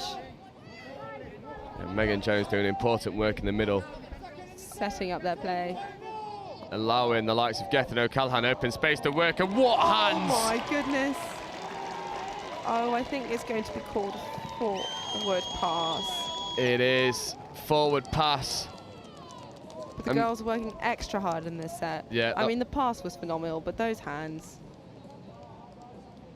Megan Jones did such good work to get the platform down so nice and crisp, and then the winger on the far side just missed the number. Superb hands. I mean, it looked like the try line was begging, if not for a forward pass. And it can't be understated how important it is. You know, the females in the mixed game have such an important job. They often control the subbing move, giving direction to the blokes in the middle, because as a bloke who plays in the mixed game, it's easy to not be able to pick your eyes up, and you benefit so heavily from having those huge comms from the outside, giving you all that direction, giving you proper information. England back on the move. That is fifth touch. What? Oh, hands. The gap just wasn't there. No, she's all right. I think she got the ball ever so slightly in the chin. Yeah, I was going to say, might have tried to catch that one in the chops. Oh. Good. A little bit of panic. Yeah, good pressure. Of urgency in the Welsh subbing there. Excellent pressure from England. Well, we're nearly 4 minutes into the second half, and the pod for Wales has not been able to sub yet. Been trapped on. Here's Ellis Pearce, Sam Dixon. Outside quickie. Oh, what a line! What a line! Superb! We were just talking about the girls setting and controlling the sub box, but they can also run a hard line and dive. Yeah, and that is a picture-perfect link hole to run straight through. It's the combination of Pearce and Dixon, but Dixon this time looks open side. And what a superb line. Louisa Samble gets over, and it is absolutely superb. If anyone wants to learn how to run a link hole, well, Louise is giving you the perfect example there. And England take the lead in the second half.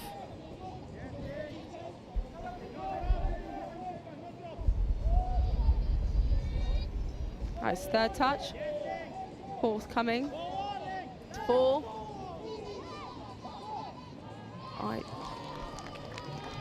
Brilliant touch then.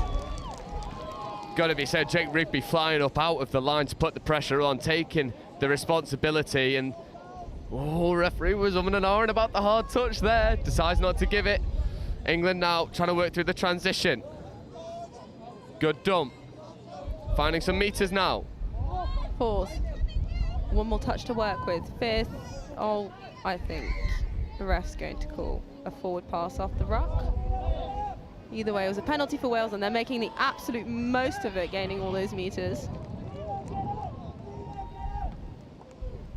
Yeah, Wales doing really well. Looking for the equalising score. They go back to the 32 platform. Just step out of the touch. Trying to buy the penalty. Doesn't happen. Wales go short side.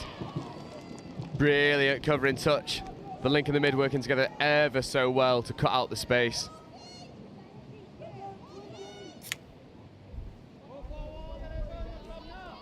That's fifth touch. Throwing the long ball to Oh! What a gap. Beautiful. Laurie Windsor goes all the way through, and just as soon as England used the link to go through, Laurie Windsor says, yeah, don't forget about me. I don't know what's more fun, diving into that hole, just putting it down. Yeah, there's nothing more satisfying than being able to just walk through a gap. She could have had a nap and still got the ball down. The gap was that big. We're here at 8-all, 16 tries. Don't think the defence coaches will be particularly happy with either team's performance, but the attack coaches are loving it, and we're loving it. Dixon, hole there, doesn't go for it. Ellis Pearce. Excellent shot there. Superb shot. So switched on. They look long. Ellis Pearce dives for the line. England Doesn't playing make it. very quickly, that second phase. And that is fifth touch. Be interesting to see the ball movement there.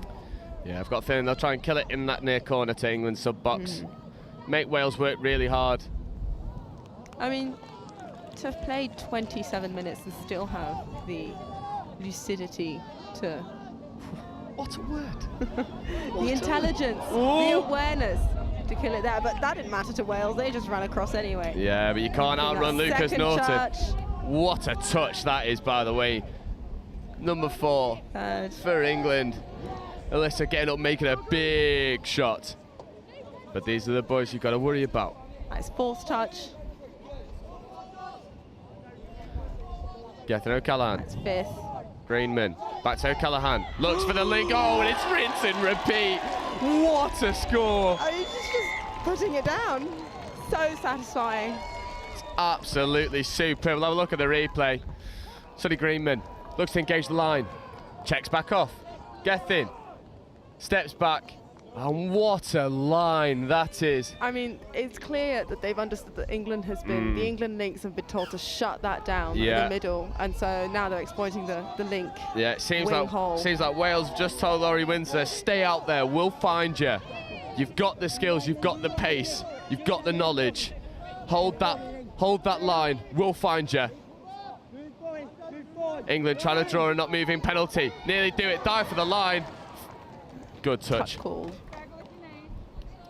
I think England can do more of that because the Welsh links are dropping very early. So just by pulling out of that touch, you can point to the ref. By the way, look at where they are. They're on the line. Oh! Yeah, and they do get the penalty for dropping early. There's one on the line now.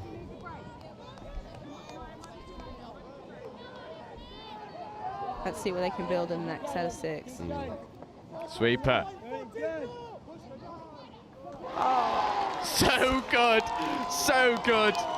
Again.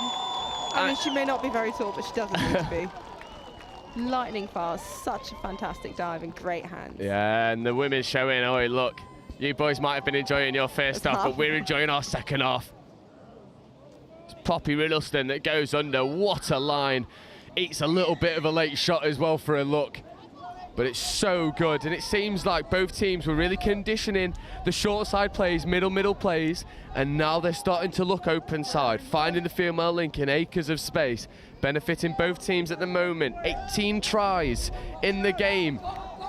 Can Wales make it 20? Lovely pop up back on the inside, the out the back pass. Bringing you back to the middle.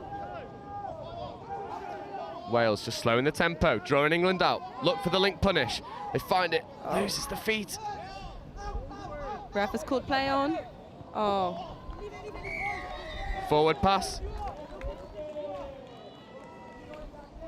England having to work all the way back across the pitch to their sub box to try and score a 10th try. First touch. Good yards made up the middle there by Jake Rigby. I said on live stream a few days ago, Jake Rigby is just such a solid player, so consistent. And it's so useful to have those players that are just absolute workhorses that will always give you legs, always give you power, always give you pace. You know, always consistently 7 or 8 out of 10. I mean, it's arguably more useful to have those players. I mean, we're seeing a lot of like trying to run around the girls on the wings to gain some meters coming in. No. And that's just not working, is it? No, not at all. Not at this level. The girls are just as good as the men. There's no disparity in ability here. England very blessed with some extremely strong women, especially at age group level. Oh, what a shot! What a touch, though. Oh, my word. Louisa Sambo, she scored one, and then she's just stopped a guaranteed score. I mean, this is an exhibition of the very best that mixed touch has to offer. Just feel lucky I'm able to stand here and commentate it. Yeah, it's superb. It's such an important category, especially in Europe, for touch to develop through. Not only at university level, but also school level. Yeah, 100%, especially with, at the moment with all the talk about contact rugby in schools. There's a gap there for touch and tag. England get away with a forward pass there. I'll say it how it is. Angus, if you're listening, I'm with you, pal. Forward pass, police. Lovely evasion, making extra meters when they can. England now, in their strike move. Open side quickie, wings on, and it goes. And she is just waltzing in. It is so good. So good from England. Just the movement of the ball off the line is seamless. And they just avoid the touch there, make extra meters. And now, rather than taking the touch to settle, like, nope, we roll straight into the quickie plays. Link, the wing does shut on the English link, leaving the space out on the wing. And she hasn't turned her back to the camera, so I can't get your number, but it's an absolutely superb finish by the winger. Touch one. Second touch. Oh, the pitch is looking a little bit slippery here. Yeah, it did rain all day. Although better than pitch 2 at this time yesterday. It was, yeah, losing the line at the end of yesterday. Oh, good link punish. Half just not there quick enough. Open side quickie. Fifth touch. Gethin O'Callaghan was more than entitled to say that Jake was offside. But by the time Jake was onside, made the touch. First touch. England racing up their wing. Second. Oh, good awareness. Good awareness. Fourth. Oh, and that might be a hard touch. And again, we had 2 referees in the commentary box earlier, and I was talking about when touches target the arm, and she was saying that because there's no option then if the ball goes to ground, it's not like a loss of control. Yeah. The control has been taken away from the dumping player, so it'll always get given as a hard touch. That's an interesting way to explain it. I mean, I've been on the other end, targeting the elbow. Does work. Just like the quickies are working for England, and Sam Dixon revving up the crowd at that bottom end. Now it's +2 for England. He's just 6 minutes to go. He's just so good. So good. Open side quickie, takes the ball back and just left foot step. Wales unhappy. England ecstatic. Third touch coming in. Just off the 7-meter strike line. Fire up. Playing that long ball. Oh, Jake Rigby, superb touch. Screams in jubilation, he loves it. Fifth. Jake Rigby, one of those players that thrives under pressure. Loves the defence under pressure. Yeah, I mean, we can see that England have upped the pressure on Wales. There's a little bit more. Oh, superb. Loads of extra yards made. And England now growing in confidence. Fourth touch. Fifth. Fifth coming. It's fifth. And he's completely through. Can he find a solution? It's really good defence, but Fergal looks unhappy with something. Just taking a moment. Think he might get an offside call. I think he's taking the moment to establish that he's reffing. And none of the players are reffing.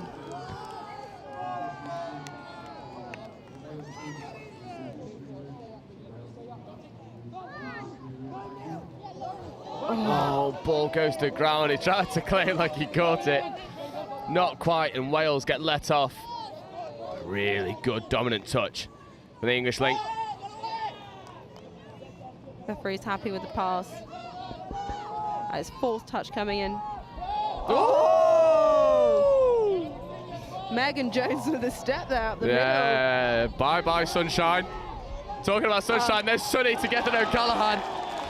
Superb play, bringing the deficit back down to 1, and it's these two big lads that are finding all the success. Oh, but no. Getting O'Callaghan hobbling off the pitch, and he's the danger man for Wales.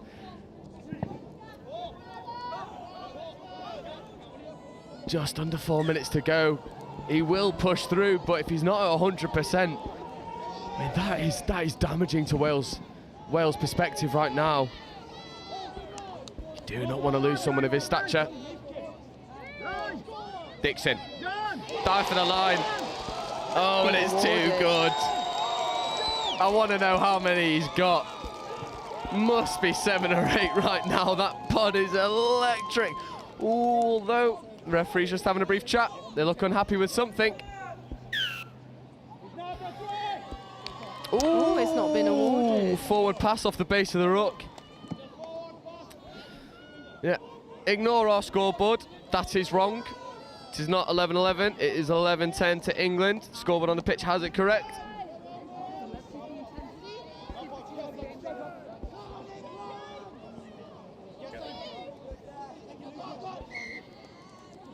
Oh, turnover ball. We've seen a lot of that, not passing the foot over the ball.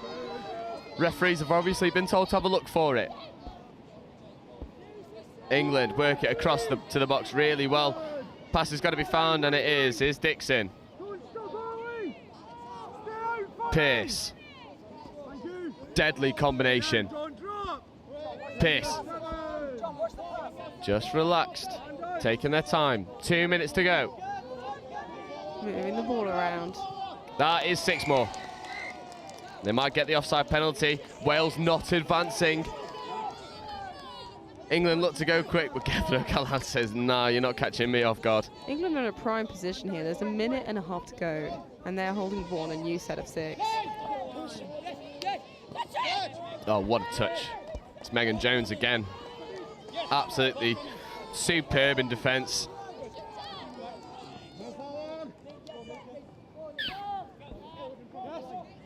Forward pass again. Wales have an opportunity. Realistically, the last set for Wales here. Yeah. 70 seconds left to go in this game. Oh, what a touch. Stopping all of Wales' momentum. Hard. Yeah, foot in the ruck given. England won't mind that. You don't care about giving away penalties at this stage of the game. You just want to keep Wales as far away from that line as possible. Less than 1 minute left. Loads of metres made there from Wales. This will be last possession. Good touch by Sam Dixon. They're buddying up the middle. They look long. Oh! It's down! Oh my word! With 30 seconds remaining. The England side looking a little bit confused and a bit bewildered, really. And this is 11-all. And by the time England get underway, there will be 20 seconds left. Sam Dixon takes the quick tap, no touch. Sam doesn't ground the ball. Pearce. The crowd is going mad. This is Dixon. Can he save England right at the last? Oh, No, he can't. incorrect roll ball, and this will go to drop-off. They'll have one opportunity, but that will secure it for England. Drop-off goes. Unless Gethin O'Callaghan can create something from nothing. They look to go down the outside. Oh, they might create something from nothing. They take the touch, and for the second game in a row. Wow, we still have a penalty for England here. We can't finish on a penalty. No, we can't. There'll be touch and pass given. Ellis Pearce just being told to take the touch, and and that's a hard touch. Another opportunity. Oh, Ellis Pearce tries to take it early. Now. Okay, remind us how drop-offs work. So it goes to 4-on-4 initially for 2 minutes. At the end of the 2 minutes, if one team's up, they call it. However, if at the end of that 2 minute period, we're still deadlock, goes to 3 aside. 2 males, 1 female. Sudden death. Sudden death score. Or sudden victory. Yeah, golden try. No time to rest, and absolutely no surprise that we see this man on the ball for England, Sam Dixon. He may have finished the game on the pitch, but the fitness and the physical conditioning is more than up to the task.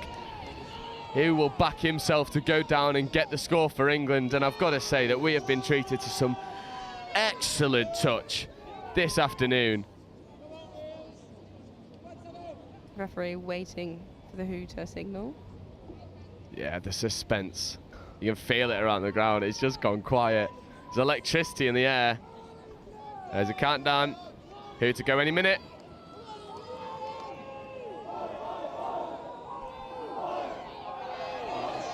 The Welsh crowd. Yeah. And the English crowd. Now here we go.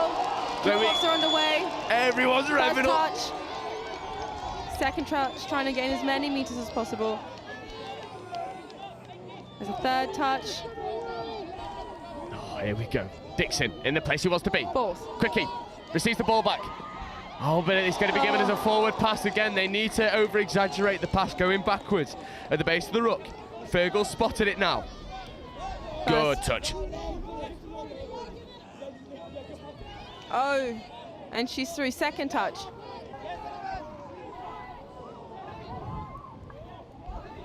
Oh, he's been able to still make meters. Oh, and he's going through.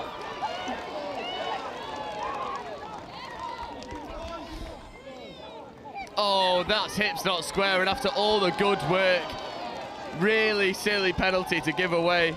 Doesn't roll the ball. Yeah, England will look to get fresh legs on. Got a feeling we know exactly who'll be coming on. It'll be Ellis Pearce. Excellent touch from the. And I've got to say, just as we have a brief moment, there must be people in the hundreds around this ground. Screaming. You've got cries of Wales, cries of England. It's England on the ball. Jake Rigby passes it off. Goes long and it's catching ground. Stunning try. It's going to be given as a forward pass though. Stunning dive then. Oh, Wales celebrate. They've been let off the hook again. Goodness. We're already 20 seconds until the 2 minute marker. I've got to say, just as a bit of an observation, Gethin O'Callaghan not moving anywhere near as freely as he was. We saw him hobble over the last 2 minutes of the regular time. Not moving freely. There's about 5 seconds left. That's the hooter gone. So now we're going down to 3 versus 3. 2 boys, 1 girl. No break, no coaching breaks and drop-offs. Next try wins. Wales with the ball. England taking this opportunity to sub as well. Incredibly smart. Oh, the feet by Gethin O'Callaghan. Oh! Gives a pass. Oh, my word! An incredible play. What a and finish. Wales have secured the win. Gethin O'Callaghan, Sonny Greenman, take a bow. You've single-handedly dragged this Welsh side. Atlantic Youth Champions 2023. What have we just seen? And the supporters at the bottom end go mental for Wales. Fantastic show, though. Incredible sportsmanship and incredible attacking play.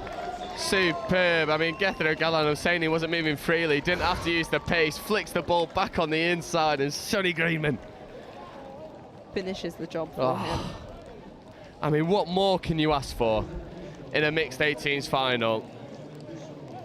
Playing really at the very highest level. The very highest level. I mean, the Welsh delegation getting ready to tunnel their players through to celebrate that victory. Superb. But actually, we've only got a 10-minute warning until the next game, so people will start to be getting ready, but the tunnel's there. The ground staff saying, come on, tunnel it up quickly then. If you're going to do it, let's do it quickly. And I think it shows the quality of England that you've got Wales and Ireland all supporting Wales for the victory. It's superb. We don't know who's Wales, who's French, who's anything anymore. They've all switched shirts. We don't know what we're talking about.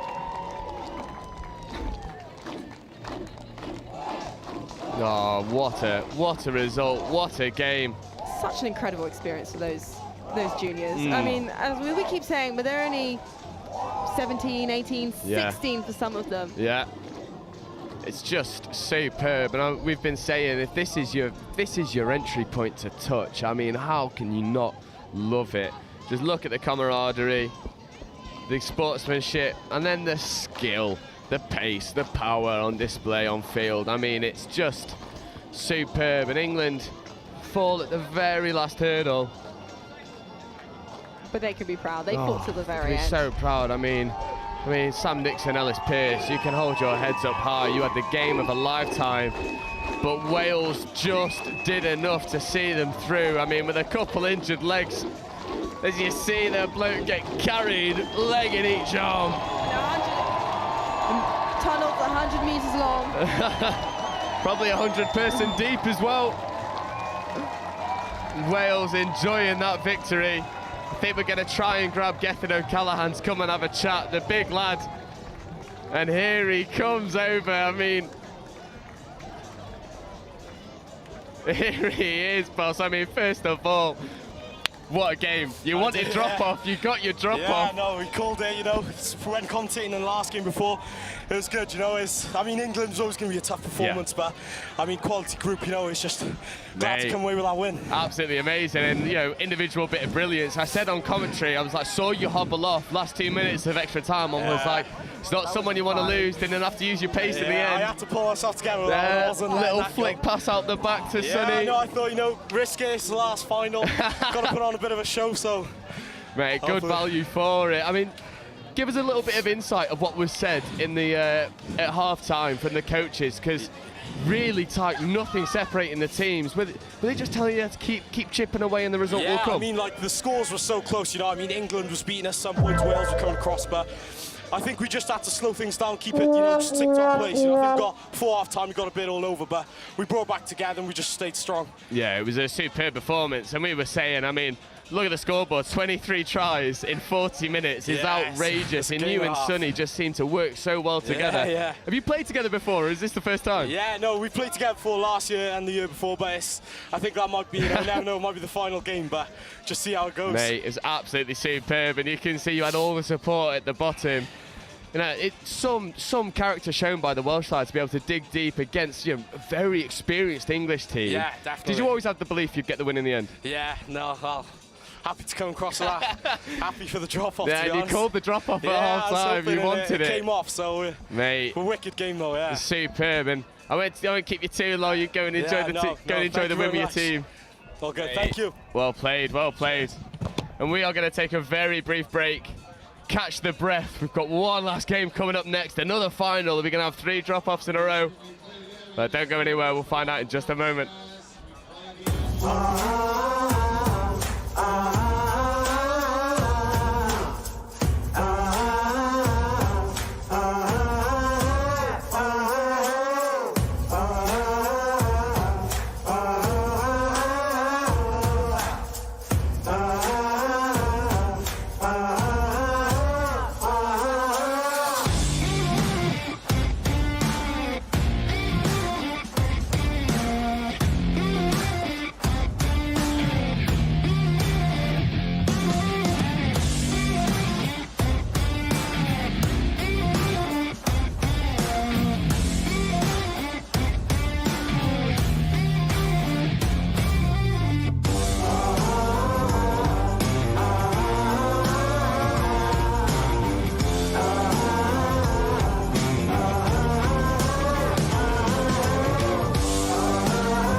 just catching our breath ever so slightly. I mean, we've been treated to some superb touch. I mean, I can't even speak anymore. My heart rate's through the roof.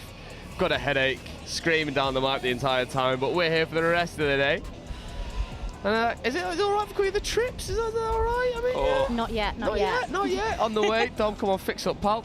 We're with He's asked, to be fair. We're with the mixed 15s final, and it's the first time we've been able to commentate on the England mixed 15s. I've got some boys in here that play with. Freddie Mason's the one to watch out for. Noah Wheatley as well, absolutely rapid. If it's anything like the 2 games we've been treated to so far, it's going to be electric.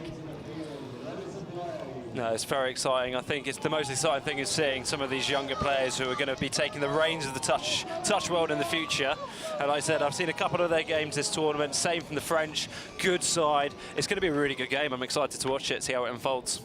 Yeah, it's going to be brilliant. You know, me and had Mark on earlier, and we were sort of eyeing up some of the French players. You know, Leah Martin Mendez Lopez, female middle at 15s level at internationals. You don't hear that very often. That's what you want to see. That is the future of the game in her hands as we tap off. Oh, what an afternoon. 2 drop-offs in a row. Are we going to get a third one? And finally blessed with good weather as well. Finally. It's happening. England roll into the sweepers. Look for the link. Good shot. Nice. Good read there from number 18 on the French wingers. England have got to create something from nothing here. Pick up, scoop, well read from the French. That's a good start from the French defence there. Solid. Don't look like they've got any kinks in their armour so far. England are going to have to work a bit harder to break that down. What's nice as well is you see loads of attacking structure, but defensive structure as well. It's not often you see that as such an age group. Just good pressure, isn't it? Absolutely, it's such a key part of the game. I mean, we talk about like working things in attack, and also we'll try one thing, if not, we'll go something else. And if you could apply the same thing for the defensive side, can't you? And it'll be interesting to see what they've done here, because the French play very loose, very fast. Traditionally, is their game, as you know, throughout their different teams for the European Championships and the World Cup. So hopefully they bring that French flair into their junior setup as well, because it will be a shame to lose that. Oh, 100%. And what we've seen from the French side so far is they use, you know, very basic attacking structures to put their ball players into open space and allow them to use the fancy footwork to throw the long balls. Just a roll ball infringement creeping in. Oh, first opportunity for France to have some strike at the line here. Be interesting to see how they bring this up. Yeah, it's such a game of momentum, isn't it? Like a couple of small mistakes around that sort of 10-10 mark really gives the team an opportunity to impose their game plan onto the opposition. And here we'll have the first proper glimpse at how the French are going to set up. Yeah, just rolling into line attack now. Open side quickie. Oh, good, I love that. See what they're seeing, have a bit of conversation. England offering up that right edge, going against the grain. The space is there on the wing. What a ball. Love that intent early on against the grain. Superb option. I mean, you saw the female middle look to run it, engage the defenders, check back. Such a good way. I mean, it's so often you see mixed teams not using the resources that they have, and so often you'll have like teams playing with just the 3 boys, and it's so good and refreshing to see the French using their resource for the majority of the time here. Freddie Mason down at the moment. I know he's struggled with his hamstring. This could be a blow for England. I mean, it's not something that you ever want to see in sport, but there's inherent risk in anything that we do. But yeah, we really hope for his sake and for England's sake that he's back up on his feet quickly.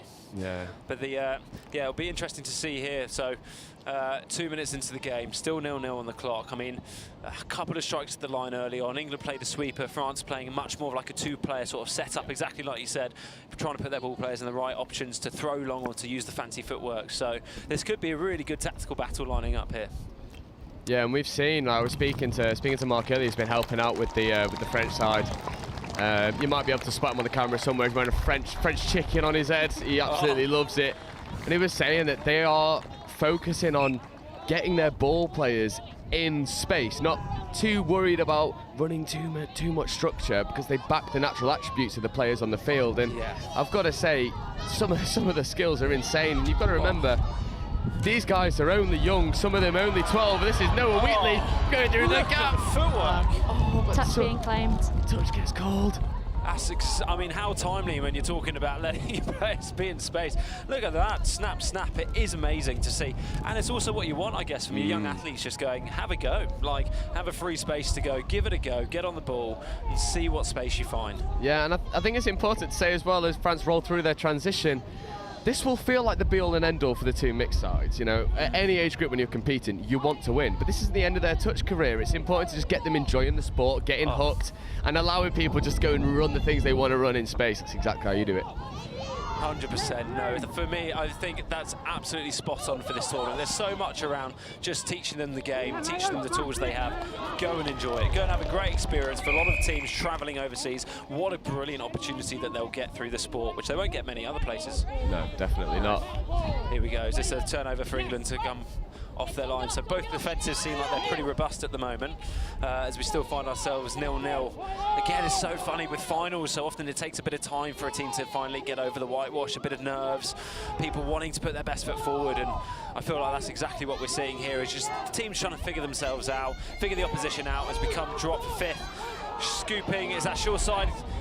Breaking the lines, a touch in, there's a great long ball. Ball down. Oh, here we First go. score. You said it might take a while. It's only taken 5 minutes. There we go. Oh, French player down and hurt. Oh, that's not... Here we see on the replay, great scoop, great line running at the inside shoulder of the link. She releases over the top, bang, slam dunk finish on the wing. So much pressure as we've seen in previous games where the defences are releasing so quickly and so well that the wingers are under so much pressure to catch and get it down. It's such a skill, and it's great to see that being implemented at this age group. Yeah, I've been picking up the wingers all weekend, saying it's probably the most specialised position on a touch pitch. You've got a certain set of roles. You've got to be able to do them at pretty much 100% every time, because it's like that slight lapse in judgment, that slight lapse in concentration. Someone could go on the outside. No margin for error there, is there? No, not at all. Got to be switched on all the time. All of the time, and you're right. It's interesting seeing where the way the game's going as well, because the middles and the links are going to be way more interchangeable, but that winger is so specialised and so vital to have a good competitive team, both sides of the ball. Here we go. Right. Yeah, these are the two that I think are going to go far. Martin Pinier, Leon Moore.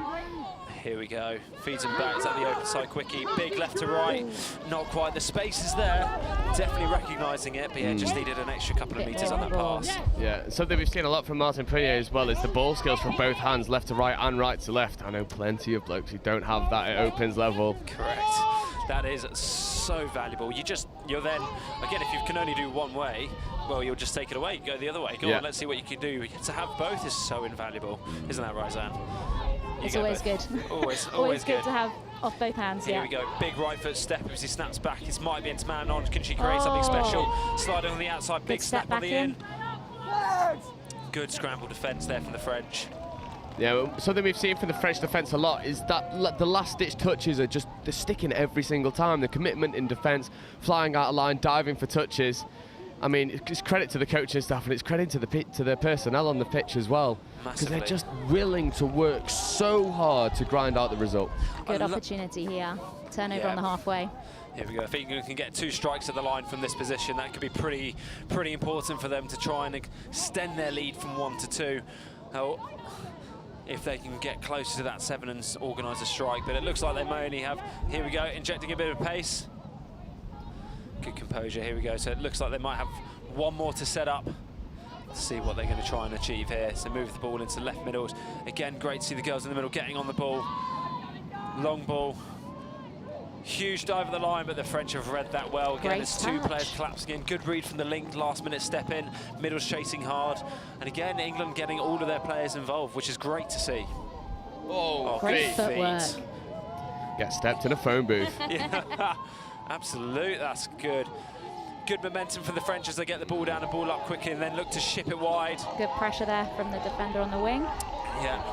I mean, the quality of touch for the age is just so impressive. I'm sure you guys will agree with me. When we played this age group, nowhere near this. It was just run fast and find gaps. There was no structure, no defensive plan. It was just score more, enjoy your run out. Yeah, basically get the fast person in a little bit of space. Yeah, that's about it. Yeah, I remember coaching at one of the first JTCs, and honestly, anyone who knew how to initiate the roll ball was pretty much going to win the game. So the fact that we're here when they're getting sort of different tactical battles, good feet, get small little behaviours like that, and then they're so composed to initiate the touch, and then, you know that we're not trying to score now, we're trying to build pressure and momentum through the set. It's so nice to see. And what's nice in the junior coaching setup is there is such continuity between every single age group. Most, every age group. Oh, so Found good. the gap, great finish. Fantastic. Malachy Randolph using the feet. I mean, he really started that play in the midfield with the lovely use of the step. I mean, that is great composure. Like you say, gets the turnover, steps one, right, let's get close to the 7, puts himself on the sweeper, goes nice and wide, bang, step low, nice and early, slides it in. That's such a good skill to have, hard to defend. Yeah, too fast, too low, too direct, too good. England, 2 to the good. And that gives, here we go, this is a great opportunity. Like most teams, the biggest vulnerability really is after a score, because you're going to get a team with some good field position, and France looking to capitalise here. Oh, should have gone. Really nice play. They created the space, haven't they? But that's great recovery there from England. Yeah, it's superb awareness as well from the English link. I think that's Liam Lawton getting across and making the touch. Just eats up the ground in front of him. France might look for the wing. Good Good read on touch the winger. there. Again, it's nice. It's hard to see where the ball's going to go. It's not that prescriptive. It's not that obvious. They're shaping to go one way. They're going back the other way. They're making the English defence work hard, and that will reap rewards for them long term. Good touch there in the midfield. France really trying to put the squeeze on in the English transition, but here comes the pace. Great pace onto the ball there. Goose and snap. And he's gone again. And Brown. Oh, You might need a tighter vest, mate. that is. Let's go down a size or 2. Extra medium. Freddie Mason back on the ball. Good footwork. Great scramble defence. Brilliant touch there. Freddie will do that all day. Brilliant. And again, the French have worked hard, so they've kept the English off the 7, out of the danger zone. So again, I feel like a little bit more time, and the French can really build their way into this game as they start to move the ball closer into the English half and build that territory momentum. Territory and the pressure, sorry, not momentum. French transition really moving smoothly now, and might be a hole available. This is fifth. To come. Great strike position. Cruising through into the in goal. Can we find a Balls teammate away. for 3? Yes, we can. Down. Yes, Great we score can. there. What work, what vision, what speed. I mean, this is the perfect transition because they get their final strike dump right on the 7. Brilliant, at pace. Pins his ears back. And over the top, it's absolutely fantastic. Number 18 from France. Anais Hamlin, I'm so sorry if I've butchered your second name, but it's such a good catch and ground, bringing the deficit back down to 1. Brilliant work there from the French. I mean, exactly like you said, they've got a half in place, they've kept the momentum up, and that has come from sustained territory and pressure in the midfield. As great England come pickup. against the grain. Oh, Great Malachy, pick up there. take a bow. Great hold chop there by the link as well. Perfect brilliant. finish. And that, as we said earlier, that is where you're most vulnerable is after a score. The team's going to get to your line. And here we go, pick up, shape, bang, snap back to the short Step side. in. Oh, and great spatial awareness. Yeah, it's Archie Pedicard getting over, brilliant awareness, and for people of such a young age, we're probably talking about 12, 13, 14-year-olds, the understanding of, I don't need to overrun this line, let's just pop in space and wait and back my teammate to find me. I mean, the maturity on show is just superb. Brilliant, I completely agree. And Archie, I mean, maybe it's the benefit of his 2 older brothers and older sister who are also here this weekend. I know you've mentioned them many times before, so I won't give them any more undue time. But it's hard not to, they're everywhere nowadays. Runs in the family, definitely runs in the family. But brilliant. And again, good defence from England there. Post-score, under pressure, they've managed to hold the French out, earning that lead. Or that's because we're at 3-1. I feel like the scoreboard down in the far corner is just not being updated as well as we've Great pace there, fantastic. good yards. And again, the composure, initiate the touch, get the ball down, build momentum through the set. That's brilliant, brilliant to see these younger players, as you said, 12, 13, doing that, and then putting themselves in these situations to the long. Oh, what a great. covering touch there by the winger. Great Brilliant. defence there by France. absolutely fantastic. And that is, again, this level of touch. I mean, seeing the French winger hold, release, read. They're making decisions. They're making good decisions. They're forcing England into a corner. It's just great to watch.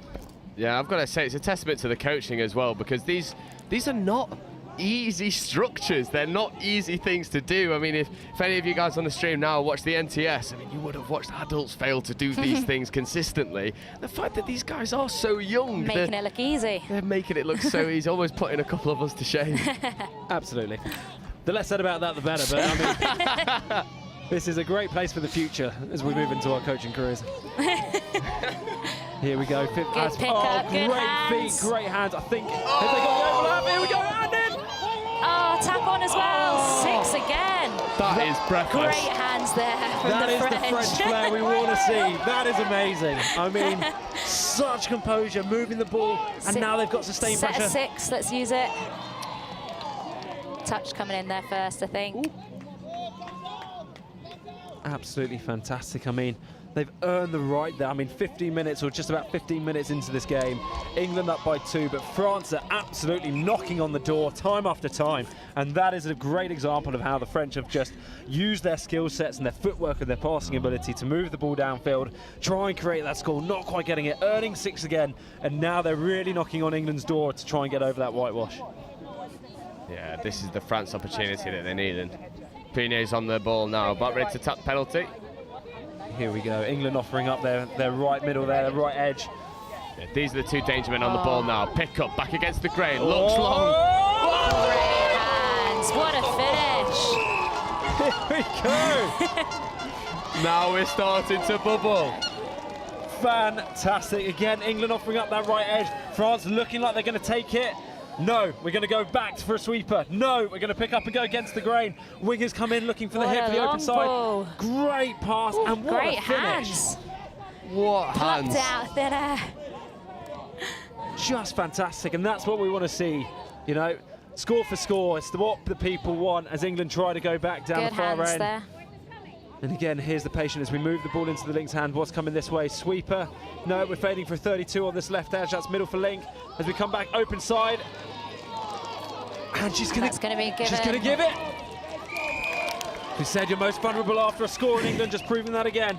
Yeah, they're just able to get underneath the covering touch. And I think France thought a sweeper was coming because they were shaped for it. Definitely. And then whack out of nowhere. They're just 32 short. Snap Just back. short of the line there, that defender. Just short. Yeah. It's a game of marginal gains. Yeah, Sam Shepherd going over for England. Brilliant, here we go. England regain their 2-point deficit here, or their 2-point lead, sorry. Just a comment on the Piston defence at under 15s. Yeah. Outrageous. my club couldn't do it. And to see it on the last day of the tournament as well, that fitness. Oh. Good. Again, look at, I mean, we both bought sides. it, they didn't. You're right, it's just that understanding, like I'm sacrificing myself now, my teammates have got my back, exactly like you said. People struggle to do that at NTS and Nationals even. And now the French are just shaping, like, what are we going to do? It's really hard to read what they're going to do. So it's really, really good touch. Yeah, and just picking up on some of their micro things, the speed at which the ball's off the floor, half is there so quickly. Everyone's on the same page at all times, really crisp roll balls. To be able to do this. Brilliant, and that's again 4th on the 10. You've got 2 middles on, ready to scoop, ready to give the fly. 33 scoop, middle. Here we go, where can we go? Back to the open side. Link hole! Oh, but it's an and intercept. it's caught the intercept. Here we go, let's see where the space is now, because it's Good coming down the feet. edge. Good composure again. Touch there. Brilliant work. This is first coming now, intercept is touch 0. It's gone Love long. that. Good Good read from the pressure winger. there. Good ball movement as well. Again, they're not. The thing I really like as well is a lot of people first come to touch and they think it's very rigid, it's very structured, but actually what the French and the English are demonstrating here is, yeah, there's a structure in place, there's a framework, but I know when to break it and I know where the space is going to be and I'm going to take it. And that's what we want to see. Yeah, and the coaches must have just instilled that confidence of, look, yes, your age might count against you at face value, but we know what you're capable of. We know that you're able to execute space. We know you're able to think on the fly. And it's that ability to problem solve whilst in the middle of battle. It's... Oh, I know. Day 3, day 4 even of competition. Like you said, regardless of age, you've played a lot of minutes of touch. You're tired. You've had a lot of information coming over the last 4 days. You're away from home. And you said you're problem solving in the moment. It's amazing to see. Uncharacteristic, that. Yeah, this is going to give France a sniff to get back into the game just before half-time as well. This is a really big 90 seconds for France here. Yeah, they're going to take a couple touches up the box, get the fresh legs on. Yeah, but that's dangerous. If you're in England's box here, this is a little bit nervy. You've got some fresh legs. They've been watching the England defenders. I'm sure the coaches would be going on with a bit of a plan. If they're trying to move them laterally, bit of space, but England cover under. Just got the ball down but well again, there. England have got to reconnect, or can France get their next platform while England are scrambled? Bernier on the ball, step back. Oh, it's a good defence. But here we go, second opportunity. It's gone long. Oh, good, check off. Ball away. Ball away again, it's not keeping the ball alive. That's a little bite in there. One of the refs is coming back. Let's go, boy. I think being pulled back there for Oh, that's close. I think it might get given as a forward pass. Yes, it has been. It has. I mean, again, the French, similar to the South Africans, dangerous from any time. You don't need a touch necessarily. They can just move the ball into space, which is really putting this English team under pressure through touches 1 through 6. So even if you think you've got one to make, or that's about the end of the set, the French are still going to put you under pressure. Yeah, and the core skills from the French just so good. The catch and pass, it sounds so easy, but it's really not. Oh, and he's found some space. Here we go, right before half-time. Oh, what a finish. Oh, What a touch in touch. first.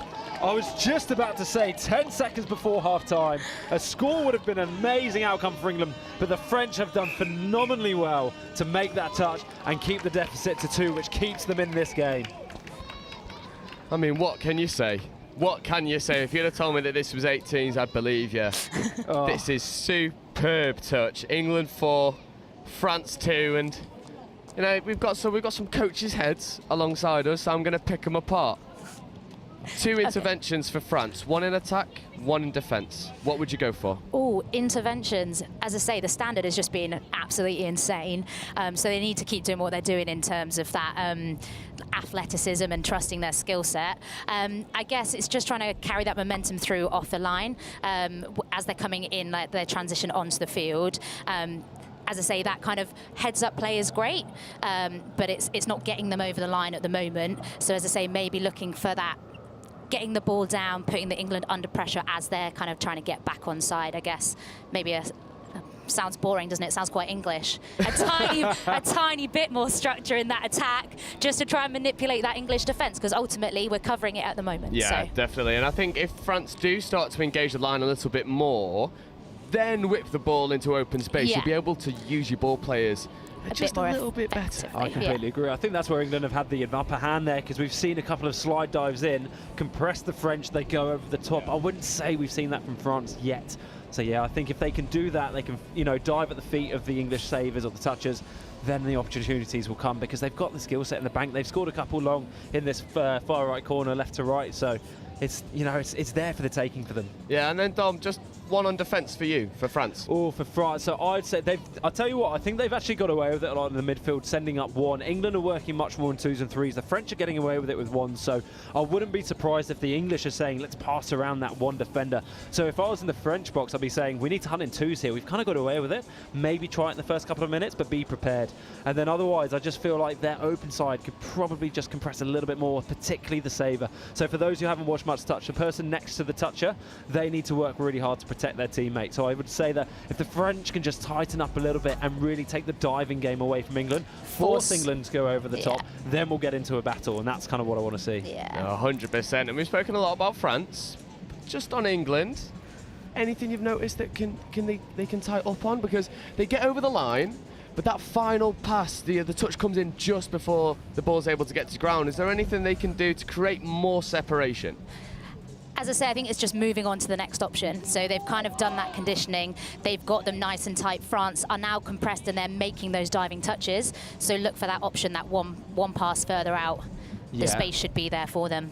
Absolutely, and if I go to the other side of the ball in defence, I feel like they've quite clearly been pressing up one side of the field, and then it's just like relaxed a little bit. A couple of times they've really jumped in to try and make that all or nothing touch, which is given the long ball. I'd love to see the English edges just like hold, back yourself to make a late read rather than showing your hand early. And I think if they can do that, we're going to get into a really interesting tactical battle. No, I completely agree, and they, well, I don't want to say kids, but they are kids. It's really hard. Yeah, athletes. Pathway athletes. 100%. I mean, the future of touch in Europe on the pitch right now. And definitely. I know. I mean, exciting. They've got some wisdom in the likes of Josh Henderson, who I'm sure is going to be making sure that they're fueled well with yogurts and other nutritional. I mean, Josh maybe could do with a better style of hat. Maybe. I would He's probably looking very calm and composed in that box currently, isn't he? Very calm and composed. For my coaching days, that's the exact opposite of how I feel that I come across, but there we go, each to their own. Feeling confident. Yeah, and England should be. They are doing relatively well to keep France under wraps, but in the previous game we saw France on live stream. First half, a little bit touchy. Yeah. Second half, come out firing. They really do. Yeah. So I'm expecting greatness off tap-off. Oh, no, I'm excited to see if they can score here. I mean, if they can bring that, that score deficit to within one, you get the wind in your sails. It's such a big energy into your box, and everyone kind of feeds off it. So I'd love to see the French really attacking the English line here, turning it into a competition. Yeah, and I'm sure you've been in this situation before where a couple of tries down against a very good side. How important is getting the first score in the second half? Oh, it's huge. It's huge. I mean, it's just... I don't know, it's really difficult to explain until you've been inside that sort of like bubble where you go, we're really against it here, back against the wall. And it's that hope. I feel it's that like, we can do it. It's kind of like confidence is built off what you've done before. So you go out and you do it straight after tap off and you go, yeah, and now we've got 19.5 minutes and there's only one in it. So it's massive now for the French. Completely agree, and the hooter gets us underway. Here we go. Love this, moving to an edge early. They've got pressed 4 English defenders, really narrow on this side. Great yards on third touch. So yeah, they've created so much space from that right-hand edge. The challenge now is, can they exploit it? Just being patient as they trying to draw the English out to the 7, and here we go. This is 5th and final, going to that right side. Oh, I love the intent there from the French. It's very clear they tried to move the English to one side. They've then tried to move the ball when an attacking opportunity back to the right side. It's a good intent. It's a good start. Yeah, if I was being hypercritical, as I have been all day, finals footies, as we know, maybe just taking one or two too many touches over. Yeah. They did a really good job of compressing that the England defence. But then you need a more efficient way of whipping it back across, making that touch and then going far side. Don't give them time to reset. Once you've got them compressed, that's when you need to strike. Absolutely, yeah. And I feel like that's, again, as England sort of, it's good from the French. I was going to say, great defence there, yeah. That's a really positive start. I feel like you said if they can be efficient with how they get the ball down, catch England off guard, their midfield is actually going really well at the moment. So and that second touch over the halfway as well, if they can keep that momentum into this transition. They are, and here we go. Again, it's good ball movement. They've got the good core skills. Like you said, if they can just be efficient, getting the ball down, and then inject the pace, strike. Here we go into 33. Going to the open side. Good link shot. Oh. Don't mind that. Again, and they've earned the penalty. Options there. Oh, penalty. Here we go. 6 on the line. What would you two be doing here then? Very different things. I don't want to give anything away, but I do not have a dive. So I would be setting for a long ball. Oh, that's good. That's all right. Compress them early. I'd be subbing off. Defend and drive, that's my game nowadays. Here we go, the French doing mid quickie kind of game, hitting hole 1. They've done well. Again, they've compressed the English. Now. Yeah, you can see this French winger number 18, hand in the air. So much space into the wind. So it'll be interesting to see if they've got the pass to get there. But if they can go over the top. Go on, here we go. Perfect balls pass. Away. There we go. Love to see it. And it's that woman again. A great pickup against the grain there, and what a ball to finish. Yeah, Leah Martin Mendez Lopez, she's the one. I saw on day 1, I saw her in the middle. I was so impressed. I was like, this is one to watch out for. Good change of pace there. Hold, pump, wait, it's patience on the ball, and what a finish as well. Great hands, great dive. It's just smart. I thought they were going to feed the quickie, step back and rip, and she's absolutely taken matters into her own hands, and she's nailed it. Yeah, she got a bit fed up with the boys, I reckon. There, it's like, oh, you're messing around too much. Give me the ball. Let me show you. Let's try something new. Yeah, let me send it long. Here we go, and that's the score, like we said. So important to score first when you're down by 2, and that's what they've done. So we've really got a game on our hands. Anyone's game now. No, great touch there from the French as well. Yeah, 6 touch up. I'd actually say again, we're only a few minutes into the second half, but the French have got the momentum here. Bye-bye. As we've got the show and go. Again, it's... Got to keep going, find your half just there. Keep going forwards. And that's again, I say again, pulling back to the English, there's a couple of ones going up. And I love the effort, love the intensity. If you can go together, you might just stop the French progressing up the field as easily. Yeah, France being able to save touches very easily. Touch there. And this does feel like we're commentating on an NTS game or a Nationals game. I mean, the level of detail where you're like, these are the changes as France come up on a middle scoop, going to the short side. Are they going to break the line? Go, oh, the space is over the top. But the intent is, I mean, good platform, good scoop, leaving the ball in goal. That's a par. Tactics are very clear now from the French. Condense the defence, go back against the grain. Yeah, and that has been giving them success. Even if they're not scoring, they're creating the space, and England have got to do something here to get out of their half. This is great pressure from the French defence. That's third touch, fourth coming. And there's 2 French defenders up there, so maybe, and there it is. Loss of control. Yeah. What are you saying if you're in the England box here? Ball down, ball up. We need to get that momentum back. France have got the upper hand, as you say. They've got the momentum at the moment. I would agree with you. I feel the French have come out a touch firing. like that will help as well. I mean, you said it, didn't you? I mean, it was like the French, you know, touch and go in the first half. They come firing in the second. I feel like that's exactly what we're seeing here. Yeah, it's all one-way traffic at the moment. There she is again. Martin Punier and Leah Martin Mendez-Lopez. Here we go. There's Punier. He's got the big left foot. Great dive. Great touch there from the... Brilliant touch. I love that. He's come off the line. He's held. He's made his read. Brilliant defensive touch, but this is the danger team for France, isn't it? Yeah, Freddie Mason getting off the line, and excellent attack matched by excellent defence. They go again. Punier looks long. Over the top. Good release. Oh, that is a great touch by the winger there. I feel from half, they must have overheard us in the box at half time, because that's exactly what the French have done. They found the line, they've gone over the top.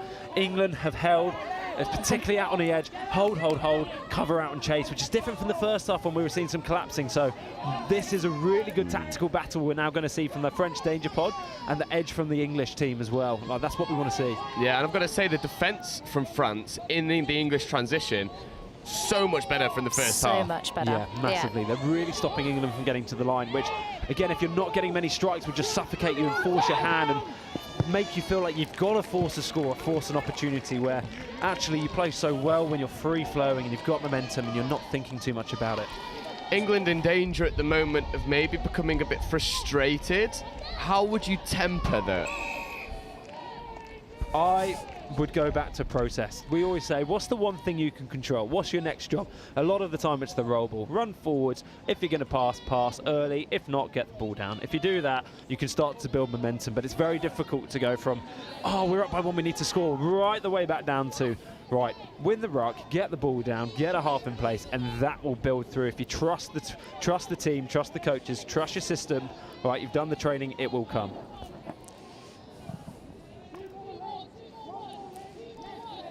France rolling into the final third.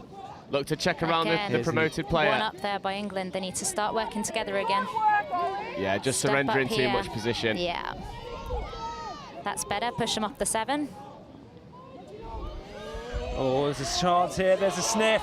Dangerous. And they're in. Is the leveller.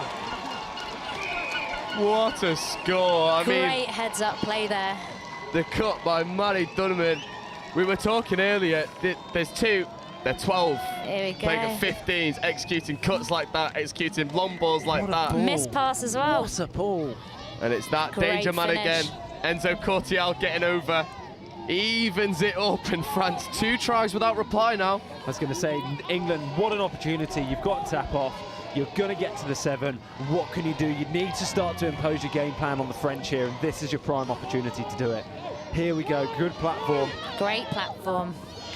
And that might, it's a good touch. Good touch coming there.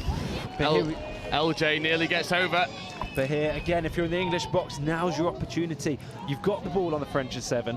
Now you've got to press them. Pressure and on they've done here, it well let's in the go. first half, and that's a good start to this set. Apart from the penalty. Yeah, the error And count again, starting to pressure creep. on. Yeah, and that again, I mean, can we do 3 drop-offs in 3 games? Oh, don't. I Love can't. I'd love it.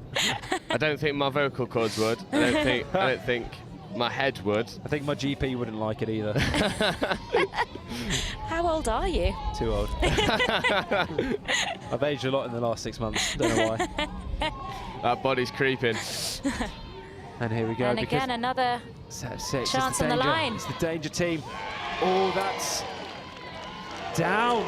And France take the lead. Yeah, it's Punier getting underneath again. Again. So it's interesting here because we talk about the sabre for France, but here, sabre, we get up. Nice, so they've run a mid-mid counties, lovely play, but what a, I mean, it's so close. Such a good finish. Such a good finish. Great finish, and I'll tell you what, again, thinking big picture here, what an opportunity for both sets of teams. Yeah. You know, you're under 15, you're 11, you're 12, 13, 14. 11 minutes in, you're down by 1, you're up by 1. What an experience to go through now with some good coaches in the box. Yeah, you're really getting all the highs and lows. 32 play from England. Theo Oxford trying to drive for the line. Oh, what a drawn pass! Such a good ball. Here we go. I was just about to say they've gone short side a couple of times. I'd like to see them snap back open. They've compressed them, but I've been proved wrong. Keep going. Keep it What do you simple. know? What do I know? Back to the short side. Links there. Wing bites in. Good finish. Perfect time on that pass. Eva Perfect Arinsdal timing. benefiting from the ball from Theo Oxford. It's just so clean at the moment, and it's becoming end-to-end. I don't know, I've got the vibe of a drop-off early doors. I so do. I'd love it. Absolutely love it. Would love to see a bit of English system It's going just against some composure French here. flair. Who wants it? Who wants it? Who wins?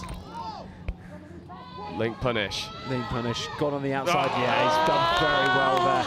I mean, that's lovely. Squares up, It's too kicks on the much for me. outside. Got a feeling this one's right out of your playbook, Don. Link punish getting Link on the punish. outside. Just kick, late kick. Wing comes in to try and save.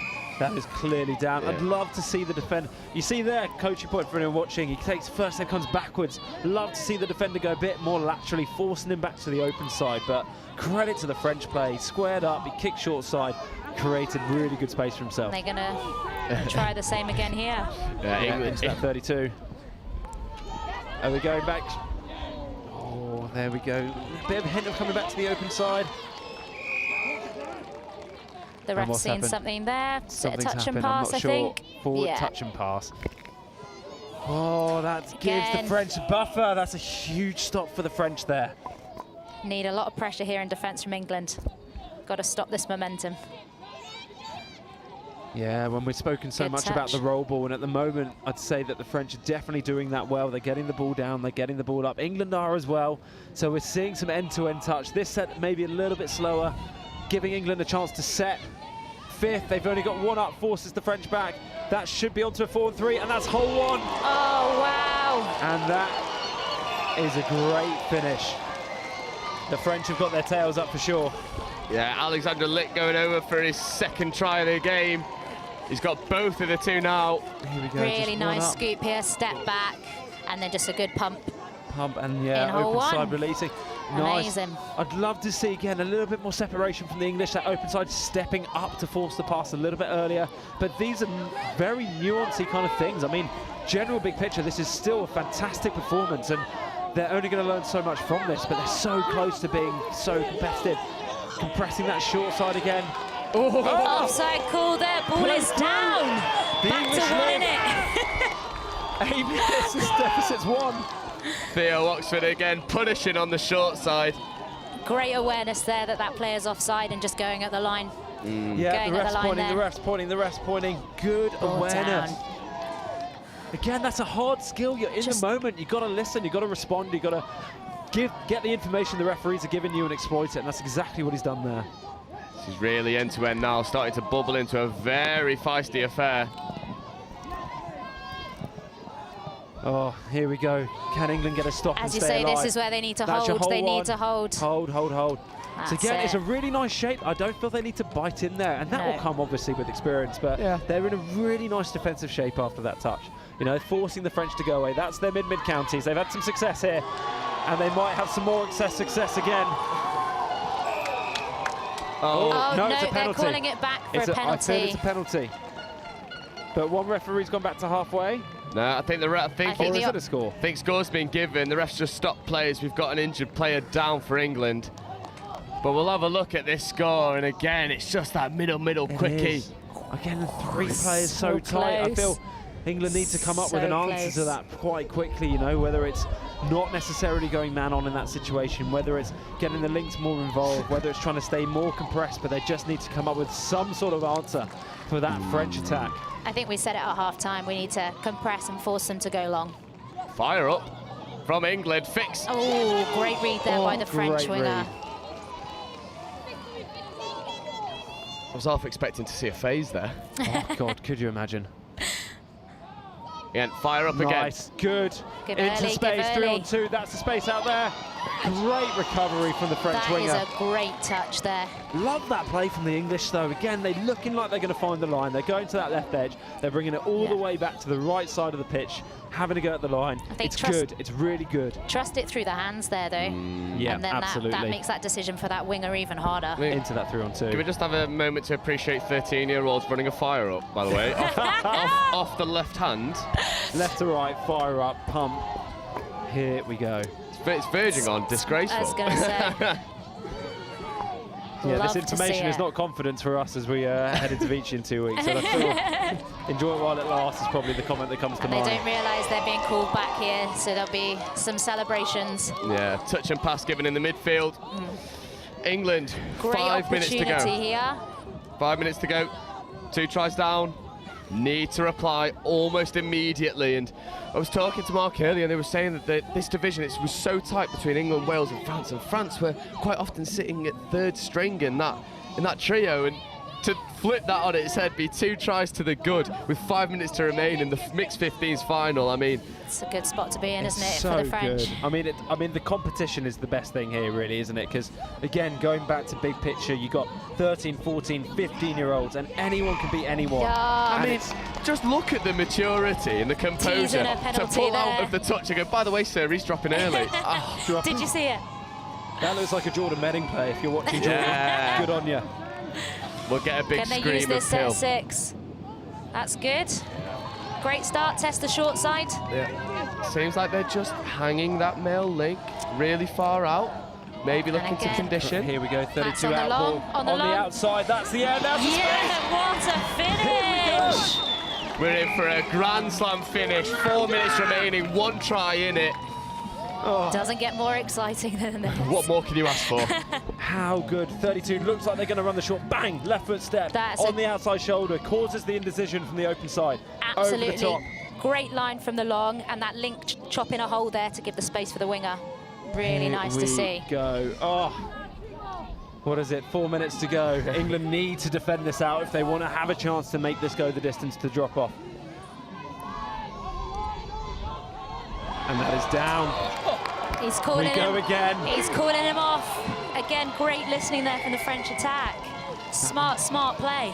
Yeah, it's that man, Alexandre Lick, getting a hat-trick in the final. I mean, it's stuff dreams are made of. I mean, it's finals footy is tough as it is. And like you say, Again, straighten him up, step short side. he's just composed. Care package of an iced coffee being delivered. Thank you so much. Someone's got a favourite. Oh, 2 scores, 3 minutes to go. It can be done. It can be done. I feel the pressure is on England now to get this score quickly.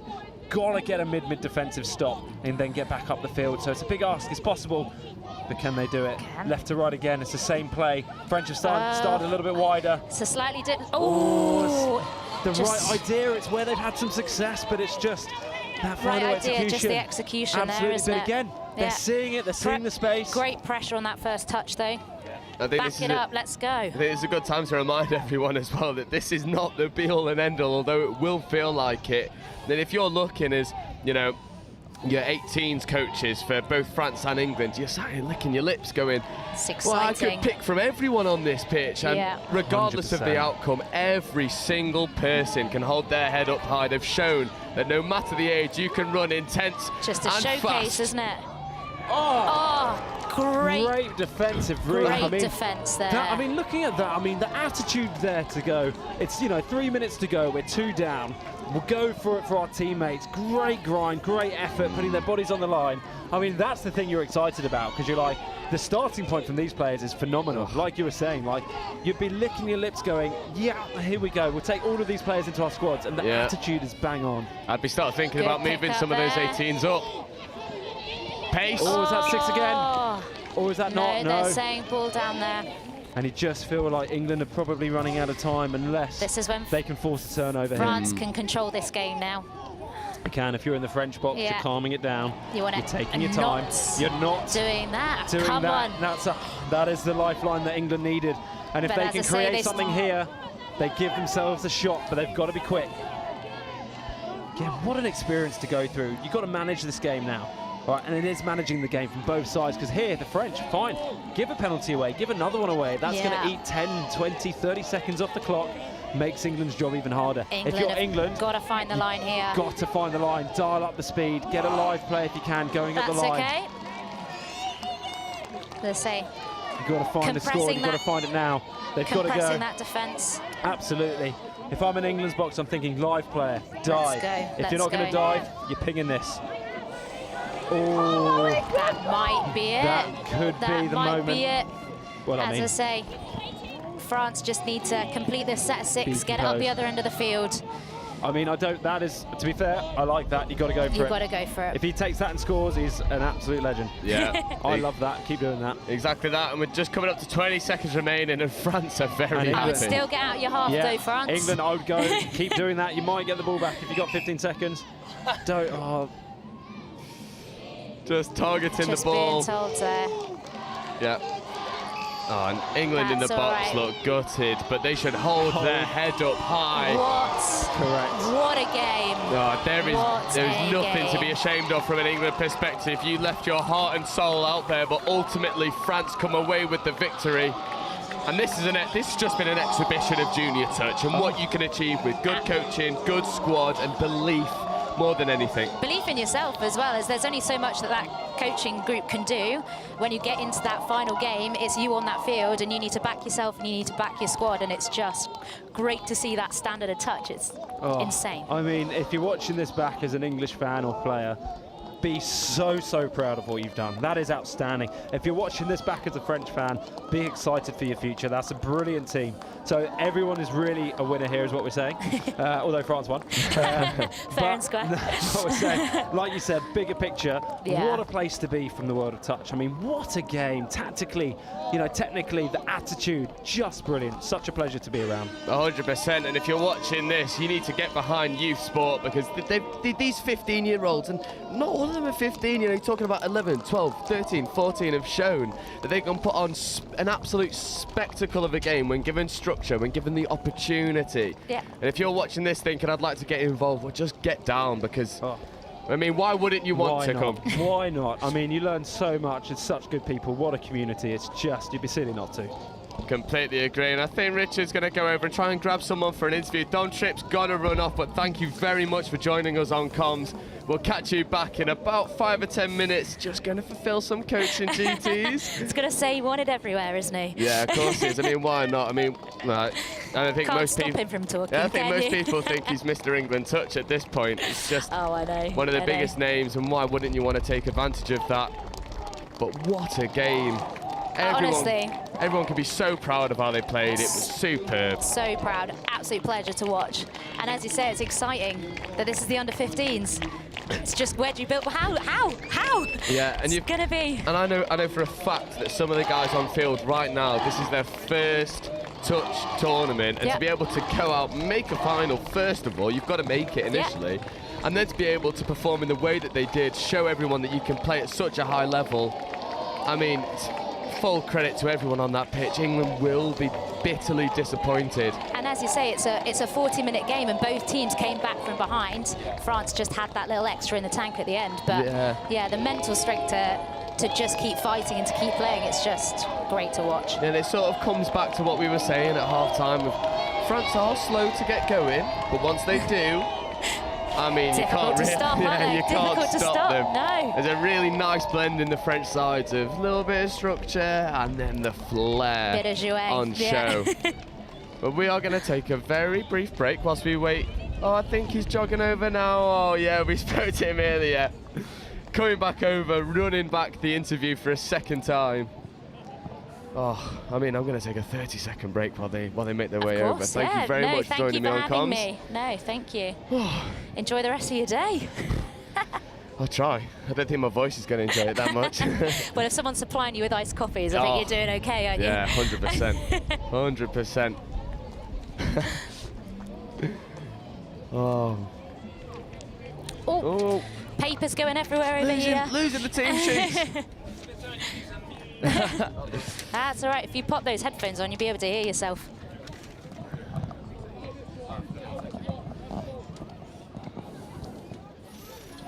Well, first things first, congratulations. What a game. Yeah. Come in a little bit, we're on that camera. Problem. Yeah.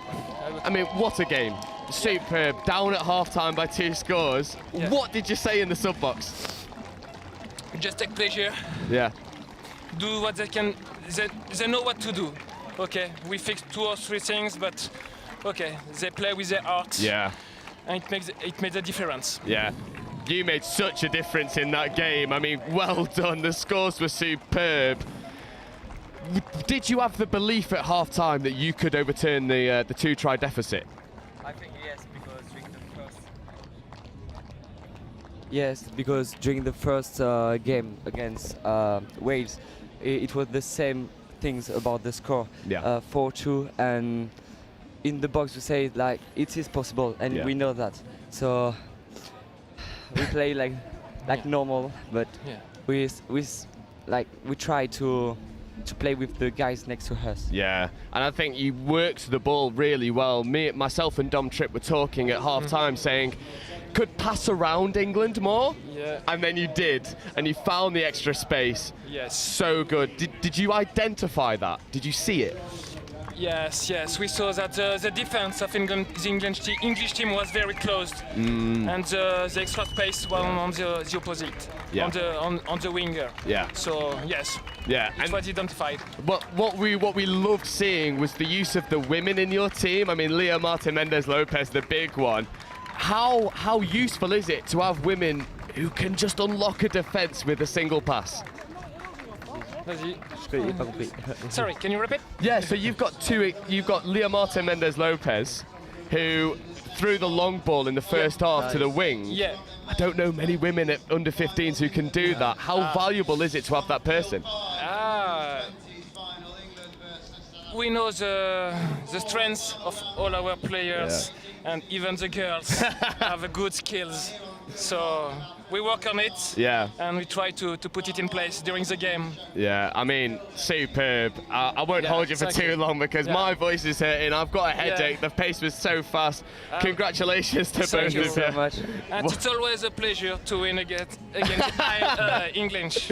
Always. England, sorry. No worries. It's always a pleasure. Thank you so much for joining us. We're going to take a very brief break, about 10 minutes, and we'll be back with another final. Yeah, well done, guys. Thank you. Bye-bye. Well done. Thank you.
the midnight train going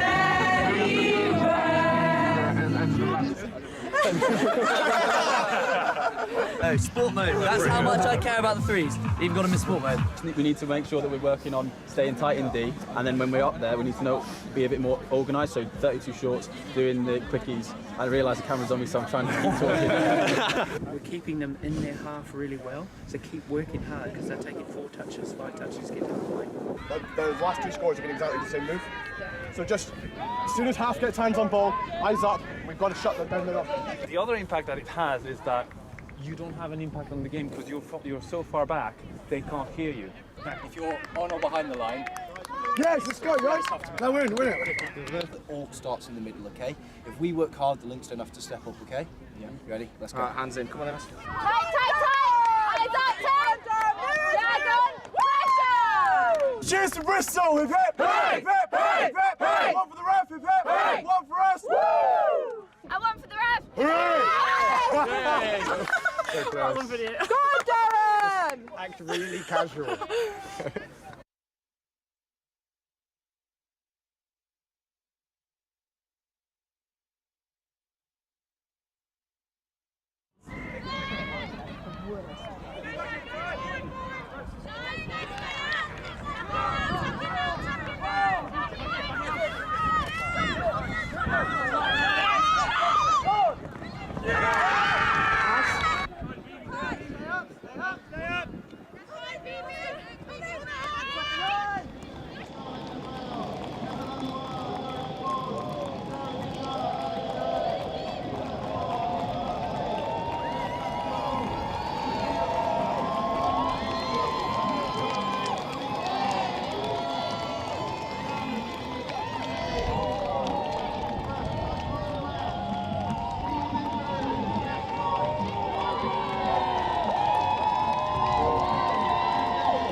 And we are here for the last game of the day.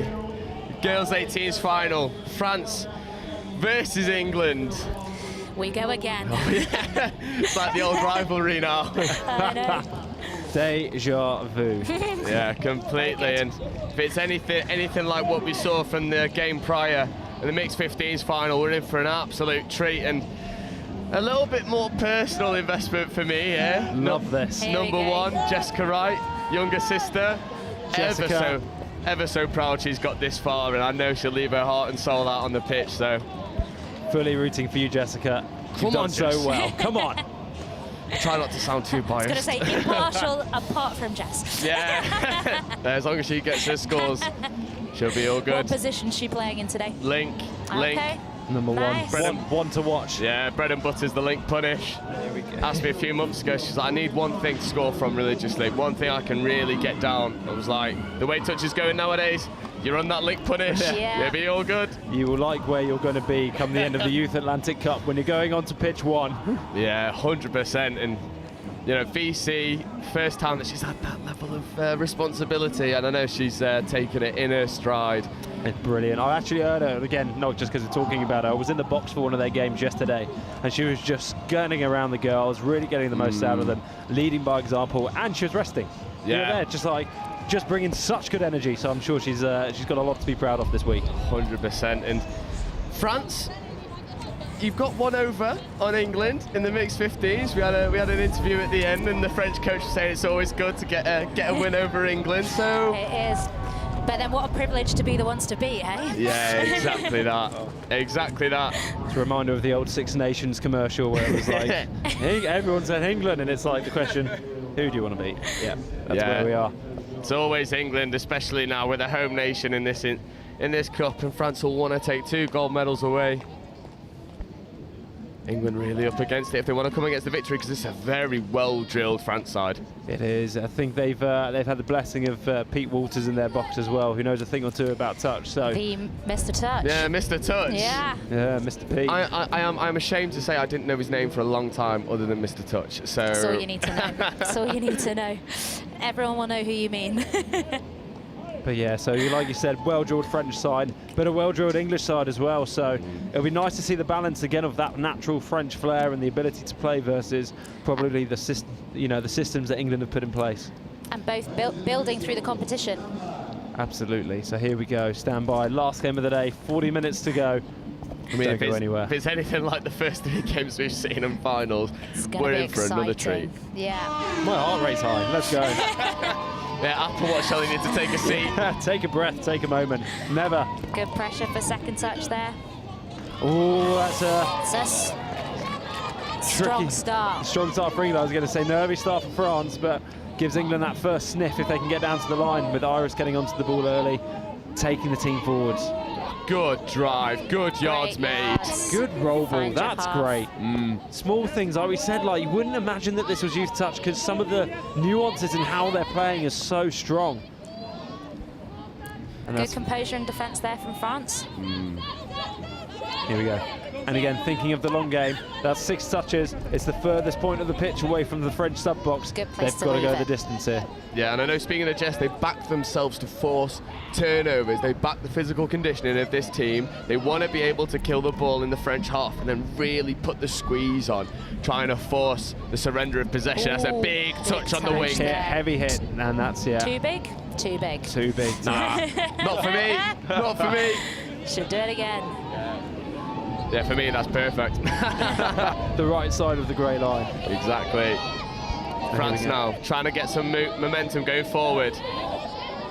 They use the 32 platform. Back into the middles. Nice. I think it's Athena, number 32. A lot of the French attack goes through her. She's very, very good at what she does on the ball, and England have managed to hold her out this time, and the French team out this time. Yeah, and I've got to say, watching this French team a couple of times now, absolutely rapid in open space. So yeah. England would probably be coming up in that umbrella pattern, trying to condense. Press them in, yeah. Exactly that. Don't give them that outside. Absolutely, as we come in England, they've got a 5th touch platform to come. What are they going to go for? They've got keep one going up. The French have forwards. managed to probably win that one-up battle, but they come down to this edge again, thinking long-term. Jess has got the ball in her hands. Here we go. Oh, great cover there in defence from the French. Yeah, good option though, good option. Spot on, and again, that's 2 sets in a row. England have left the ball far away from the French sub-box, so the French are going to have to go the distance if they want to sub off and bring fresh legs on, but that is a sniff for England. Yeah, this is the opportunity that they want. Essentially a penalty on the line. Repeat set of 6. And that B. Graham setting the 32.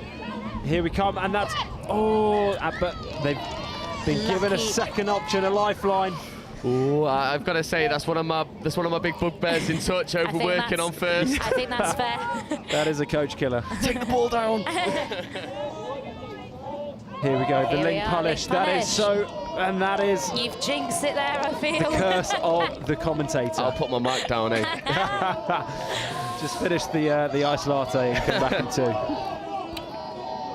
Yeah, Good contact. Yeah, love that. Just holding her up in the contact, making the French work to win the roll ball. Yeah. Absolutely, and I feel again like that's a new, players coming into the game sometimes don't appreciate that or quite understand that, but it's such a nuance. Is that an intercept? It is. Was, but I think they're going to give the penalty there, yeah. I dispute this. Here we go. Because intercept is 0 touch. Yeah. Would you prefer to have the intercept or the penalty? Intercept. Because then you can run and get 0, yeah. Let them play. Let the girls play. Yeah. My only argument there was I'm not sure what advantage they'd have gained from the position from which they caught that intercept. I think I'd take the pen. With Catherine taking the intercept, you give her space. Here we go. But yeah, here we go. And again, England, again, just small things. They're getting the ball down well. They're moving the ball. 5th and final. I expect them to probably come towards this side, the camera side, which is again moving it back. But again, it's another set where they've left the ball on the 7 from the French. They're putting in good shots in the midfield. They're making it difficult for the French to get the ball down, and that is a prime example of why.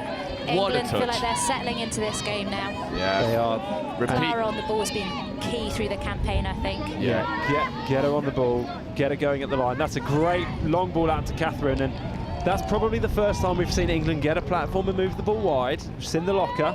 Let's see what else they can use in the rest of this set. So that was their first crack. They might get 2 more here. On the long. 32 long. French sabres turned in. Clara's found the line. Is it going to be a score, or is the touch coming first? I think it looks like that's a touch. First. But again, it's smart. You've made, you know, they've had a 33, they've gone long. They've brought it back with a 32 long towards the other side. What are they going to do as their third option? That's 5th. Their last option, another 32 long, but that is a roll ball error, letting France off the hook here. Yeah, potentially just needs to take a little bit of pace off the dump. You know, yes, everyone wants to get that dump down really fast, get in and out very quickly, but you've got to take care of rule number 1, and that's the ball. 100%. If you're letting that ball roll too much, you're just surrendering possession to France. Great yards there from Correct. France. And the irony of your comments there, you know, you want to look after the ball, and that's why they've been so successful in this first, 5 minutes. They put France under a lot of pressure by making it difficult for them to get the ball down, by winning the roll ball when they've got it. And the irony that they can't quite just figure that out on the line at the moment. Hopefully they can tighten that up as the French look to attack England on probably, She's recovered well there. Here we go, their second genuine sort of crack at line attack as they move the ball back. But Again, England's looking calm in defence. It does. Looking calm. Cool, calm and collected. 6 touch Great turnover. awareness there of the touch count. Ready for that quick turnover. Oh, good awareness. Feet. Good work. Is that second? I think that might be first. Yeah, first. That's second. there. Good. Here we go. Oh, that gives France an opportunity. It is. I mean, England have had the first sort of 5.5 minutes, the rub of the green. You know, they've been putting France under pressure, and this is the opportunity that France have. But they look to be subbing. So if England can get up now and take away third here, I feel they'll really get a bit of which they are. So that's Great 3. pressure there. And they've kept them off the 7. That's really good work from the English girls. If I was the French, I'd be trying to go forwards, get closer to that 7, get your platform, understand what you're going to play. But at the moment, England have definitely got the advantage. But that's a great roll ball into 5th as they look to come back open side hole 1. But the English defence cover there on the insides. Yeah, at the moment, France trying to work the middle plays, but the intensity from England is just driving them back, and then you're having to strike from, rather than 7 meters out, you're striking from 10, 15 meters out, and difficult to find the line from that distance, 100%. isn't it? Yeah. Got to get the line into play, really, particularly now how it's increased from 5 to 7 meters in the new rulebook. You've really got to get that line in play. That's a brilliant latch. Momentum here from England. Brilliant getting the ball down. Good keeping it up. Is that line? Ball away. Nice, good work. 5th coming. Here we go. B. Graham. Oh, it's not square hips, but that's good. Again, intent coming out of the box. Great latch. Good ball movement. Just about playing on the right side of touch and pass, sort of grey area. Yeah. Just in a few words, explain latch for people who aren't quite sure. Oh, good call. So when we're coming out the box, basically it's a way to try and get an overlap. So you're going to have your winger's going to be the person who's going to go pick the ball up, but you're trying to get onto sort of not the next player on, which we call the link, but it's the one in from that, so the middle. So what we're trying to do is get our link to make the touch on their middle with our winger at half. I definitely haven't explained that well for the visual learners, but I think with the latch as well, again, it's all about moving the defence. So you want to try and compress the field to one side so that when your fresh legs come on, you've got that space to then run into. 100%, definitely. Yeah, you should have a 4 and 3 off the bat with momentum against the front line. Is the intended outcome as France win a penalty. Yeah, dropping early England. You get to see the saver middle just dropping as France rolled into their attack, and even though you're trying to absorb that touch and get to the line, you've still got to move forward. Definitely, as the noise of a Layla Bleu comes from the in goal. Let's go, Jess. Great touch. I was about to say, nice recovery there. Step up off the line, make that touch. Yeah, she's conscious of her profile. Here we go, as they trying to release on the 32 out ball. And England have done well to hold that, but again, it's good intent from the French. They look like they're attacking the line, then they're picking up, they're shaping one way, and they're moving the ball back to the other side of the field. It's just smart. Unless England can get a bit of forward momentum here. Good hands, good work, and good ball movement. Well, France get She's it learned down. from the best older brother she can, right? I don't want to take too much credit because I'll get it in the neck when I'm in the car, but she's showing that she can play. Here, England. She'd gone through the gap. Oh, it's tight. It's at 3. So again, this is probably the set where England have struggled to build the momentum, but that's a great drive and brilliant. I mean, good situational awareness to get that platform. Here comes Clara. Can she cruise through? Yes, she can. Who can get free? And the touch has happened. But what? Didn't get the number. Who set the platform? Because that really came from 2 brilliant touches. I feel the shout needs to go there. It's number 3, I think. 3. Who have we got here? Madeline, great work. Keep doing that. Yeah, just a little bit of off field. Cara Edwards sub straight off, holding that right quad. And Cara is such an influential player in this side. That's not someone you want to lose in a final. No, not early. I mean, again, it will be a good test of resilience for this English team if they've got to cover her. And you know, she's having a chat with the physio now, and hopefully we see her back on the pitch. Yeah, I've got a feeling last game of the touch calendar, really. Yeah, She'll keep running. Yeah, maybe. Yeah. They do have that breadth across the board, though. They do. They absolutely do. And speaking of, I know. Good ball movement there. Absolutely. I think it's Eloise on number 11. Runs with a 10. B. Graham going in, finding the line. The 2, though, they are ones to watch for the future on there. Eloise, number 11, I think has got a huge future ahead of her. Yeah. As does B. I think B's captain of this side, and has been leading by example in all of the games. It's been fantastic to watch her play. Eloise on the ball, running with good intent, good shape, good option. She's done well to get that away. I mean, running a rooster really release. Outrageous in women's 18s. 100%. I'd love to see that winger. I think it's number 8. So is that Elise? Love to see her tuck in a little bit more. So that rooster early release, they've created the space out on this wing. And if they can just realign, tuck in, and just like run onto the ball, I feel England could get a lot of success for using that play. Yeah, definitely. England at the moment may be guilty of the 1%ers not quite sticking, but it's early doors. You know, 11 minutes into the first half, no scores on the board. Both defences being very stubborn when it comes to the opposition's line attack. But I would say, and trying not to be overly biased, England probably finding the more success when they get in good field position. Yes, I would agree with you. We've had a scooping goal, we've had a couple of very close calls, and I think you're right. I think it's very much in the balance, but it's very much, I think England are probably, if you were going to say a winner of the first sort of 10, 11 minutes, I'd say you'd have England up at this point in time, and it'll be interesting to see, can they convert this pressure? Good ball movement. Here we go. Roll ball on the 7. That's a great platform for 5th. There's no one else out there. They're late to bring a sub on, but they've won a penalty.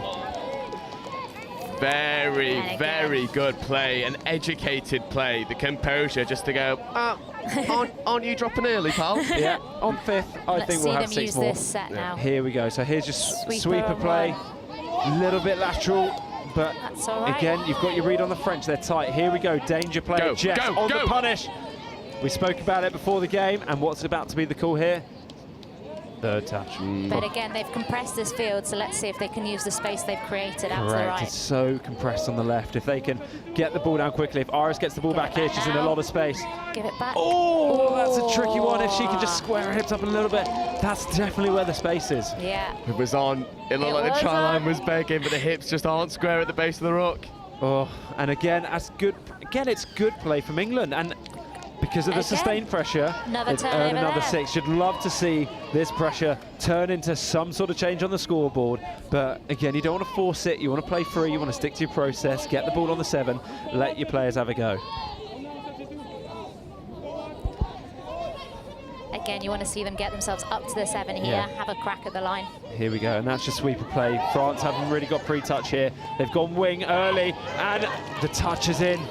But the referees are coming here. Again, it's a bit of space there, but early in the set, I don't know. It's a small, short side to be sweeping into, so maybe, you know, finding the line, stepping back, maybe your QB options. It would be interesting to see if they come through the game as the time. As I say, still potentially sussing out the defence, finding out where that space is. I've got a feeling in the second half we'll start to see the step back. We'll start to see the QB, Swinger, trying to scoop through from that platform. England, I was talking to Jess, they're very happy not scoring early because they back their defence, and they'd much rather condition to execute later on in the game. And as you say about that defence, they've just proven it there. France not getting to that line currently. England having all the field. Oh, I've jinxed it. It's my turn now. Have your ice latte, come back in 2. Yeah, come on. No more commentators curse, please. 6 minutes to go in this first half, and we are locked at 0-0. It's a battle of defence at the moment. You're right, it's really interesting. Looking at the stats from the tournament as well, this England girls 18 side have not conceded many tries. So not at all. That's very, I mean, it's great to hear that they back themselves to keep scoring, because at the moment... It's a good touch there. Many, a great roll ball there from France. Done really well to get that ball down. That's the benefit you get of pressing in defence. France felt like they had to move the ball quickly, when in actuality they didn't. They had time, but you don't recognise that when you're up against it. Definitely. And However, you see, I think given a penalty there, so fresh set 6. Let's see what they can do with it. Link punish. Save is a Step little bit up off the wide, line. and that's a bit of space. But Great defence there, stepping up off the line. What's happened here? Just a little bit of... checking on a checking on a contact there. Yeah, a little bit of contact, but we love it. I mean, the game is called touch, but we love a bit of contact. You can win and lose the touch. And what's happening here? They're trying to outball again, and a good read. Really and France, solid D. France are throwing, they're finding the line, they're going natural, they're throwing different shapes and, different pictures for the English defence to problem solve, and they're absorbing it. I mean, it's good to see, and at the moment, it's just paying dividends. 15 minutes in, it looks composed, it looks comfortable. Just love to see them really pull the trigger and execute in this half. Because going in, I imagine at this situation, if you're England, you're like, if we can go in with a score on the board, we'll be very comfortable. Really nice movement of the ball Great there. ball movement. And again, great So momentum good. on yards. And it's the core skills as well of that's third. predicting the touch, getting the ball down early, crisp, clean transition. Finding it half. Andy Pennecar's probably sat there in the sub box going, what more can we do? Not much. And that's an intercept.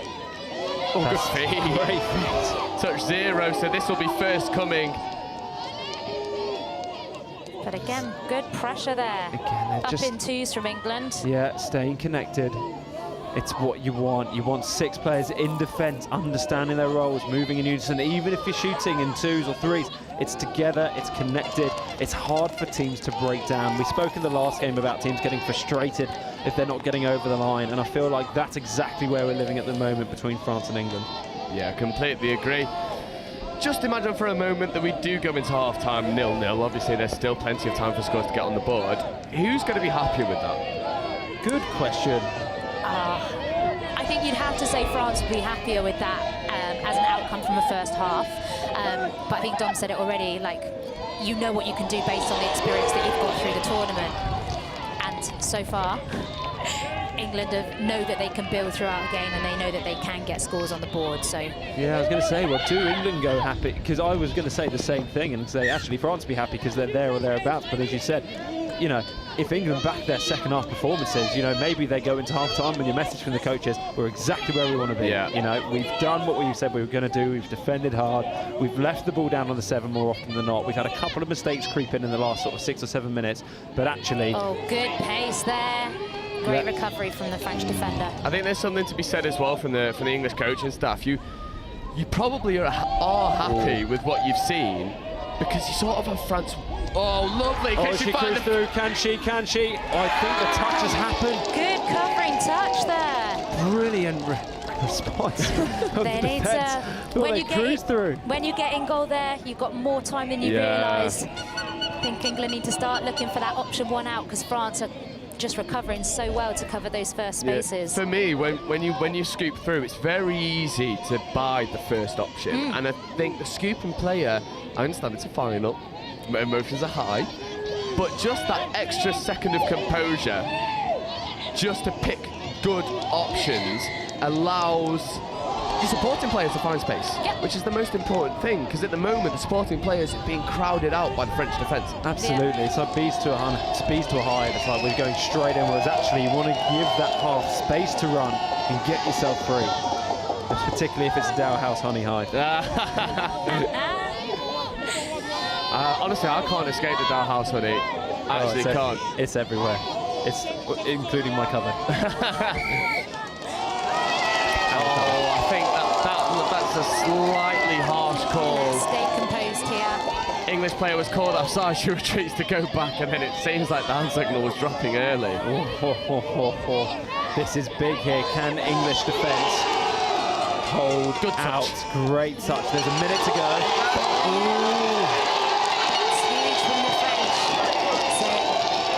That's all right. Here we go. So let's have a look at this again. So what player have we got? She's commanding the troops. We get some separation. Runs the mid-mid counties. Steps into the middle. Oh, is that short side? No, it's mid-mid. I think that's a really good effort. Good honesty there. Great honesty. From Jess. Really good stuff. Just again making the touch, winning the short side, so key. And it's a great finish there. That dive's gone underneath that player. She's up off the line in defence. Player's gone in underneath. Here we go, and here we go. Actually, to be fair, England, if you've got the opportunity, if we can strike, if they can strike and get a score here, penalty. So you've got about 20 seconds. 20 you might seconds, get one. let's go again. You might get one strike at the line. If they can get back and roll the ball quickly, get a strike. It's all or nothing on this one here. They can score and level it up. How good are the French fans? Oh, good. Peter goes.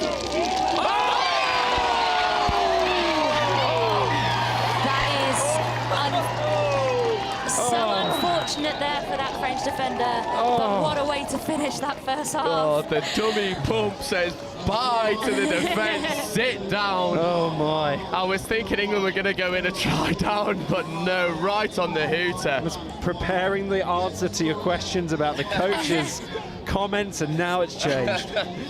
Honestly, what a finish to the half, and sort of shaping up like a chess match. And we were asking the question, who would be happier if you go in evens? You said the French, but I think right now, with that right on the hooter, I think England will be the happier. Honestly, coming back from behind, you can't beat that in a final. It gives you that confidence, doesn't it, that you can... just watching on the replay there. So unlucky. So unfortunate with the slip, but good way to capitalise and find the line. I mean, the highs from the French thinking they're going in ahead to the lows of, now we've got to build that all again. What a second half we've got coming up. I mean, this is going to be fantastic. Oh, it's set up to be an absolute stormer. And now I ask you this question last game. I'll do the same for yourself. I was going to say, does that mean you're going to Dom first this time? Oh yeah, actually, we'll stick Dom under the pressure. Interventions, attack and defence for England. England, I feel, have started really well in attack. I feel like they've been trying to run some sweeper plays. They're looking to find the line. As I said early on, if we could see them picking up and going against the grain, feeding the QBs, the step backs, I feel that's their next sort of like protocol. Otherwise, they can go to their 32 out balls, which they started to do, 32 longs. I think they were having some success finding some space with that. But anything to sort of get the defence chasing laterally, I think they'll find some good outcomes from trying that. Defence? Defence, I think they're actually pretty sound. The one thing I'd like to see from the English defenders consistently is making the touch and going sideways, laterally a little bit more first, forcing an earlier step back. At the moment, I feel a couple of people are making the touch, squaring up, going man on, and that's given the French a couple of sniffs. It's only happened once or twice, but it's something you want to eradicate straight away. 100%, 100%. And you know the question for the French?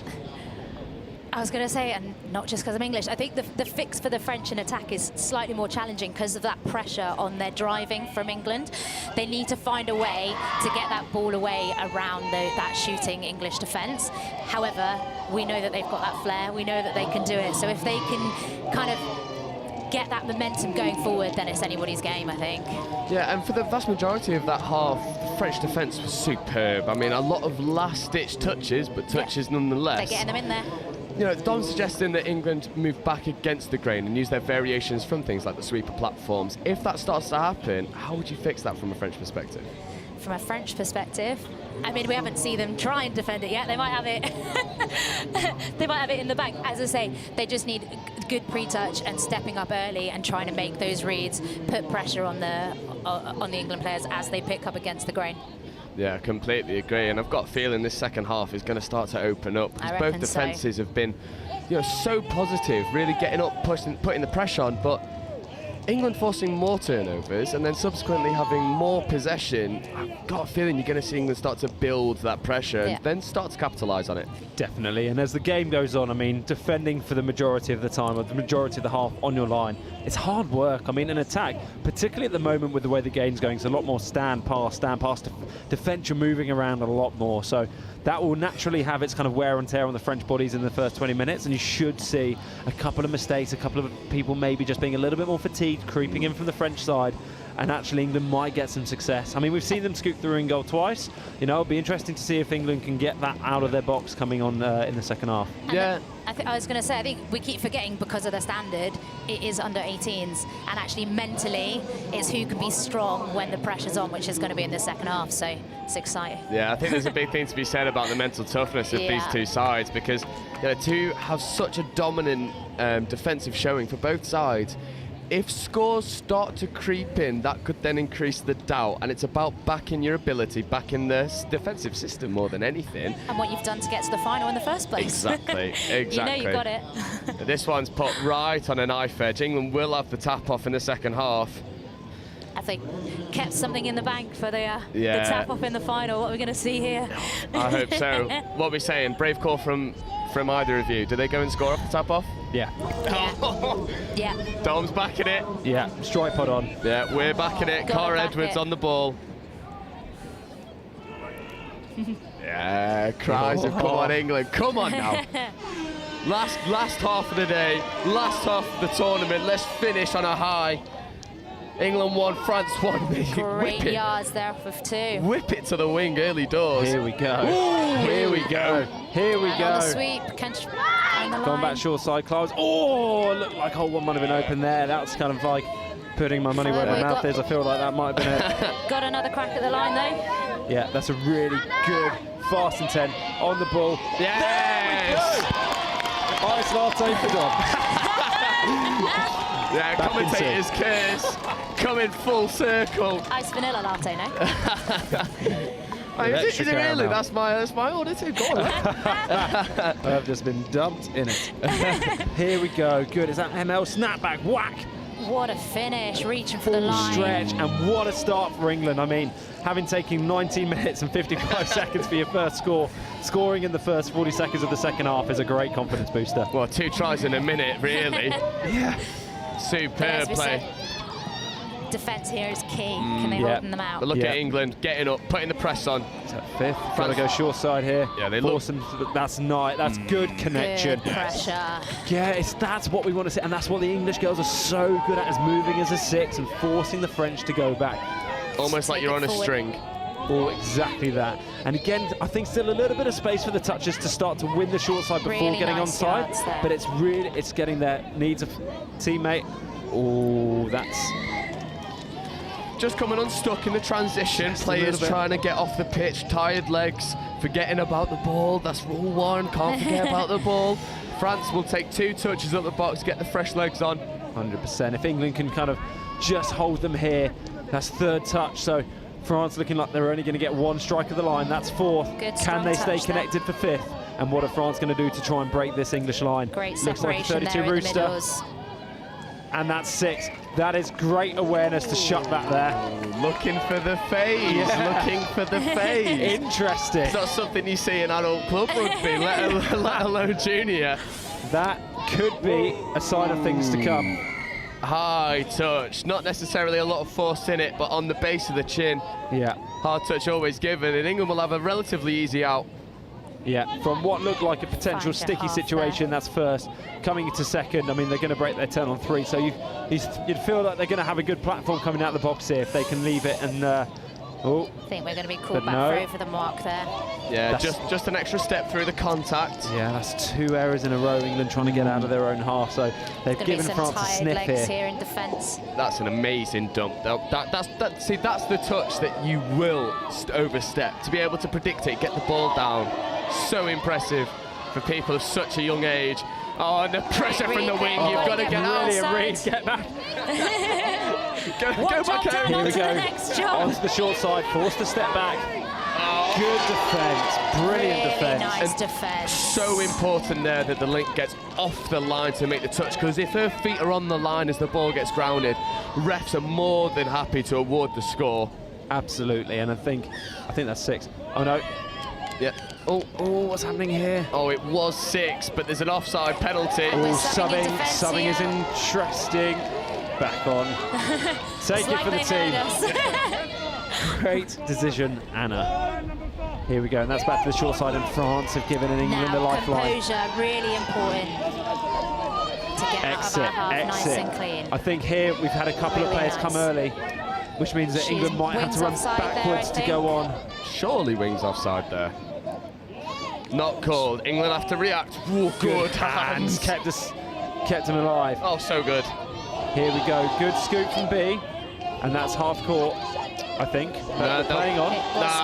Yeah, I always like that though. If the ref doesn't pick up on it straight away, get that ball down. Let's get rolling. My face definitely gives it away. We saw a few earlier where there's like slight knock-ons, and they were stopping and looking at the ref, and you give that away, and then England boys 18's got away with one because the scooper just come, pick the ball up, inject the pace. Ref don't have time to make a decision. Love that.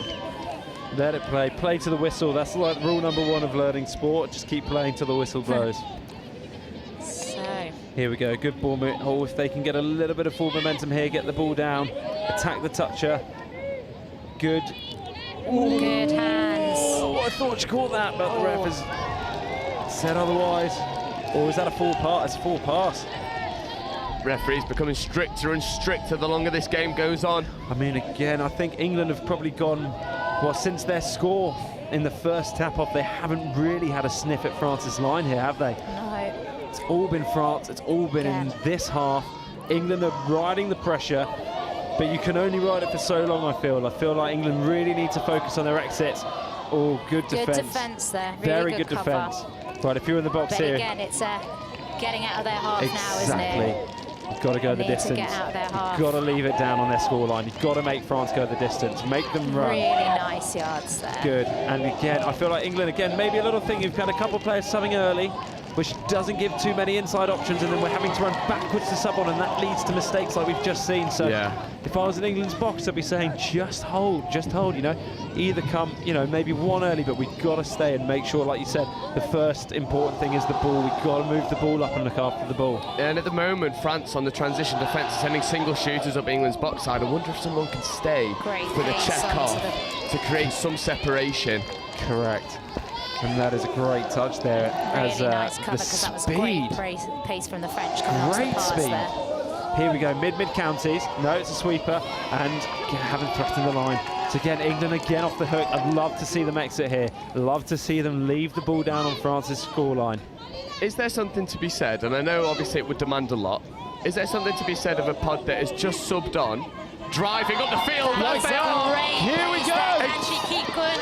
Great speed. Oh, hard touch. They'll get the penalty in the repeat set of 6, and that's the let-off. And I was about to say, is there something to be said for the pod just subbing on, just to drive down, because France have congested all the way over. Sometimes you just do an away set. You've got to mix it up. I mean, if you're going to the box every single time you're predictable, and you've got to have that ability to go away. They're against 5 England if they can go at the line. Space for the wing. That is a huge moment for England. Sophia Lawton reeling it in, getting the ball down, ecstatic with her work. Loves that one. England. See here, one of the French defenders just sent for time, so they're against 5. Not time, sorry, to the box. 4 subs. So there we go. Wins the outside shoulder, causes some doubt from the player on the edge. And they had another player overlap as well. They had 2 out there. It's superb work from Abigail Pritchard just to engage the French defender, turn their hips, then give the pass, and as you say, more than one option out there. That is a sigh of relief for England's box, but France have got a lot of work to do now. They've got to come back from a 2. What a read! Oh. Great read there. Come on, Jess. Jess. That is great work. Told you, I'm not biased other than when it's my little sister making plays. Family first. Always. Second, here we go again. Punch up forwards, get the ball down. But again, it's another Errors exit. just creeping in, aren't they? Just need, as you say, just need to go forwards, get the ball down. Look at the French down the bottom. It's so good. I love this. I absolutely love it. Maybe down on the scoreboard, but not down in morale. Oh, no, Bringing the noise, getting around their team. You just love to see it. Here we go. France with a rooster coming back to the open side, moving the ball, and that is one back to France. Yeah, passive player coming round the outside, receives just a little check-off pass, creates just enough separation between the English middles. Definitely just trying to release a little bit, and it's a nice little papa feel. So it's like, here's your rooster. Am I going to give it? No. And now I'm going to give it. Just sends that outside player. And a real just nice a step straight out in there for the finish and the dive at the line. Again, you would Back see to that. one in it.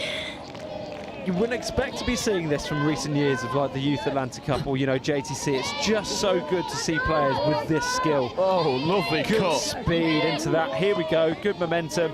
Coming open side. They've caused gaps in the French defence there. Love it. It's smooth. It's coming in. It's creative. It's giving these players an opportunity. Changing the setups as well, manipulating the ball, giving the French defence something else to think about. This is fifth coming. Into the ML, which is where they've had some success before. To the short side. Comes to this right edge. Really nice. Oh, and the touch has been made. Just off the line.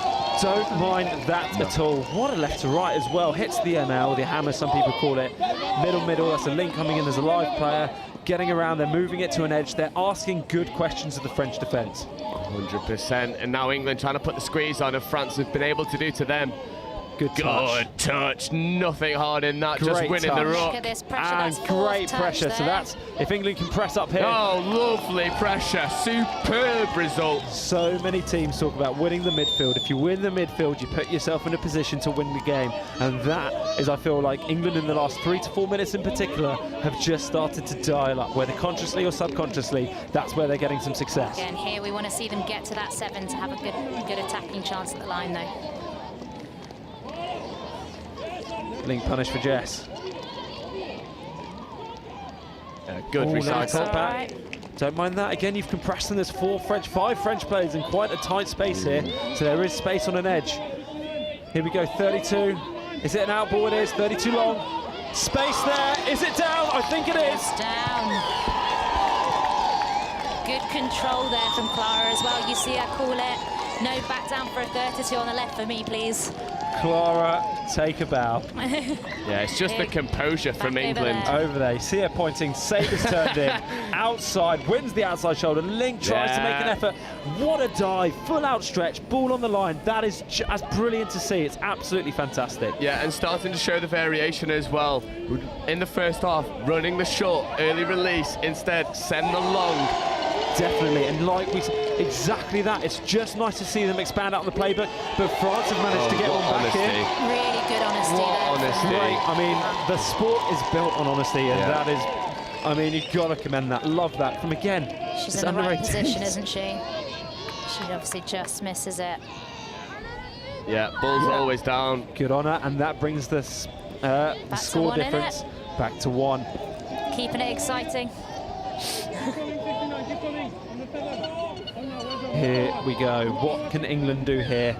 Can the French hold them out? No, it's another error. This error count just creeping up for England now, and they need to start cutting out some of the unforced errors. Yes, when France are pressing you, fair enough. Well done, France. But some of these errors are unforced, and you're allowing France to build momentum back into the game. And 8 minutes to go, 1 try in it. More than doable for France. It's an exciting place to be. It is, particularly when you've got the French fans cheering you on as they are in such a passionate way as France tries to go around the end. Defensive effort though, that's 5th. But that is 5th, and there's not really much on, and great work there. Really nice there. Really nice there from Cara getting up. Just, again, commanding the troops around her. Draw, give, that's France sending up 1 shooter. They've done that quite consistently in this half, and actually England have done well in moments to pick it off. And as you said, if they can just get the ball down, cut out the uncontrolled errors, I think they'll be in a good position here. France. Again, the pressure starting to come in from France with those shooters, though. That's half. Here we go. You can drive in here. Nice check around there. And here's a 3-on-2, 2-on-1. Check it back in. 5th and final. What's happening here? Something from nothing. Yeah, forward pass. Forward pass. Just lacking the half when they really needed it. They'd worked a really good link dump. No half there, and France are let off. Definitely, but again, I like where England have left the ball. They're going to force France, who want a sub, to go the full way to their box, and that's 3rd, and they still haven't managed to get the legs off. England have definitely got the ascendancy. Oh, again, if they can go in 2s. Really nice. Is that 4th? Yeah, it's incorrect roll ball. England forced a turnover for all that pressure. And England, yes, they may miss a couple opportunities when they're in attack, but they're forcing. Oh, lovely dummy! Bye bye. See ya. Here we go, and that's 1. 5 touches to come. finding the line, but I think the French have recovered there to make that second touch. Or was that third? Third touch, this is forthcoming. Here we go. So again, one genuine strike, maybe a phase play option if you're striking. What's happening here? Cara getting on the ball. That's ML, no, mid, scooping short side, ripping into a hole. Touch has been made. That was a great chop line there. Lovely disguise on the play as well. Nice. Looked like they were sending the sweeping player. Not the case. And we've still got the ball as England. Cara over the ball, sweeper, this is fifth. Feed the sweeper, step back. And what's the call going to be? Was it down? It was! Cara Edwards boots it back to halfway. I think that's B on the ball there. With the two plats in. Beebe Graham, number 5. I think it is, yeah. A captain's performance. So Bang. good. Go. Grabs Here. the team by the scruff of the neck. Back. No. Oh, What a finding the finish. gap. Go under.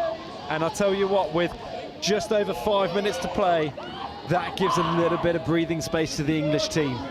Yeah, and you know, this France side are capable of creating something from nothing, and now if they do, you have that extra score buffer just to secure the performance. Lovely touch from Iris Nazir, the swipe. And nice. Oh, dropping early. Dropping early on fifth. I mean, if Big set, big attacking set here from France. If you're in the French box, you need to be looking at how you're going to create the score in this set to keep yourself in the game. If you're in the English box, you need a big effort here from your players.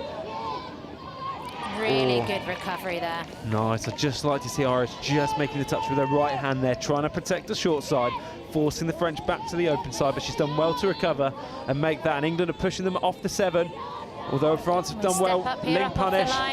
And they've made that, I think. And again, England are just giving them a bit of a sniff on the short side. So again, maybe that's something that both teams are probably looking at in terms of what's the touches exit here. As France pick up against the grain, big rip. Good pressure up in the passing channel there from that link. I feel the space is there. I feel the space is there for France, and if that goes to hand, that's potentially a 2-on-1. So they're identifying it, and here England need to exit. But again, 2 players subbing early. They might be in a bit of trouble after here, but again, it's another exit error from England. Get those fresh legs on in D. Get yourself set. As France look to move the ball to their box. Good pressure there from the wing. Catherine, that's brilliant positioning. Far winger often doesn't get the credit they deserve, but she's doing a fantastic job out there. Both teams far wingers. Ooh, is he going to get this one? I think she made it, but the ball was down first. Wow, that is a huge moment with 3.5 minutes to go. There is one in it. Replay here, I'm not sure. Yeah, I think the middle of promotive got called offside. Cara Edwards flood the line to make the touch. She's still offside. Yeah. Play on, and does the touch come in? Oh, it's close. I would not want to be a referee. No, those calls are hard to make. But I'll tell you what, it makes it a tense finish to this game. And that, Jess has done well to get the ball down there, but it's another error from England. They've got to creeping in. Keep their heads in the game here. Can they stay connected, stay composed? 2 minutes to go, just over 2 minutes to go. Nice France need a there. score. England need to keep the ball and move the ball up the pitch. Good. Is that the winger coming? That is Catherine coming in. Love that. You see that from Sammy Rogers from the Australian women's team so often, just hunting around on third touch. That's exactly what Catherine's done there. Brilliant to see. Love it as well, because not a lot of teams will look for that winger out of position. No. So why not absolutely fly out the line? Good footwork, and actually I don't mind this. So if England can just control the ball, you want to move it up, you want to give yourself a genuine scoring opportunity. Oh, they've let that one go there. If they can just hold on to it, end it in this far corner where they're heading towards. But that's another error. But again, they've moved the ball up. They're going to make France go the distance. They're going to need to get all the way to their sub-box and then fresh legs onto the field to score. So if you're in England, that's probably where you want it to end. 100%, and now you can really put the squeeze on. You see the winger again, Catherine, flying out the line. MVP performance from Catherine. Superb. Just so confident. This is fifth coming. And again, that's forward. Way forward in England. All the how you defensive deal with pressure. set. 100%, and 90 seconds remain. That is such, I feel like that's not going to get the credit it deserves, but that right there is Superb. just brilliant. I mean, 2, 3 in a row, huge efforts, and now the composure on the ball. Use You've this got set of time. 6. Absolutely. Find the line, create a genuine scoring opportunity, create doubt in the defence, kill the clock, be smart. Back to her. Here we go. We've got some space. Still got some space. Oh, is that 6 to go? That is. With a minute to go. Yeah. France are going to have to work. France need to get the ball back. They need to work hard. England need to keep the ball. Yeah, it's game management now for England. Just take your time, eat some seconds off the clock. Every touch, take a moment. Maybe ask the ref, what's the touch count? We can use these tools. I wouldn't mind them getting another Find the line. Find the line. Good. Love that. You can see on the sweeper setup, space is back against the grain. I wonder, last 30 seconds. Can we see let's see a half pickup. There's no ball there. That's again. Right, 25 seconds. France might have one more go. If they can use the space, and they can go down the net. Huge chase back. Huge chase. Is she going to get there? She isn't. And it looks like they're going to drop off. Oh my word. Exceptional pace down the wing there from France. This is big. Wow. And I'll tell you what, if you're going into a drop-off, you want to be the team that's just scored. Here we go. This is huge. Let's go. Loss of energy from both boxes.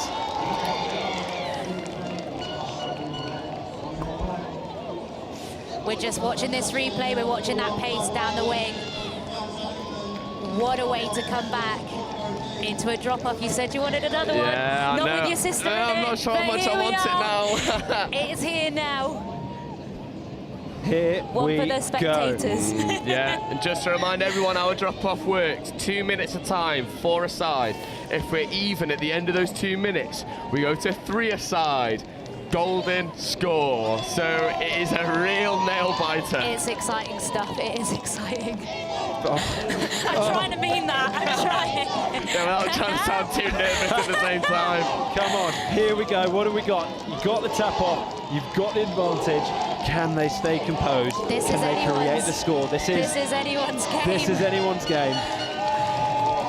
Let's see. What an end to what has been a superb Atlantic Youth Touch Cup. I mean, such a fitting end. Such a fitting end. Penalty to England, 6 to go. So, can you get some strikes at the line? England. Get down there. Got to go forwards. You've got to get to the 7. You don't want to be striking from too far out. Ooh. Although a little bit of a different play. Second. Breathe. Find your composure. That's me. That's, the players get to the 7. You do your again, thing. it might look very different, but in terms of your way of attacking, you still want the same kind of structures. You want to move those middles apart, and then you want to find the line. Here we go. Ball down. Sweeper coming. Don't mind that. Oh, we've got to try and feed the sweep there. I feel it's a little bit scattered, but they've got an opportunity. If they go left, big rip.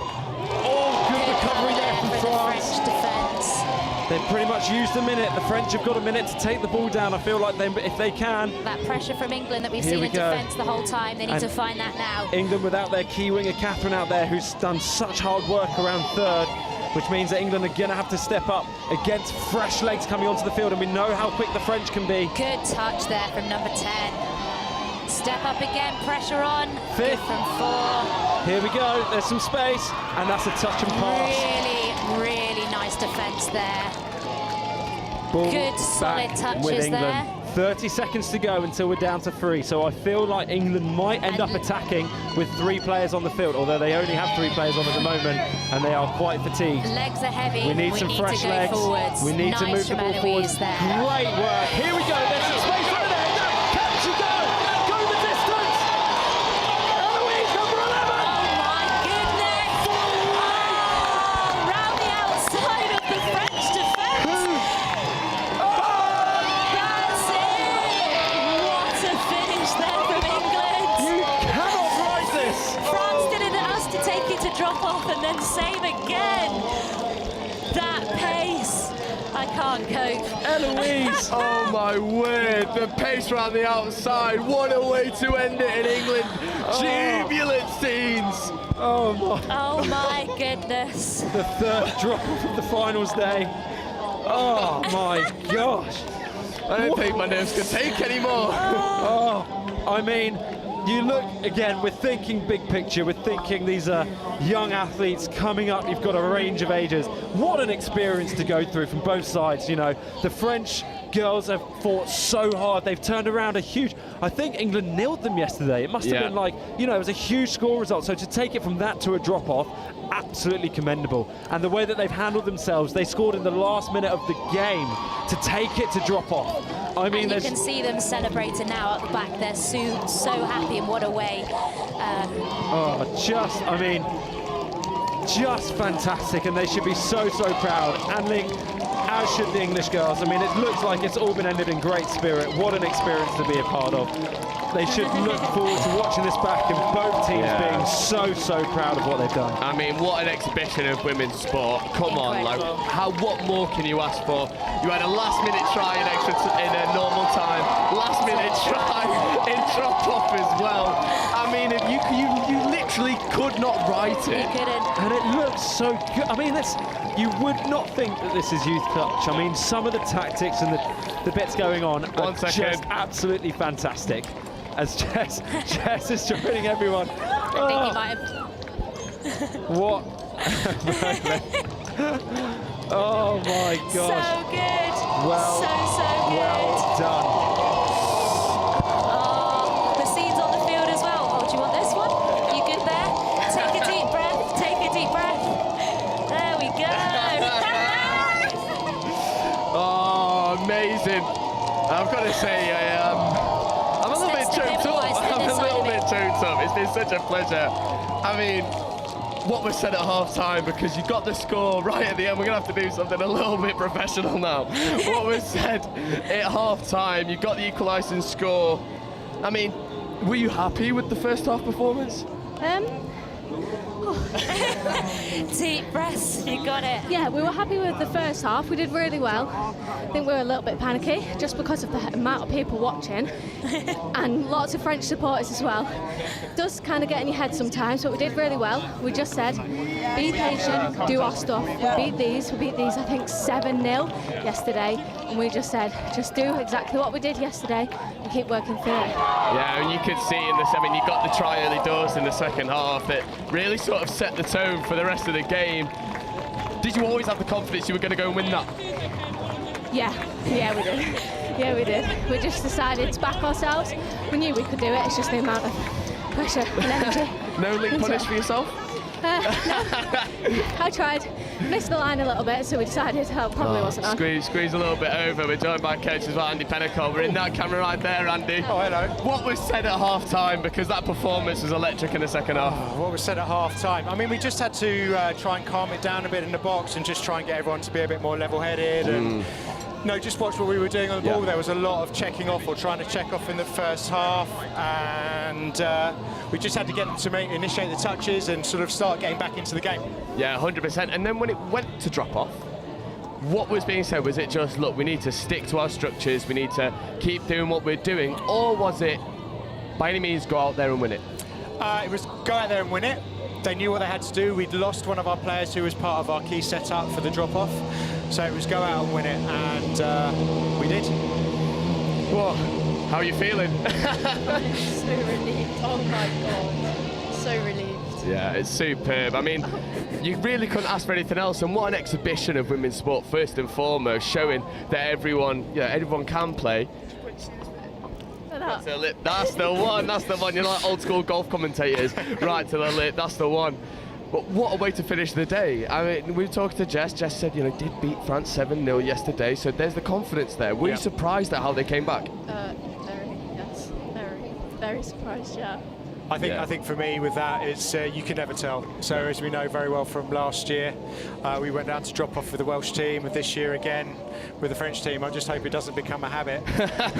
Well, honestly, I would like to say I loved watching drop off, because any other drop off I was all for.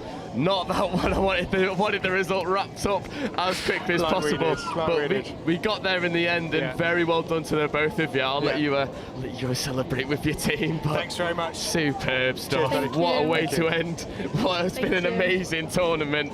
So we're going to wrap up here. My voice is going. I've got a headache. I mean, you can't really ask for much more as an exhibition for touch. we're joined by Dom. We'll get the mics back on. We'll do 5 minutes. Yeah, go on. Why not? I mean, I don't want to talk anymore, but we've got to. I mean, just wrap up what we've seen for the finals. I mean, as a day, it's just been fantastic. I mean, the quality of games and the quality of player from all of the games that we've seen today is just exciting. It's exciting for the future. We spoke about this as the day goes on. You go, actually, to be honest, there's a lot of players in our squad who are kind of like our era, who are, you know, we're hanging on. We've got strong fingers.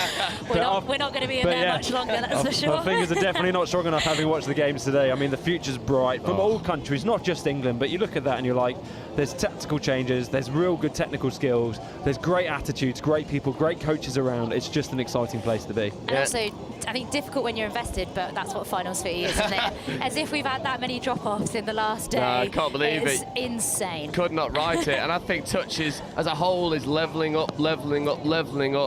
Absolutely can't wait to see what next year's going to bring. Honestly, I hate to show my age, but when I started playing, there wasn't a junior setup. Yes, so, gonna be joined. Here we go. Take my mic. Here we go. Joined by Chris Warmup. I mean, sum it up, mate. Sum it up. Finals football. What can you say? I think you know, going into today, you're never quite sure what's going to happen with. You know, with the games, and you know, especially when it's second 2v3 on the show pitch, and the kind of games you're going to get. But quite frankly, I think anybody watching this back is going to be royally entertained for hours and hours and hours and hours on end going forward. And I know Touch Football Australia are here. There's Chief Exec and Head of High Performance. They're both here. They're going to take it back, and I think people will look at European Touch and go, you know, it's not just about England now. And also, when you look at how much the South Africans have developed over the course of the last 3.5 days, you know, I remember the mixed 20s lost to our boys 18s, lost to the England boys 18s on the first day, and it was quite comfortable. And yet, I mean, that final, you know, and then to come from, you know, a bit of baseball, you know, it's like the England cricket team, isn't it? You're coming from 2-0 down to tie things up at 2-2, and then to go into extra time. But I think overall, as a combination, as a tournament in itself, it's been a fantastic few days. The atmosphere's been great. The weather yesterday wasn't great, but you know, everybody lived with it. But I think as a bit of a shakedown between a Euros and a World Cup, I think, you know, we've learned a lot as an organisation in terms of things that can be done logistically, things that could be improved logistically. We'll have a debrief. Bill Kerr's been here from Fit all weekend. You know, he's you know, one of the gurus of the world sport, of the world game. So I think it's, you know, we can take a massive amount from it, and consolidating the experience of hosting multiple European championships, and really, you know, on was it Thursday? You lose track of days, don't you? On Thursday morning, I came in here and I was already buzzing for 24.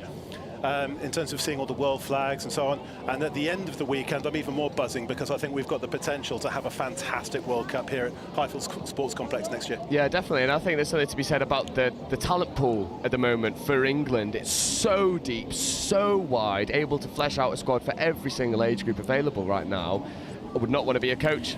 Not want to be a coach. I think as well, you look at how the World Cups have progressed since, you know, I wasn't playing in 2011, but 2015 to 2019, like the gap is getting smaller in terms of us as a nation and us as probably a continent. And, you know, you've seen success from Scotland mixed open getting a bronze medal at the Touch World Cup in 2019. You've got a lot of teams who I think will be starting to knock on the door. You've got teams travelling down under. I feel like the whole gapping in the global sport will naturally get smaller, and particularly having seen the 15s, the 18s, the 20s, the pathway and the pipeline of players that we've got, it's something to celebrate, because they will be joining the open squads inevitably, immediately or in the next few years, and they will be the ones to carry the flag forwards. And both of you have been involved in the high performance setups, and so this is a question from me to you: is that, as players, you know, we saw how you know how much the mixed 18s were, you know, they pipped by Wales, and also the mixed 15s pushed by France. Or you know the fact that there are multiple teams competing can only be good for England, but also for France, for Wales, for you know, for the European game as a whole, as they get used to competition. Yeah. Well, steel sharpens steel, right? So absolutely, as touch grows in the UK, it then encourages other nations in Europe to grow with it. And we've seen, you know, France and Wales. I've got to give a special shout out to France, because all throughout this weekend they've been electric. They've finally found a way to put the French flair into structure, and you know, very, very well drilled England defences are struggling to cope with it. And I've got a feeling that as the years roll through and as there's more competitions and as international teams start to play against each other more often, you're going to see the level of touch increase. And if I was the Southern Hemisphere, I'd be keeping an eye out. Yeah, definitely keeping an eye. And I think, again, if you look at probably the JTC results in the last few years, you'd probably say that, you know, from an England point of view, teams weren't necessarily getting the results, but the results aren't important, let's be honest. I mean, obviously it's important for the players and it's important that they feel like they're a part of something, but you've got to ask yourself, well, what games do we want to be winning? And ultimately, you know, competing at World Cups, I imagine, is probably the end goal. So the fact that they're getting to play with great coaching, they're getting tactical changes, they're being challenged technically, they're making decisions, that's a brilliant outcome. And I feel the more that our teams and our younger teams are doing that consistently, the results will come. They will come at opens levels. Yeah. So that's brilliant. And as organisations as well, I think it's been really heartening to see how much the national touch associations in Europe, particularly France, have pushed their structure. They're really growing the game. You know, we've spent a lot of time in England growing the national touch series, growing the nationals, increasing the high performance setup. And France, you know, I think they're based in Vichy in terms of for their high performance setup. You know, they've taken massive strides as an organisation. Scotland, having chatted to them, you know, they're really pushing to get back to where they were. Wales. You know, again, we've seen the potential for teams and the organisational structure as well. You know, so and Ireland, you know, with the partnership between Ireland Touch and the IRFU, were you know, and you're seeing those structures as organisations. So it's not just about the teams, which is great, but teams have to be underpinned by structure. And the organisation, you know, we're looking at TFA, we're looking at Touch New Zealand, and you know, people look at England Touch and how we structure things. And I think overall we've been, you know, it's been really, really good to see that as well. And I'm going to leave the two of you to talk now because I've got to go and take photos. So must be nice. But I think as well, and this is something that followed on from last year's Euros, is that, you know, the explanation of having, you know, we're really fortunate to have such fantastic people who talk about touch eloquently, who are passionate about it, really knowledgeable about it. So thanks to the pair of you, thanks to Zan, thanks to everybody from all of the NTAs who's contributed over the course of the last couple of days, especially, you know, we've had you know, South African representation. I was trying to persuade somebody from the USA, couldn't quite make it happen, but it's but you know, to have everybody talking and you know, and so thank you very much for the way you've covered this weekend, and to everybody at Next Gen 15. Right, no worries, I've been ready time and the sport's got me hooked. And, you know, I think the presentation's about to begin, and I just want to finish by saying something that has changed since I was a junior playing touch is the clear pathway from junior touch to elite touch and then to the men's and women's opens categories. And I think that stems with the continuity of tactics. It's almost preparing our next generation for the transition over. And I think I'll be fair in saying that didn't exist a few years ago. No, not at all. And I think you're bang on the money there. And I think that's a conscious effort. And you can only speak from experience. So knowing the work that particularly like Tim Osborne, Benny Power with the women's, as you mentioned, you know, there's people in the squad who are part of the junior setup, and I've spoken to John Weston Stanley, who's been the head coach of the boys 20s. They're running very similar patterns, almost identical to kind of what we're running, not to the same extent, but the introduction's there. So that's only going to help their transition come in and just mean that system flows. So you're bang on the money. It's an exciting time to be a part of it. Yeah, definitely. And touch is growing not only in the UK but everywhere across Europe. And I think we will bow out gracefully as the award ceremonies begin. So thank you very much for joining us for these past 4 days. It's been amazing. I'm going to give my voice a break. Thank you, Don, for joining us. It's been amazing, as per usual. And we'll let Touch do the rest of the talking. Let's go and have a nice coffee. My last thank you is going to go to this army behind me, the army of volunteers and an events team, all dressed in this very luminous orange that Inferno have kicked us out in. But please give your real appreciation to this fantastic group of events volunteers and staff.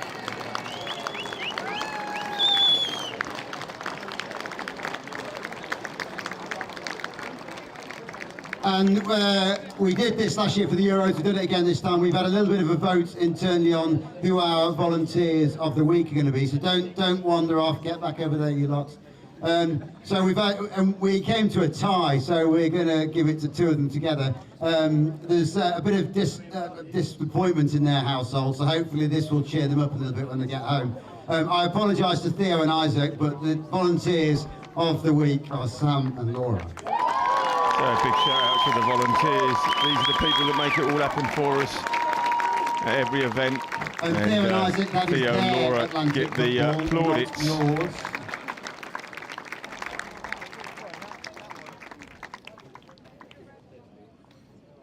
Just one last thank you for me goes to all of the media, photography, broadcast streaming team. They've been behind the scenes all the way through. We've put the broadcast team particularly through a bit of an awkward couple of days, shifting the cameras twice. They were here the earliest, they were here the latest. Missed dinner on Friday or Saturday, I can't remember when it was you were doing it, but big thanks to all of you. And that's us, Next Gen 15, getting the biggest applause of the day. So we're going to get presentation underway. Just want to firstly say, this sport is great. What better theatre do you get than those finals out there? And obviously wearing my England hat, disappointment, but from an event hat, what a phenomenal outcome to have mixed different winners each of those finals. So really, really good, great spectacle for the sport. It's going to keep growing. Big shout out how good For the those presentations, games were. joined by We my couldn't chair agree of more. Touch, Mr. Tim Loveridge, and General Manager at Federation of International Touch, Bill Kerr. They're going to be presenting for us.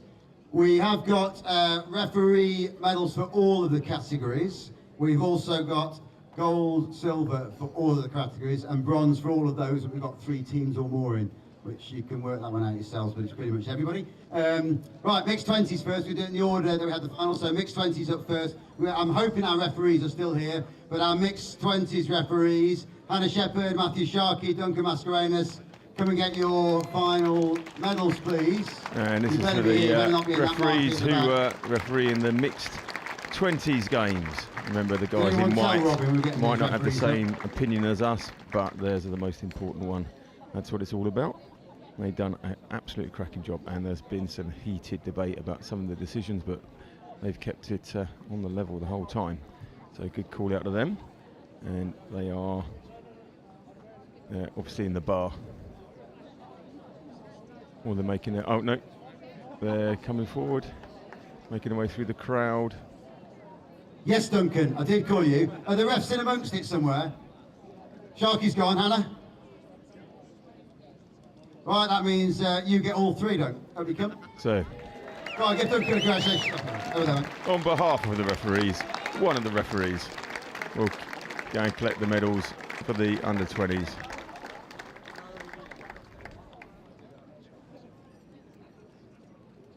Then we have the standard photos, where everybody smiles, looks great. Loveridge, Kerr and Duncan. And staying in the mixed 20s, thanks to the referees. Our silver medalist in the mixed 20s goes to South Africa. So the silver medalists, easy for me to say, in the mixed 20s, South Africa. And the There's more than 2 2 of you in representatives. this team. There are Have 2 we got any more more than mixed 2 in the 20s team. still here, South But, Africa? these are the representatives of that You team. get medals, you lot, come on. No, here we go. There's the rest of them. Making their way up. They played such a big part in this weekend. Entertaining touch was an understatement. Really, really did deliver on the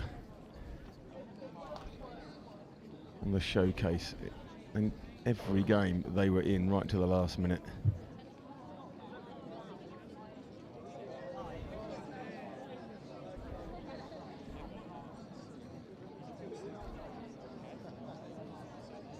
So they get the photos in front of the banner because they're not champions. And the others hopefully will go behind. Please do give South Africa a big applause. So, South They've come Africa, not quite the furthest, but 20s. almost the furthest. Brought 5 teams here.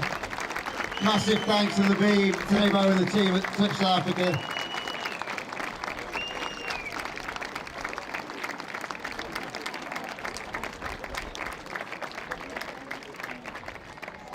Right, straight up we're going to do player of the final next from that game. We have chosen these for each of the games. The player of the final, and I'm delighted to say this because I know him very well, goes to mixed 20s, Tom Pollard. Tom Pollard, the mixed 20s player of the tournament. Influential was an understatement. He was at the centre of nearly everything. Well done, Tom. Thoroughly deserved. You can Great stay up player. here. Really, Because really, whilst Tom's here, I'm going to bring up the rest of the England really mixed 20s. did deliver. Atlantic Cup mixed 20s finals goes to Team England. Come on, Karis. And there's the rest of the crew coming up. Headwear obligatory. Some of the ponytails are out now. They'll get their medal and they will make their way behind the banner.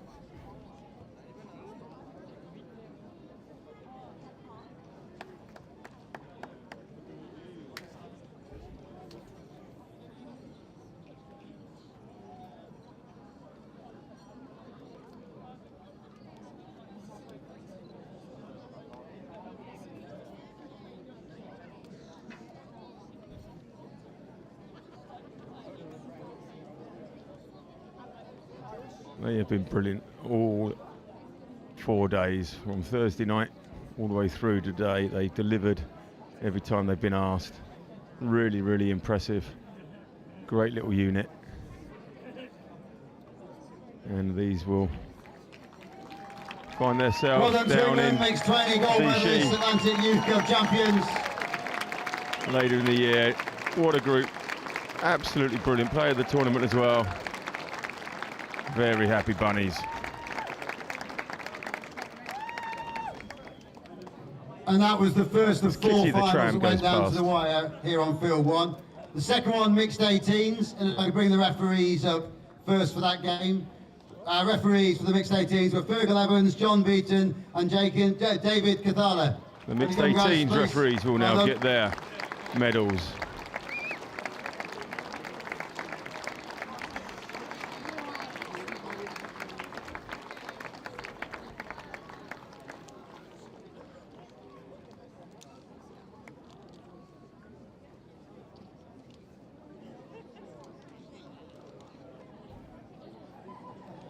And remember, without them we don't have a game, so might not always agree with them, but one thing we do know is they're always right. Thanks, gents. Very well, referee. Thank you. Mixed 18s bronze medalist comes up next. That goes to Team France, please. France, the bronze medalists in the mixed 18s. Well done, France. They brought such great support this weekend. Invaded the pitch after every game. They really did enter in the spirit of it. The tricolour is there. Bring everybody in.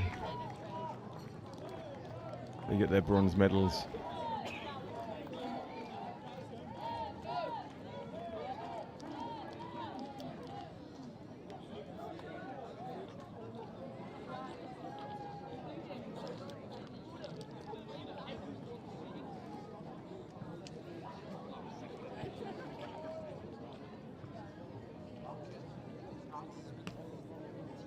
So massively entered into the spirit of this tournament.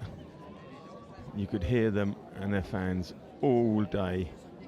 They were in the on the bank around the side. Well done to France. Give them a Cheering big them cheer, on. please. Well done, France. Yeah. Well done, vive la France.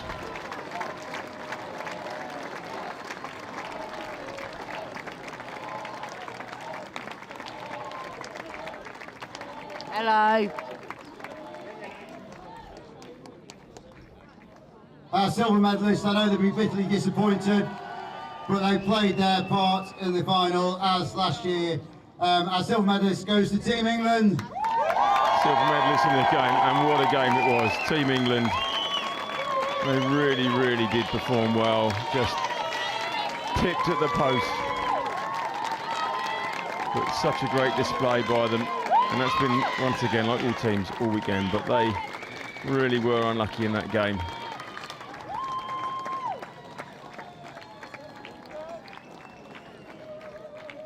A little bit of rain just seems to be popping in. I'm sure we'll let us stay off while the presentations are completed.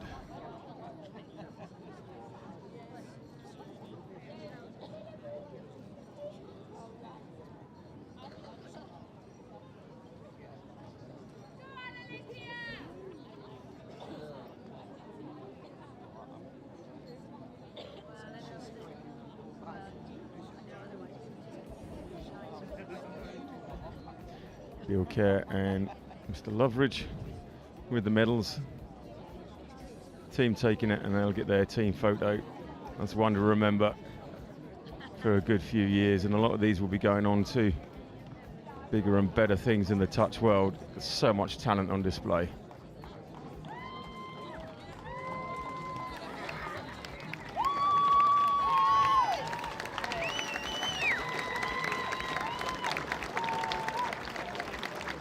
What a fine bunch they are too.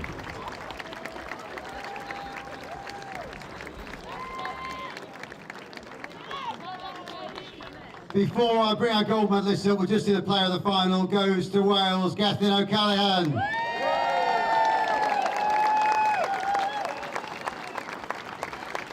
The player of the tournament age group, Gethin O'Callaghan. Brilliant in the final, and also exceptional on the mic with us as well.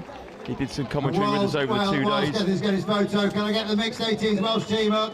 Goldman is the Atlantic Youth Touch Cup. Brecon College. Very thoroughly deserved. Back now to on win last to year Bristol in the Bears. Euros. Also, Jaband on the co-coms.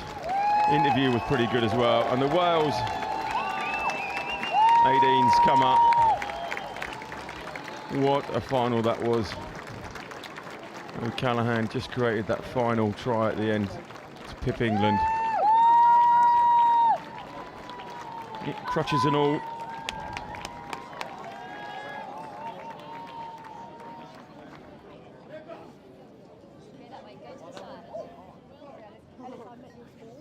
Draped in the Welsh flag. And got to be repositioned behind the banner.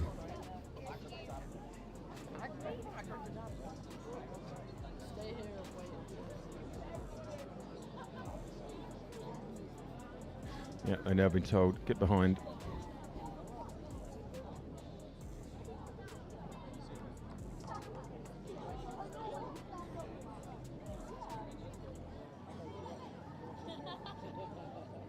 We'll be popping back down the M5, M4. A little bit of the, maybe some of them are going straight across, but very, very proud Welsh today. And they really did deliver. They looked really, really impressive the whole time, and in the final, under the pressure, in the drop off they got there. Mixed 15s next, mixed 15s presentation. Brilliant stuff. And I'd like to welcome the referees for the final first mixed 15s. Oliver Exton, Leo And now we're doing the and mixed Ethan 15s. McCarthy. Only come you three, please.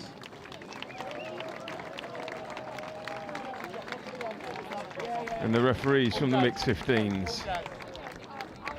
Quite right. And get there. Congratulations.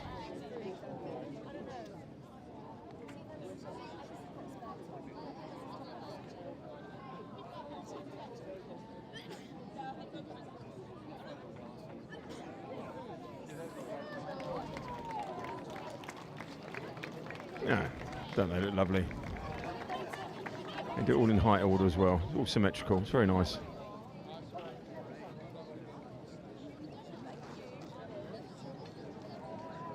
Next up, mixed 15s goes bronze medal winners goes to Wales. And Wales.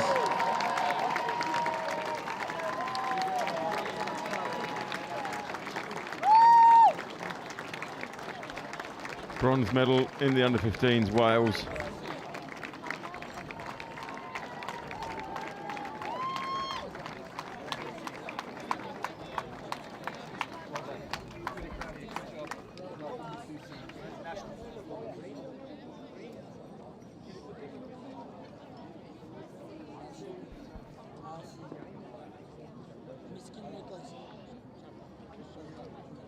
Yeah, collect the medals and sit in the front for their photo. What a future Wales has in touch. 18's just won, 15's bronze medalists. Really impressive. And they run everybody so close.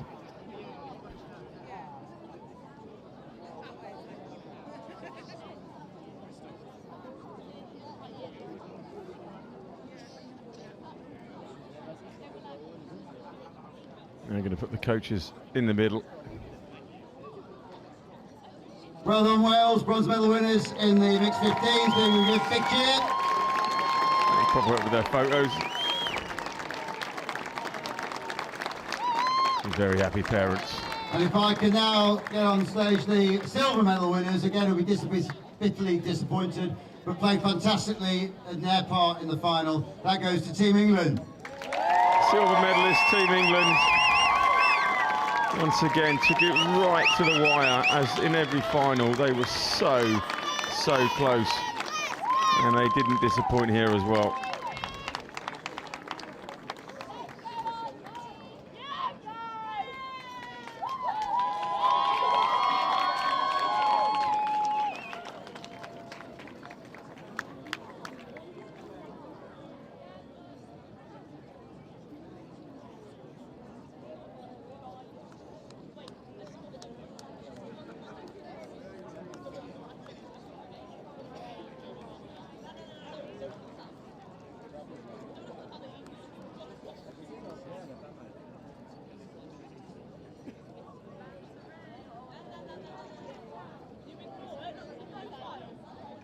The last of them get their medals, they're all pushed in the right direction.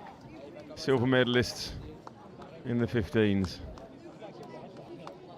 England.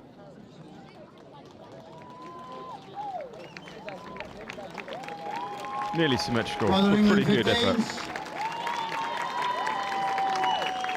Before we get fronts up as champions, the player of the final goes to France. I believe number 5, Leah Martin Mendez Lopez.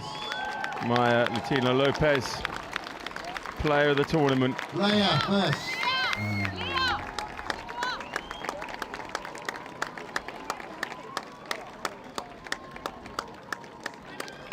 There she is. She's going to get the player of the tournament in her age group. Also, the most amazing dreadlocks. We commented on that yesterday, I think it was. Made them all tick. And they're going to get their gold medals. Next, so we can get the boys 18s ready for their presentation.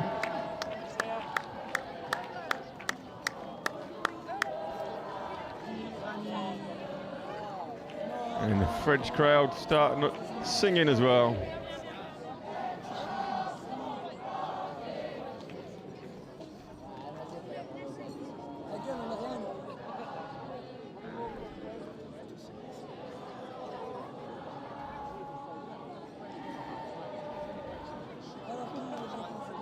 And it's good we have 2 people giving out medals, so we go through them twice as quick. A lot of thought been given to that, because nobody wants to stand around forever.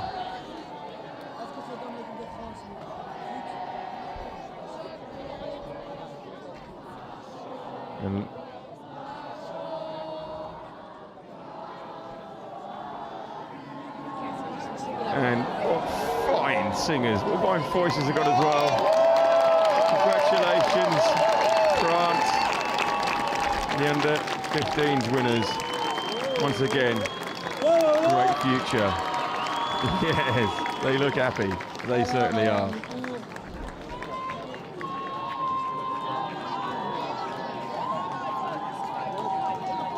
Now we move on to the 18s. So boys 18s, we ran, although it was a round robin, we have selected referees from that last game to award the referees of the final. So that goes to Nicholas van der Rit, Dan Harrison and Jack Harris. I know all 3 are well. Come on up, gents. And the referees, as you said, round robin, but the ones they picked out did a cracking job, as did all the referees, but really, really good stuff from them. Great experience. I reckon the guy in the cap will be in the middle and get their symmetry right again. Yeah, there we go. What a great looking front row. So we have got medals for all 3 of the teams in the 18s. We'll have Team Ireland up to collect their bronze medal, please. Well done to Ireland. So bronze medalists in the boys 18s. Ireland as the drone. Picking up some more photography here. Players above us.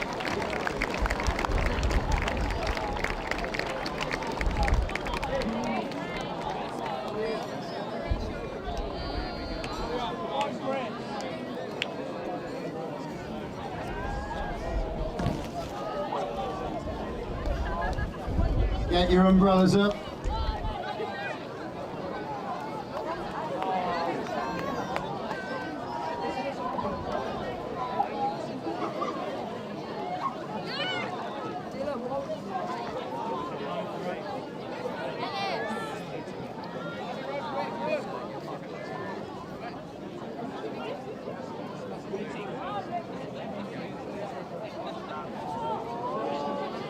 Well done to Ireland. To try and get this going, if I can bring Wales up to the front. Boys 18 silver medalist goes to Wales. Well done, Wales.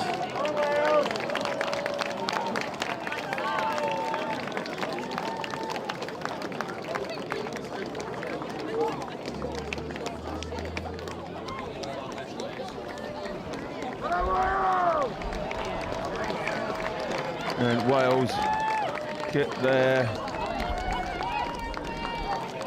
medals for the boys 18s. They just couldn't hold off another 10 minutes.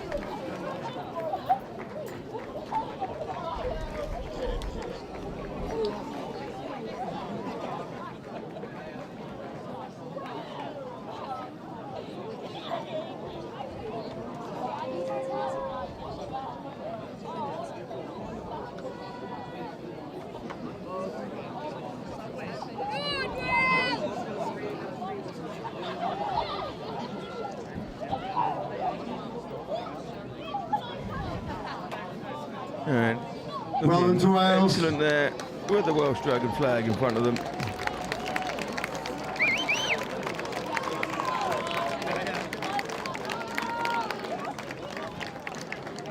Just before I bring England up, the player of the final game for England goes to Seb Callaghan. And Seb Callaghan is the player of that tournament. Seb comes up to get his medal.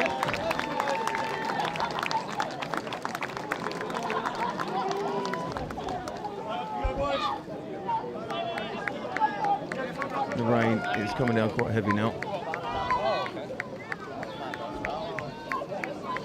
Well done, Sam. Yeah, come on, Matty, bring the boys up. Well done, boys, 18s, England. Gold medalist winners and Atlantic Youth Touch champions. So the winners of the 18s, boys, England.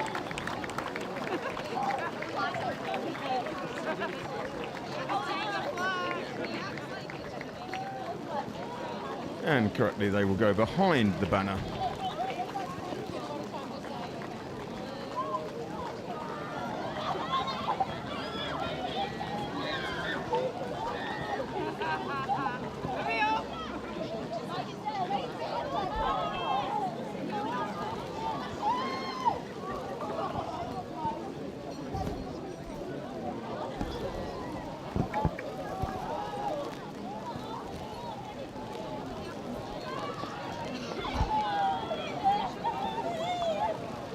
Coming down very heavy now.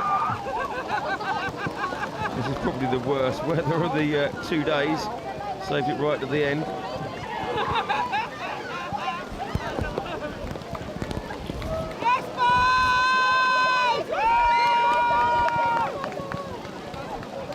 Yeah, it's pouring.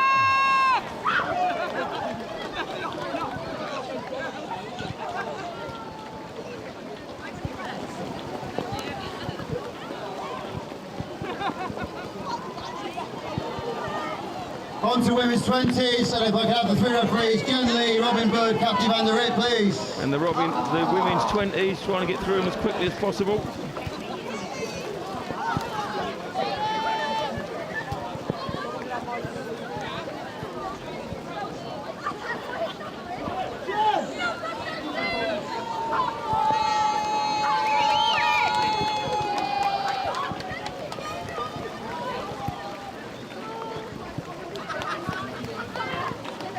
And whilst we get wet, if we have Team France to get ready, women's 20s, bronze medalist goes to Team France. Up you come.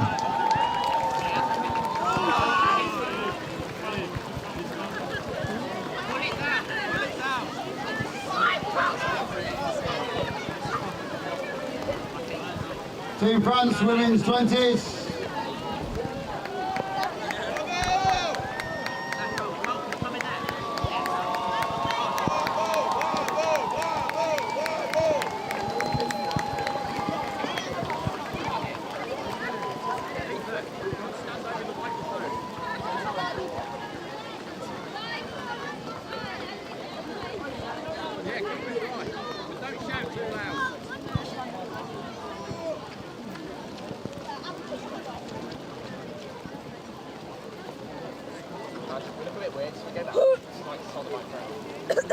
Take it back. Guys, walk the microphone back and grab it. Come on. Take it.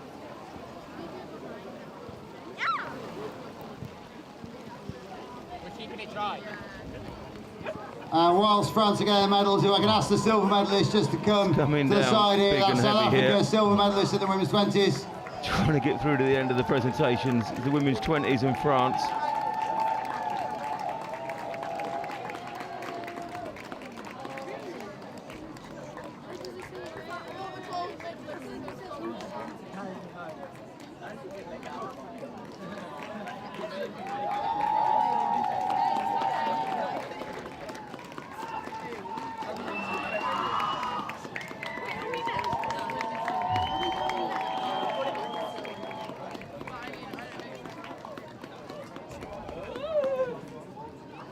And South Africa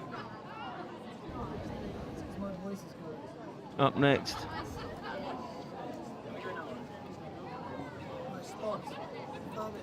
The runners up. Next time we're going to South Africa to play this tournament. Really heavy rain just eases off a little. Billy, did you hear that?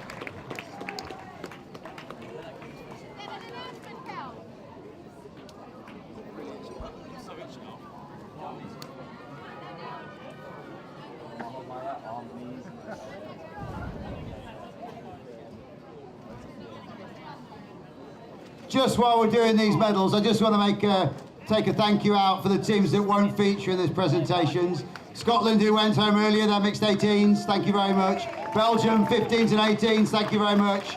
Huge thank you to Cayman Islands, who trekked over their 15s. To China and their 15s, travelled 8,000 miles to get here. And to Team USA, huge thank you to all of you for taking part in the Atlantic Cup today and across the weekend. Cayman Islands. Right, Scotland, South Africa, their photo, the player of the here. final for the women's 20s. And the women's 20s final Goes to Ella Housel. Ella Housel was the player of the final for England. She'll come up and get her medal. The rain has just eased off, hasn't stopped, it's eased off. And the rest of you get up. Our gold medalist, women's 20s division, goes to England. And the winners in the 20s women was England.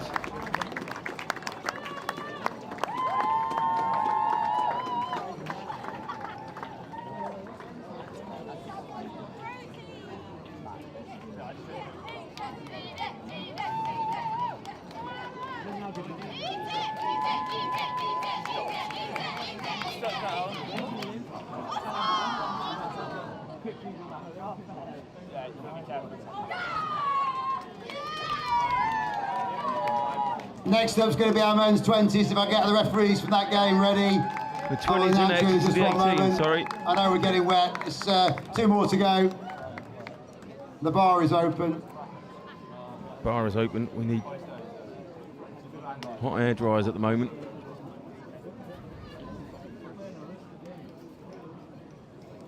And there's the champions. And they look splendid behind that. There we go. The last of them fall in place.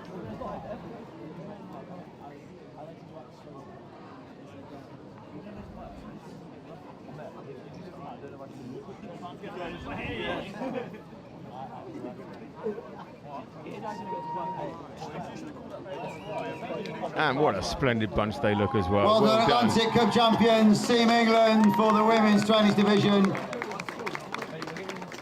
Up next, men's 20s. If we have the referees, please. Geordie Bitlock, Alice Watchorn, and a special mention with his 150th cap goes to Sylvain Charas.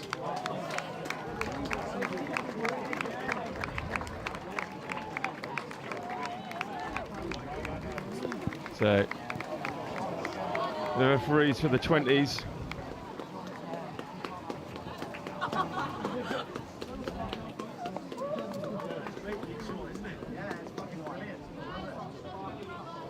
Just because it's his 150th, thinks he can wear flip-flops for this.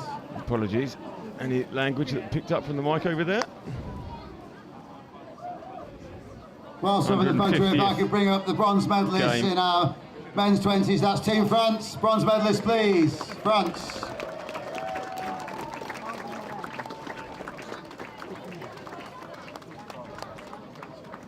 Yeah, the bronze medalist, France.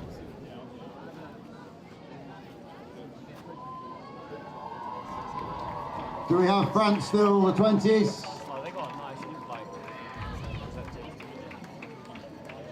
France, the bronze medalists.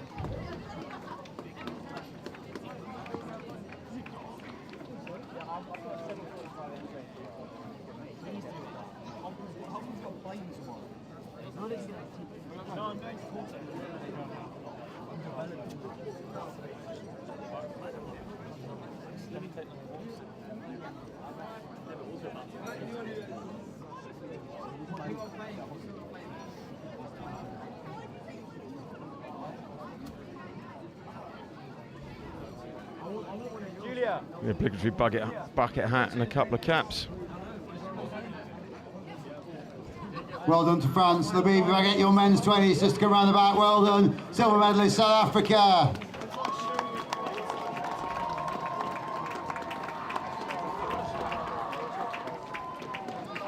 Fine bunch of men.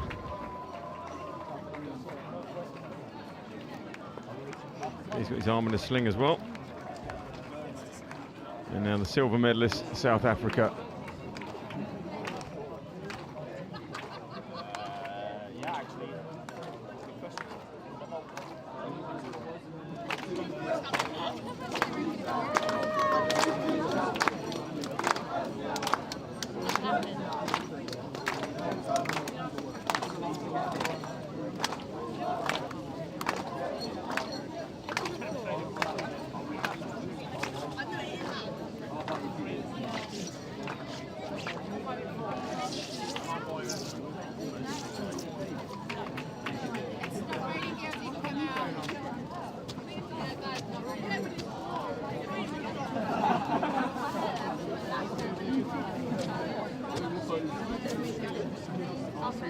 Don't tread on my toe, he says.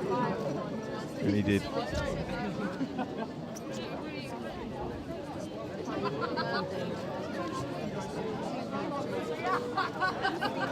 Everybody just hoarding the umbrellas and just trying to stay dry to the end. Come on, let's give this lot a little bit of support. Well done, South Africa. South Africa, they've travelled here, they've beat 5 teams, and they've been absolutely brilliant all weekend.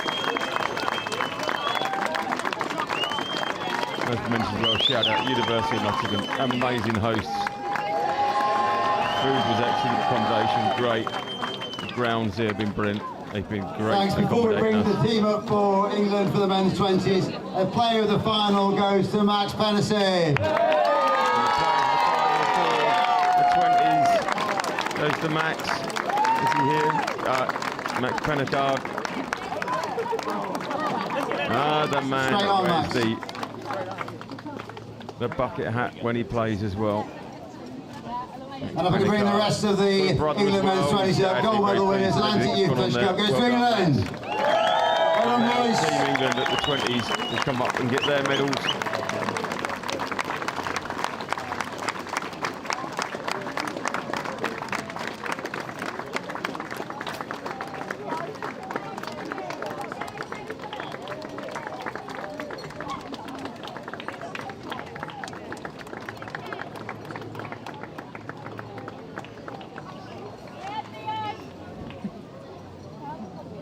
Team England, the 20s. I believe it's the final presentation of the day. We nearly squeezed them all in, just got soaked at the end there. She's upstairs.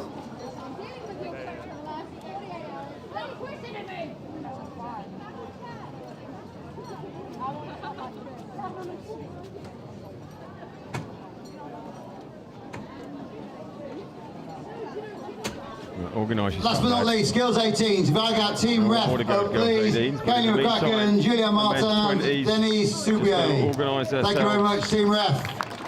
In front of that banner. Looks like they've done it. Yeah, they're organised, they're done. Some Neil. Still fresh as daisies. What a fine bunch of men.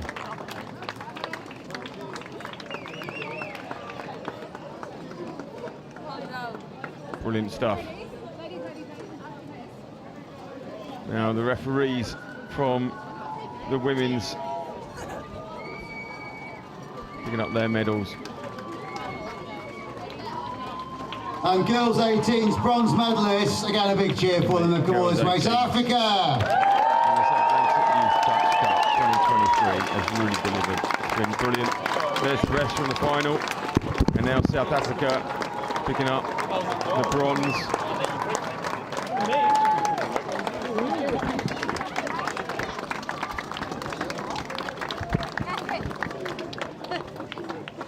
Break the mic.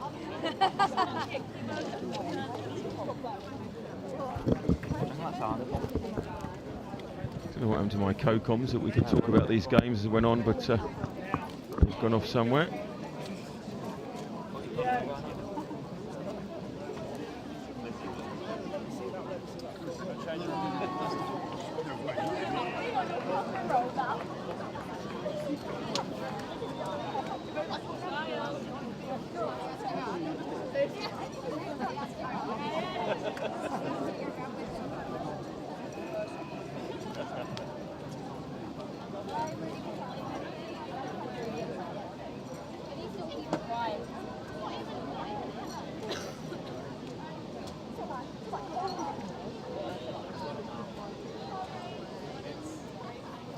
I expect a song, girls. Are you singing?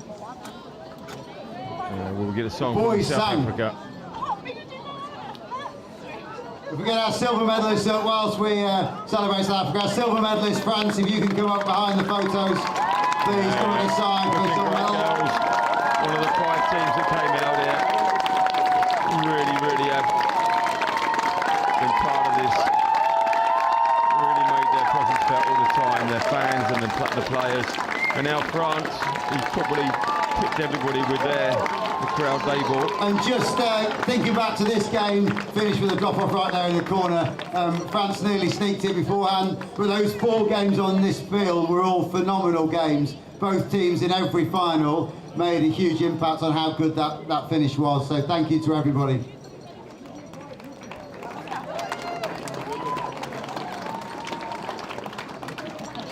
Remember this game, as Chris was saying, they went to a drop-off. Nearly won it in the corner, and then the length of the pitch. Nearly the length of the pitch. I'm sure by the time she tells it a few times in the pub, it'll be the length of the pitch. Won it right at the death. But these girls really did show a good account of themselves.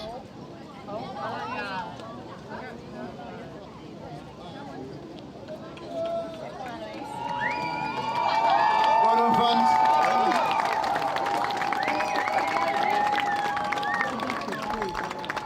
Well done, France, quite right.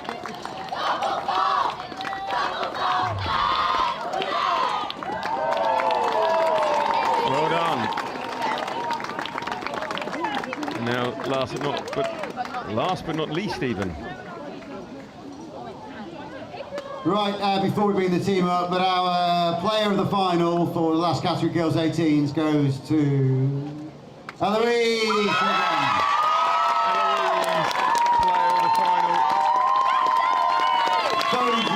Stepped up from mixed 15s last year, phenomenal player, made an impact all season at Club and Country. Well done, Eloise. And if I can bring the rest of the Girls 18s, Team England gold medal winners, tried their hardest to throw it away. Andy was probably pretty nervous. Well done, team.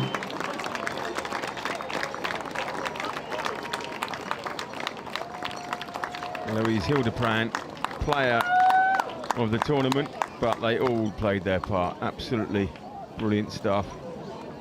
They will get to stand behind that Atlantic Cup Champions Trophy banner and lift the trophy.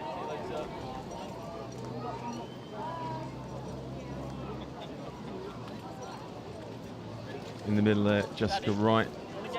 Joe Wright, who's been commentating with us for the last 4 days, little sister. They even did some commentary together. And just brilliant from Joe all weekend. Big shout out to Joe, Dom Tripp, Susanna, Mark, T-Boat, Angus Savage, Chris Simon came on board, interviews with Chris Wearmouth. We had Josephine from Belgium. So that's the presentations done. Again, thanks to Tim, thanks to Bill. Bill's going to say a few words just before we close off. Just from me, hope to see you in a little under a year's time back here, if not before. Thank you very much. Safe journeys home. Champions under 18s. It's England, and it's on that note, the Next Gen 15 say thank you very much for joining us. It's been a brilliant weekend, 4 days of touch rugby here, University of Nottingham, Riverside, in the heart of England, and we wish you adieu and say thank you very much indeed for being with us, and let's look forward to the next one. I would just like to say, when you go home and think 32 teams here and what a great time you had, think in 1 year's time, 4 times that many, and what a fantastic event it will be. Thank you, England, for being